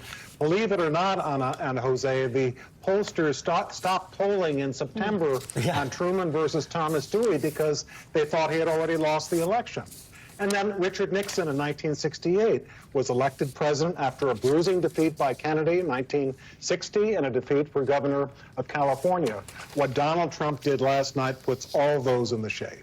Before the votes were fully counted, fellow historian John Meacham wrote in the New York Times yesterday, quote, "When Donald Trump began his rise to power in 2015, he struck me as a dangerous but recognizable demagogue." And he equated Trump to Joseph McCarthy or George Wallace. And then he added, "I now see him as a genuine aberration in our history, a man whose contempt for constitutional democracy makes him a unique threat to the nation."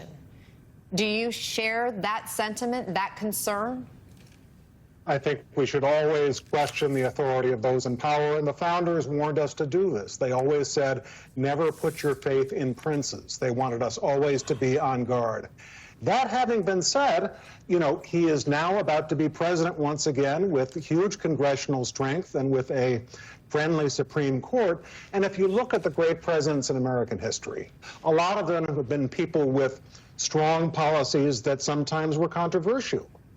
Grover Cleveland, who was elected twice and ran 3 times for president, the only other president with non-consecutive terms in the 1880s and 1890s. Of all things, he was against tariffs, the opposite of Donald Trump.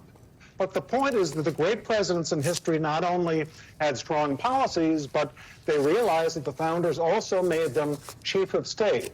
And their job was also not only to propose things that might make people delighted or angry, but also to heal and unite the country. So compromise and negotiate, as well as say things that stimulated people's brain cells. Yeah, and Michael, I mean, just remember, you know, Soren Kierkegaard, who said life can only be understood backwards, but must be lived forwards. And so how do you put a context as you look backwards into the lessons learned and the warnings created from our history as we look forward? I think the warning is that when we have seen demagogues in Congress and some running for president, Americans have looked at that and they have risen up against it when that happened, to the extent that that was possible. But at the same time, Jose and Anna, if I could say something that I hope is cheering and reassuring, if you're a historian or if you love history, you have to be an optimist about America. We're almost 250 years. We've gone through these depressions, wars, terrible struggles, needs like civil rights and rights, of other groups in American society. In the end, we sometimes step backward, but we always ultimately step forward, but sometimes it takes a while. And yet, we've had 2 women now in the last decade to come close to the presidency, but still, in this country's 200-plus year history, not a single woman has been elected president. Why? That's the astounding and disheartening thing. It took all the way till 1920 for Americans to amend our Constitution to guarantee all women the right to vote. That was only, 144 years ago? That's incredible. But when that happened, if you look at the congressional debates of 1920, they were saying as soon as you give women the right to vote, there will be many women governors, there'll be many women members of Congress, and there will soon be a woman president. Sadly, that has not happened.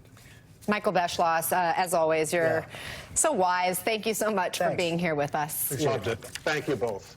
In our next hour, special election coverage, more history made. We'll talk to the first transgender woman elected to Congress. Plus, what does Donald Trump's victory mean for foreign policy, including the wars in Ukraine and the Middle East?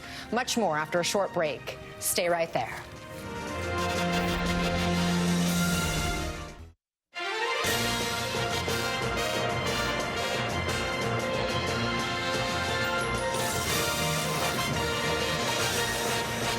We overcame obstacles that nobody thought possible, and it is now clear that we've achieved the most incredible political thing. Look what happened. Is this crazy? Good morning, 11 a.m. Eastern, 8 a.m. Pacific. I'm Jose Diaz-Balart alongside my colleague and friend Ana Cabrera for another hour of special coverage as MSNBC News now projects Donald Trump has won the presidency over Vice President Harris. Trump will become the first president in over a century to serve non-consecutive terms. He will also be the first president holding office after being convicted of felony charges. And just this morning, 2 Harris aides tell NBC News Vice President Harris is expected to call President-elect Trump today to concede, and that she will speak publicly today. President Biden also plans to call Trump today. Joining us now is New York Times Chief White House Correspondent Peter Baker, former Republican Governor of Ohio John Kasich, and Maria Teresa Kumar, President and CEO of Voto Latino. So let me start with you. Ladies first, Maria Teresa. Trump's on track to now become the first Republican to win the national popular vote in the past 20 years. What are your thoughts on this result? I mean, I think, first of all, I think that we're going to have to take stock because every single poll that we were looking at, every single one was way off. Not by a little, but by a lot. We saw, for example, that young people were basically breaking for her when we actually are looking at the exit polls. Dead even. We saw a massive change in the Latino community where we thought that she was up by 34 points. Not so. And even the white woman suburban vote, who we expected to break for her, did not.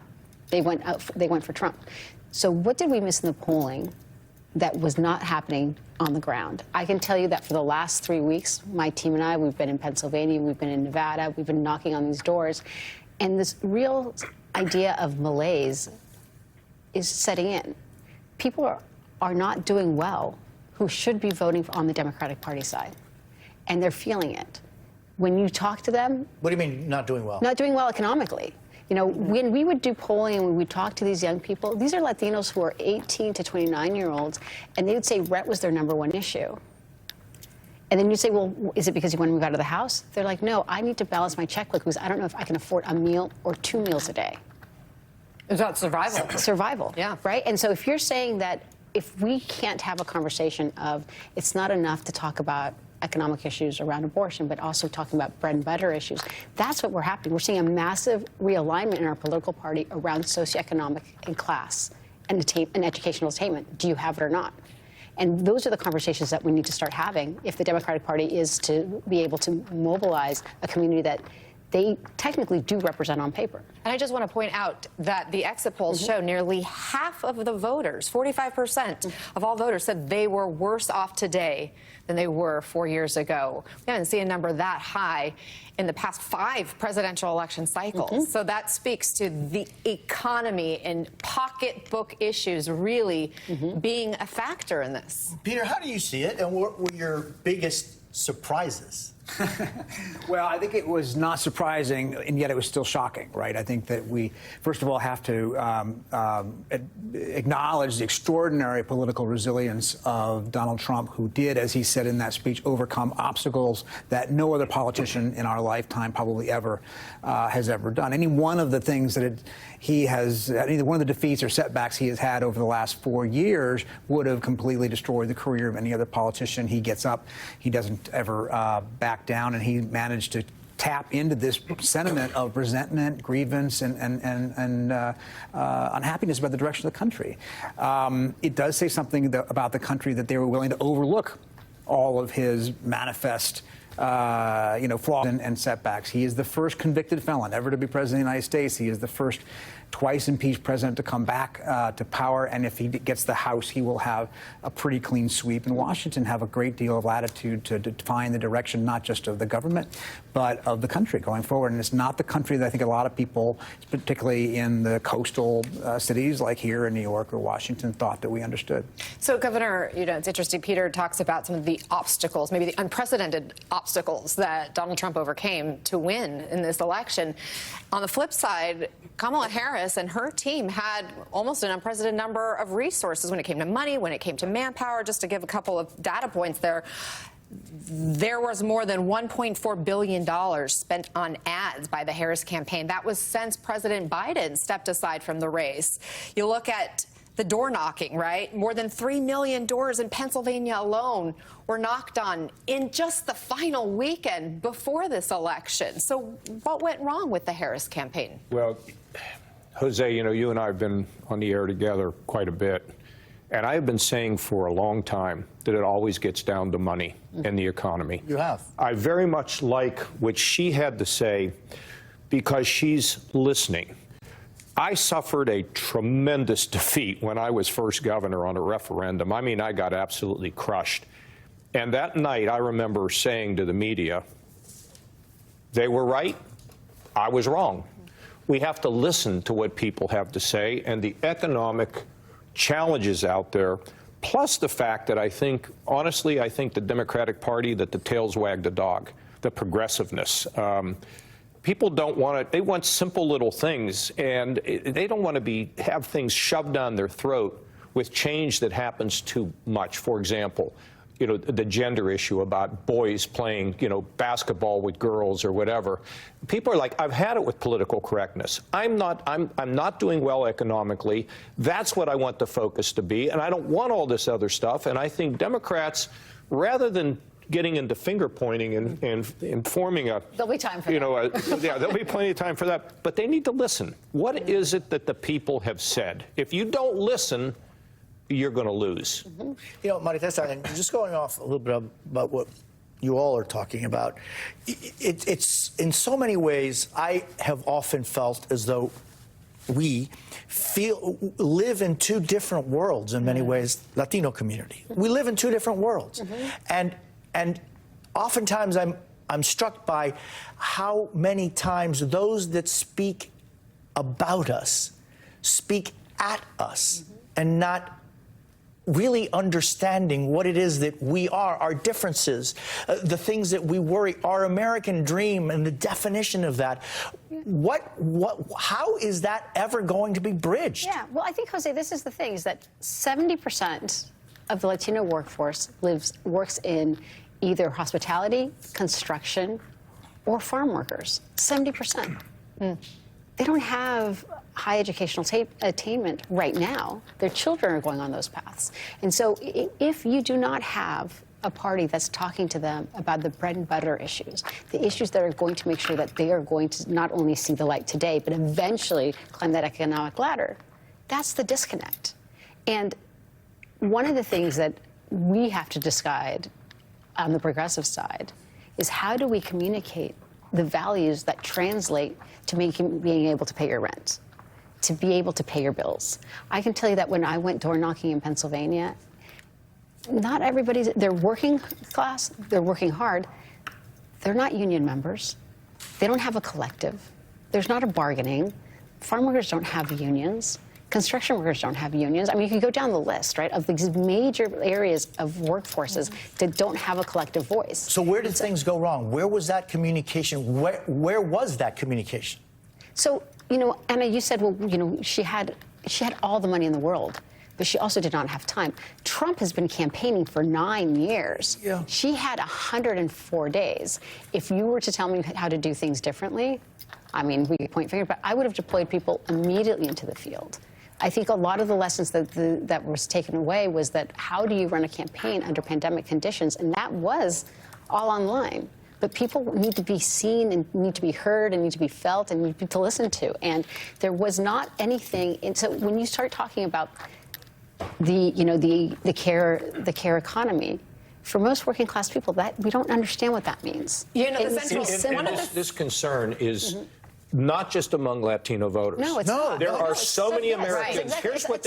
Here's what many Americans believe, that they're not going to be better than their father and mother. They're not going to be better than their grandfather, that they're not gaining ground, they're losing ground. And so Trump's going to have a big challenge here to be able to show them as he begins to govern, and look, we got to respect the presidency. We just can't be in this fighting mood all the time.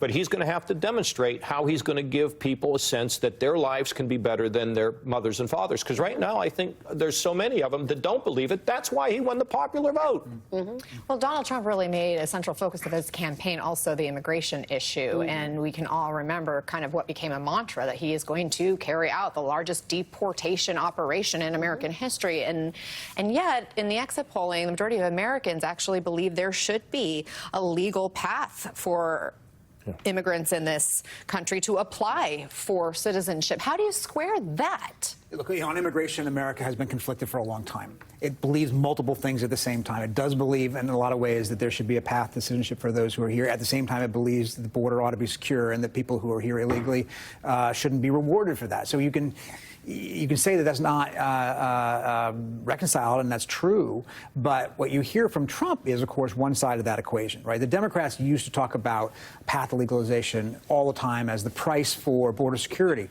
They don't do that anymore. The border package that Senator Langford negotiated that Kamala Harris said she would have signed didn't include all those traditional Democratic priorities. It was Didn't really mention very heavy. DACA, didn't mention comprehensive immigration reform. Zero. Politics This of that idea, has shifted dramatically. Right. So you basically have 1 out of 5 people, Americans, know someone who's undocumented. 1 out of 5. It's not small. And to run away from DACA, to run away from creating protections for people that have been here for 10, 20, 15 years, 30 years paying taxes, that was an unforced error. I can share with you when we talk about close to 16 million Americans live in mixed status families. That includes white, moderate Republicans who have a loving spouse that is undocumented, right? And yet Trump won support of 45% of Latino voters. Well, we'll wants see. to round people up. 100%. Well, no. A lot of Latino voters would say that they came here legally. Why should somebody else not? Well, they wouldn't say that, but they would say that they were fine.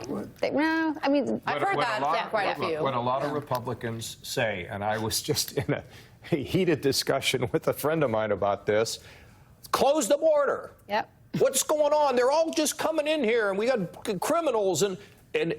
But when you get right down to it and you start to talk to them in a calm way, they don't want to see people just put on buses. I think there's a way. And I've taken heat for saying this, but that border bill that did not pass, and that couldn't probably pass, was used as a political piñata. And it's the repetition of using shiny objects to not talk about really substantial issues that affect millions of people that have been here for years, that contribute to our country, that are vetted in so many ways, and the people that have DACA that know no other country but this. Why are those people always forgotten? And that is something that we should one day shine a light back on. And until that happens, all of this is a lot of platitudes. You know what you have to ask yourself, though? Why did the Biden administration not get on this issue? I mean, that bill. Long story. They presented an comprehensive immigration bill on day one. Well, go back to the Obama administration, the Gang of 8. I mean, this has been going on since even before the Obama administration. I was there when I voted with Reagan on it in '86. Part of it is that we also, as a country, has not leveled with the American people of where we are. We have the domestic policy issue of undocumented Americans in this country should have been always divorced with what was happening at the border. Because that's a Western Hemispheric international issue. But you know who is actually spending so much time and really investing in Latin America? Russia and China. Yes, absolutely. This is until we have a comprehensive conversation around what is our Western policies in Latin America, we're going to be basically eating crow, and there's going to be a massive realignment in democracies down in Latin America. Root causes. Thank you very much. We could and we should actually continue this conversation. It is a conversation to be continued. Thank you guys so much. Thank you very much. Peter Baker, former Governor John Kasich, and Maria Teresa Kumar. And now joining us, NBC News correspondent Dasha Burns in Florida, down near Mar-a-Lago. Also with us, NBC News senior White House correspondent Mike Memoli. So, Dasha, what's next for the former president, now president-elect? Well, look, Jose, we are not anticipating seeing him anytime soon this morning. Look, this came much quicker than the Trump campaign was expecting, and so it seems they're getting their bearings right now at Mar-a-Lago. But now the work of the transition begins. They've had a transition team in place, but now the president-elect gets to dig in. He has already been shouting out folks like Robert F. Kennedy Jr., who he said last night would play a big role in the administration when it comes to public health. He talked about Elon Musk and the role he would play in slashing government spending. And look, the conversation you guys were talking about with the demographics and the shifts that we have seen.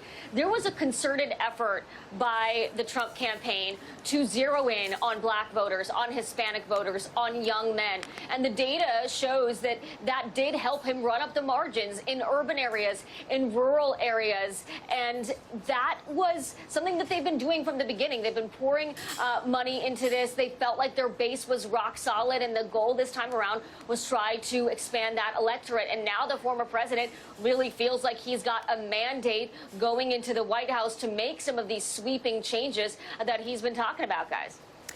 And Mike, take us inside the Harris campaign right now. What do they say went wrong?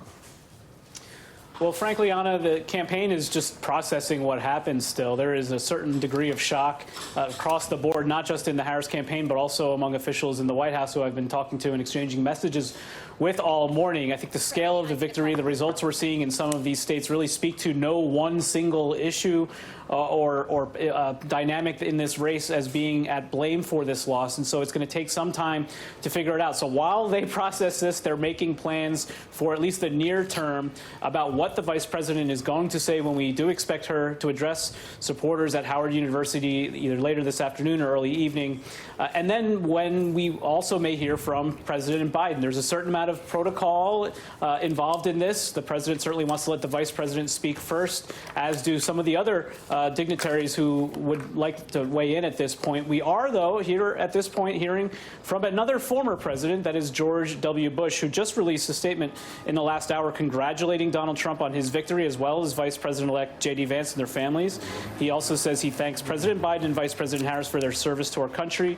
The strong turnout in this election is a sign of the health of our republic and the strength of our democratic institutions, Bush says in the statement. That's notable, of course, because we had heard from former President Obama during the campaign. We saw former President Clinton campaigning for Kamala Harris. We even saw Jimmy Carter at his office put out the fact that he was voting at the age of 100, couldn't wait to vote for Kamala Harris. Many wondered whether George Bush himself would weigh in. He is doing so now after the election to congratulate Donald Trump. Mike Maloney, Dasha Burns, guys, thank you very much for that reporting. Keep us posted on those new movements today. Absolutely, but in just 90 seconds, we're going to go back to the big board for the very latest on where control of Congress stands right now. Look, with Ali Vitale, our favorite. She hasn't slept yet, like so many. Plus, abortion on the ballot in 10 states. We'll talk to the president of one of the nation's leading reproductive rights organizations about where voters approved and rejected measures on abortion. And later, what Trump's win may mean for the war in the Middle East. But first, Trump voter shares her optimism for Trump's second term.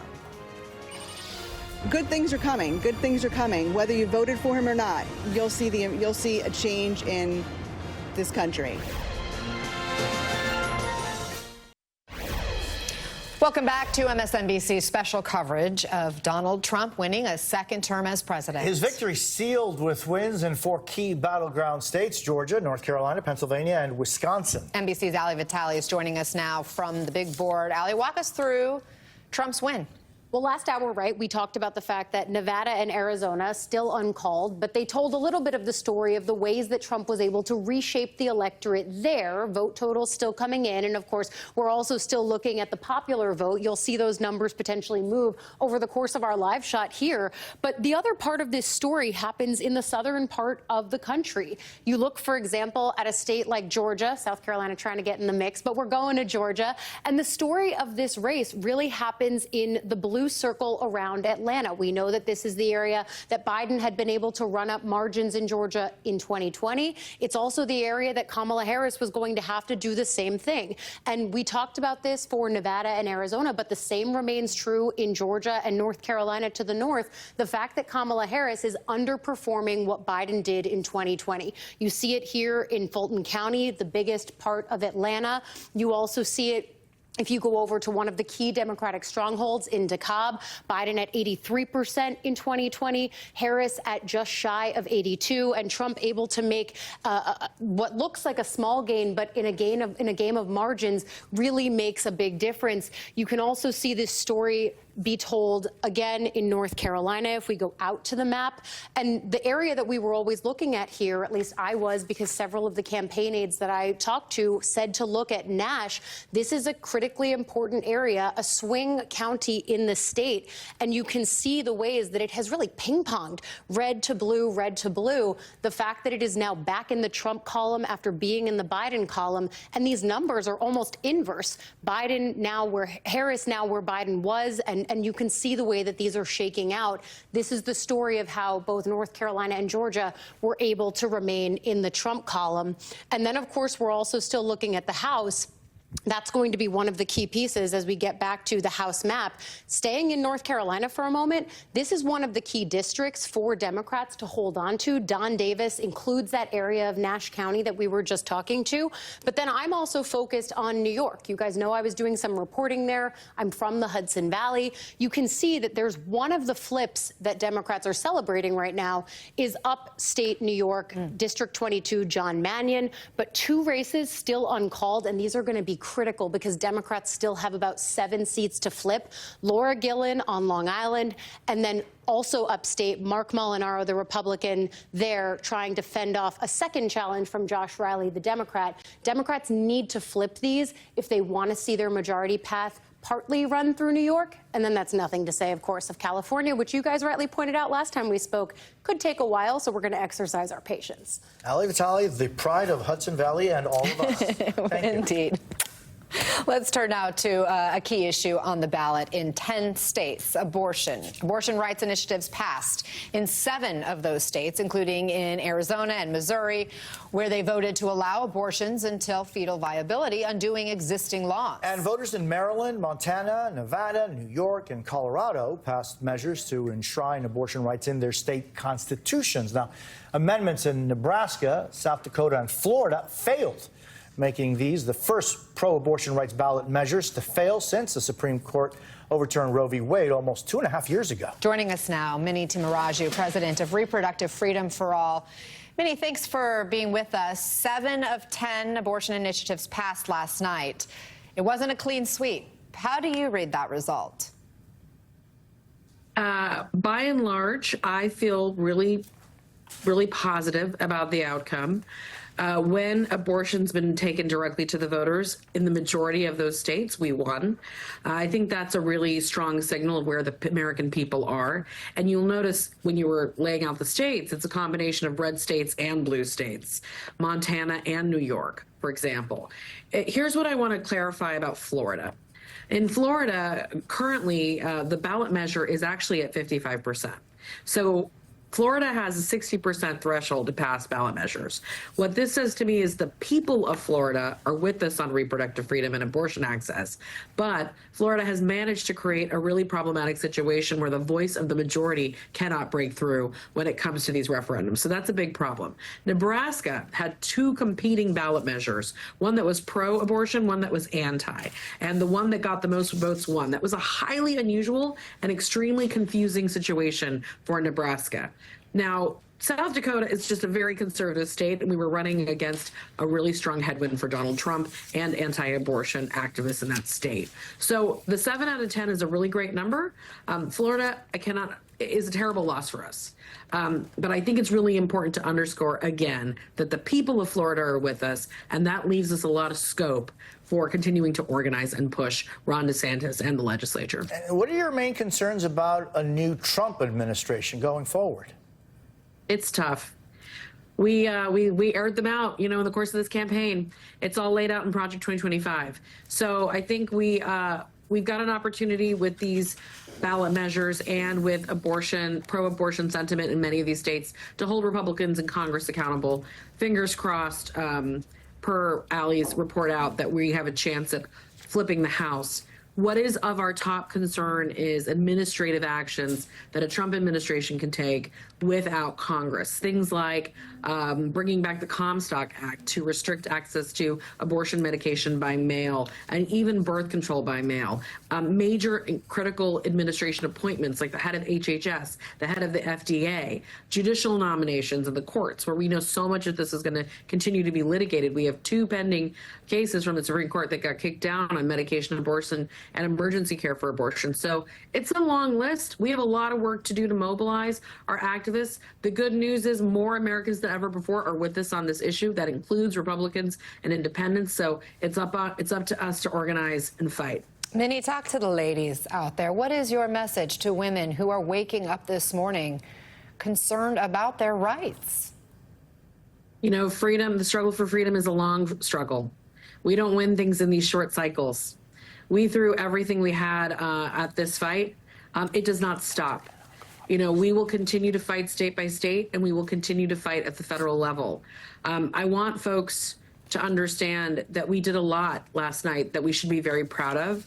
Our movement will not rest until we can make sure everyone in this country has access. And I already know our blue state governors and attorneys general are working overtime to make sure they can care for citizens from other states. So we're going to fight, but it is a long struggle. And I don't want anyone to feel like there isn't hope. There is hope. Those ballot measure results and what we're seeing from blue state governors and legislatures and AGs are really positive steps.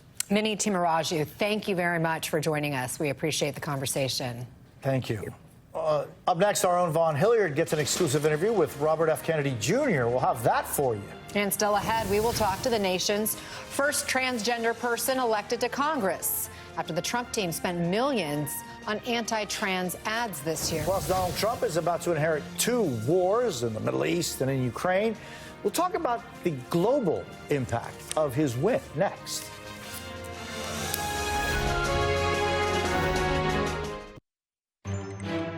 30 past the hour. We have an NBC News exclusive. Just moments ago, Robert F. Kennedy Jr. spoke with NBC's Vaughn Hilliard. Here's part of their conversation about vaccines.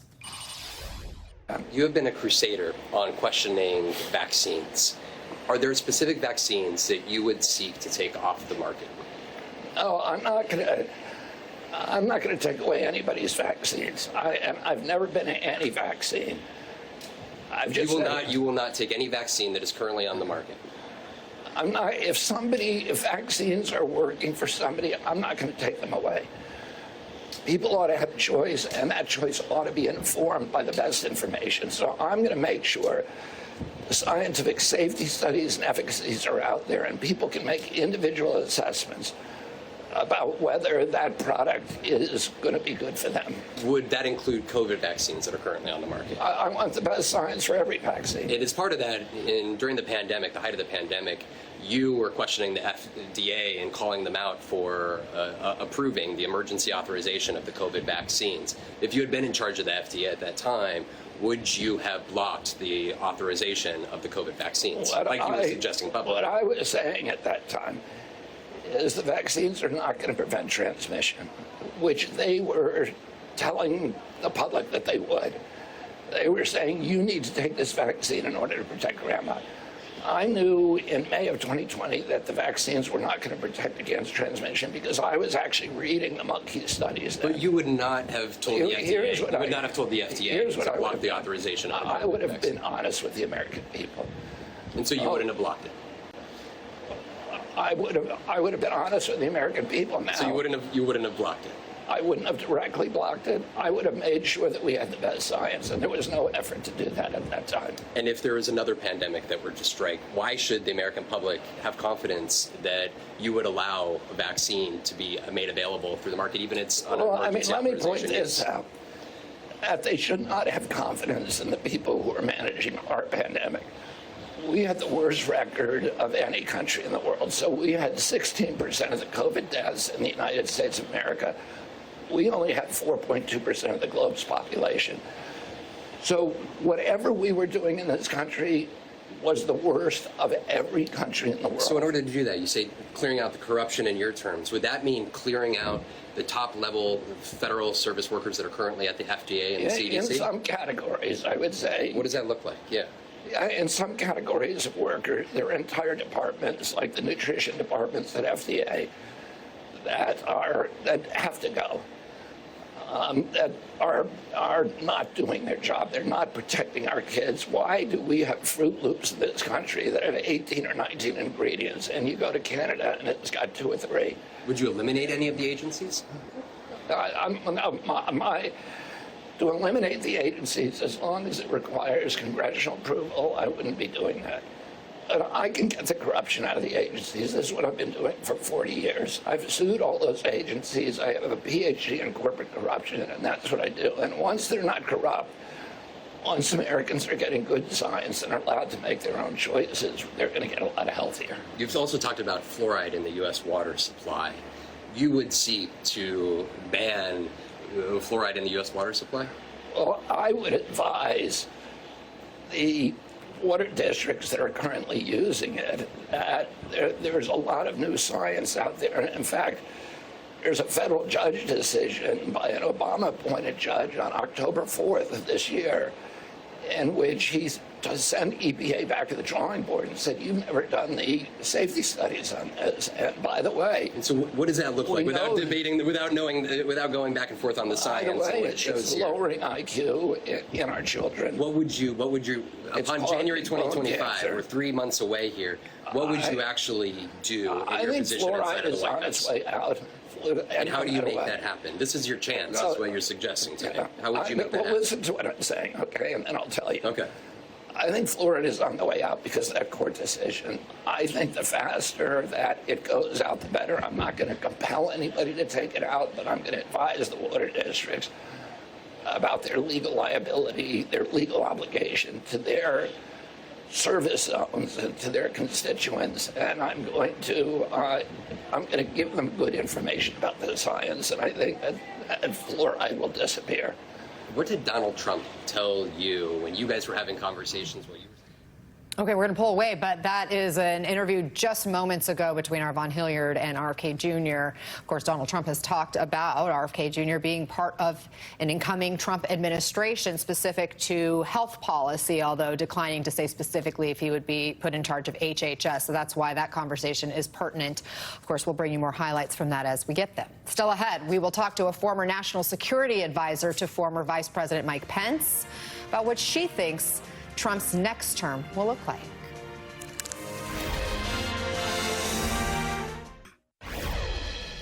.41 past the hour. Welcome back. Senate Minority Leader Mitch McConnell just spoke on Capitol Hill as the Republican Party is set to take control back of the upper chamber. Let's listen to part of what he had to say. I also want to commend the Trump campaign for running a sharper operation this time, and I think Chris LaCivita and Susie Wiles deserve a lot of credit. They ran a spectacular race. Meanwhile, there are some questions about how Trump was able to win the second term in office and the rhetoric he used as part of his campaign, as part of his pitch to the American people. And with us now is W. Kamau Bell, TV host and author of Do the Work, an anti-racist activity book, and Olivia Troy, former advisor to Vice President Mike Pence. She was a member of Republicans for Harris. Kamau, Donald Trump has been impeached twice. He was indicted 4 times, convicted on 34 felony counts. He's been found liable of sexual abuse. His campaign spewed a lot of racism, misogyny, xenophobia, but voters seem to overlook all of that. I mean, just on the last part, the kind of language we heard, it was mean. Why has that seemingly become acceptable in America? Respectfully, I don't think voters overlooked it. I think voters ran towards it. I think voters loved it. I think we have found out, after much want for the contrary, we live in a right-wing country. This is what it is. He's going to win the popular vote, it looks like, if I'm correct in understanding that. This is the country we live in. People at this point want a strong man who's a bully, and they got a strong man who's a bully. And if you have any understanding of history, you're going to find out that doesn't work well. And also, all the immigrants you claim you want to come to this country, don't go to countries with strongman bullies. They are going to find other places to go. All the immigrants you claim you want and the ones you don't want, they will find other places to go where they don't have strongman bullies in charge. Olivia, you were one of a number of people who served in Trump's first administration, but went on to support Vice President Harris. Trump's political inner circle this time around is far different than the one he had, 8 years ago. What do you think it's going to be looking like now? Well, I think it's going to be a much more extreme administration. I think that the American public should prepare for these mass deportations. I think, I was the person that used to get the phone calls in Mike Pence's office from farmers across the country who were asking us about their labor. And, they were also asking about the tariffs, to be very upfront about that as well. So I think, around that cabinet table and in the room, you'll see the Stephen Millers. You'll see people like, the Mike Flynn's who will have the ear of people, whether they're sitting at the table or not. And so I think we should be prepared for a very extreme agenda, and that's not hyperbole. So, Kamau, you say people ran toward this. Yes, Donald Trump has won the electoral count. He is on track to win the popular vote. What does this say about the culture in this country right now? That there's, I mean, what we learned last night is also there's no opposing party to the Republicans. The Democrats experienced what they call in medical terms a multi-system, multi-organ failure. They failed on every level they could fail on, and we learned about the electorate that there are white people in this country who are like, I'll take a little far-right politics, and I'll take a little reproductive justice and reproductive rights. I'll take a little bit of women's rights to choose, and I'll take a little right-wing politics. That they are sort of doing it like it's a buffet, like it's an Old Town buffet.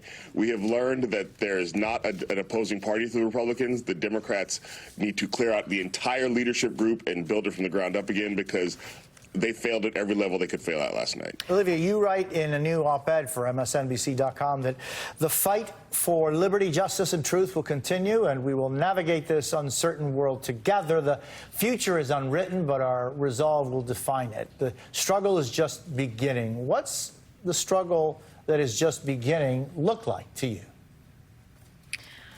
Well, you know, I'm concerned about what this looks like for the United States as a whole. I'm concerned for the media, who will likely be targeted. I'm concerned for our allies around the world who are watching what's just happened. My heart is heartbroken, not just for us and for the people of color and LGBTQ and women in this country, but I'm heartbroken for the people of Ukraine, because I am terrified about what is going to happen in a Trump administration. And so I think the struggle is, how do we lean on each other right now during this really challenging time and prepare for what's to come? And how are we going to stand up for each other in a world where we are going to face possibly political persecutions and political violence to a greater extent? And so those are the things that I am thinking about right now. And, you know, I've got to be honest, I've heard from people already across our federal government, across our intelligence community, who quite frankly are concerned, and they're worried about what's going to happen to them given Project 2025 agendas. I saw that Schedule F order, looking at what they're going to do. I think that it is a detriment to our national security as well when you lose this type of expertise. And so these are all the things that I think we are going to have to navigate as a country for those of us that are not supporters of this type of agenda. Hey, Kamal, I was just wondering, you know, you know, your comments that you feel that the Democratic Party should be essentially, you know, stripped and start anew. What would that new Democratic Party look like, and what would it be? What are the differences in what the traditional Democratic Party be? Well, take a note from the Republicans. Play to your base. Kamala Harris did not play to her base in this election. And I say that as somebody who lives where Kamala Harris is from, Oakland, California. She did not play to the values that she grew up raised with here in Oakland, California, in Berkeley, California. The fact that she didn't do a rally here shows that she knew that. And she played, the fact that you picked two of the least popular Republicans to talk to, campaign with, Dick and Liz Cheney, shows that, like, you're not playing to your base. And I respect Kamala Harris. It's got to be hard right now, but you have to play to your base. And the base of the party is young, it is progressive, it is left-leaning, it cares about Gaza, and they, by not bringing a Palestinian on stage to the DNC, by talking about we want to have the most lethal fighting force in the country, these are not the base values of the Democratic Party. There will be an autopsy after all of this, I'm sure. W. Kamau Bell, Olivia Troy, guys, thank you so much. And just moments ago, the Israeli government told NBC News Prime Minister Benjamin Netanyahu actually just spoke with Donald Trump, Netanyahu's office, saying their conversation was, quote, warm and hearty, and that the two agreed to work together for Israel's security. And up next, we are witnesses to history in the making, and not only when it comes to the presidency. We'll talk to Delaware Representative-elect Sarah McBride, the first transgender person elected to Congress. Plus, for the first time, two black women will serve together in the Senate. Here's one of them, Maryland Senator Angela Also Brooks. I want to salute all of those who came before me, who made it possible for me to stand on this stage tonight, whose sacrifices and stories I will continue to carry with me. 53 past the hour. It was a night of historic firsts in so many ways. Democratic Congressman Andy Kim won in New Jersey, making him the first Korean-American elected to the U.S. Senate. Democrat Angela Also Brooks won the Maryland Senate race. She'll be the first state black senator. Democrat Lisa Blunt Rochester won in Delaware, becoming the state's first woman and black person to represent the state in the Senate. And this is the first time 2 black women will serve as senators together. Republican Bernie Moreno, a Colombian immigrant, won in Ohio, and he will be the first Latino or person of color to represent Ohio in the Senate. Also, Democrat Sarah McBride won the Delaware congressional seat, becoming the first transgender person elected to Congress. And Congresswoman-elect Sarah McBride joins us this morning. Thank you so much for being with us this morning. First of all, just your how are you feeling today? Well, I am feeling filled with gratitude. I'm filled with gratitude to all of the Delawareans who turned out and voted yesterday and in the days preceding, regardless of how they voted. And I'm feeling grateful to have this opportunity to serve the state I love in the United States House of Representatives. I think this win is a testament to Delawareans that here in our state of neighbors, we are judging candidates based on their ideas and not their identities. On a personal level, what does this mean to you? Well, I know how much this win would have meant to me as a young person, as I faced a crisis of hope and wondered whether the heart of this nation was big enough to love me too. And I hope this win sends a message to young people across the country that our democracy is big enough for them too, that regardless of the results at the top of the ticket, we all have a place in our country. We all belong. And I hope it shows that nothing is truly impossible. But I didn't run to make history. I ran to make a difference for my neighbors here in Delaware and to serve this country that I love. So what are your priorities when you start your term in January? So I ran this campaign focused on the issues that I know are top of mind for Delawareans, Democrats, Independents, and Republicans. And that is the fact that the American dream is increasingly unaffordable and inaccessible for far too many people. During my time in the Delaware State Senate, I passed paid family and medical leave and the largest investment in our state's Medicaid program since the Affordable Care Act. And I did all of that with bipartisan support.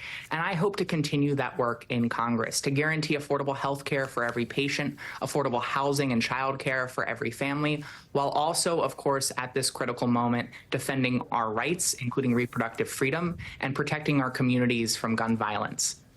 With Trump elected to the White House now for a second term, his campaign, you'll recall, repeatedly took aim at the LGBTQ+ community and trans rights. What's your message to people who are genuinely worried about what their lives will look like under another Trump administration? Look, this is a scary time.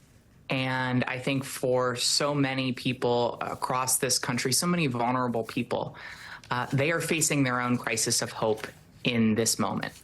But I know that the story of this country is the story of our biggest challenges propelling us to take our most significant steps forward. An advocate I once talked to described moments like this as slingshot moments, where we are pulled backward, but the pressure of being pulled backward ultimately propels us to destinations that we've not yet been. And our challenge, our charge in this moment is to summon our hope, to summon our faith, and to remember that so long as we breathe, we hope, and together we can turn that hope into historic progress. It's going to be hard. We're going to face challenges. This new administration is dangerous, and they will try to take us back. But together, we are still unstoppable. Congresswoman-elect Sarah McBride, thank you very much for joining us. Congrats on your win.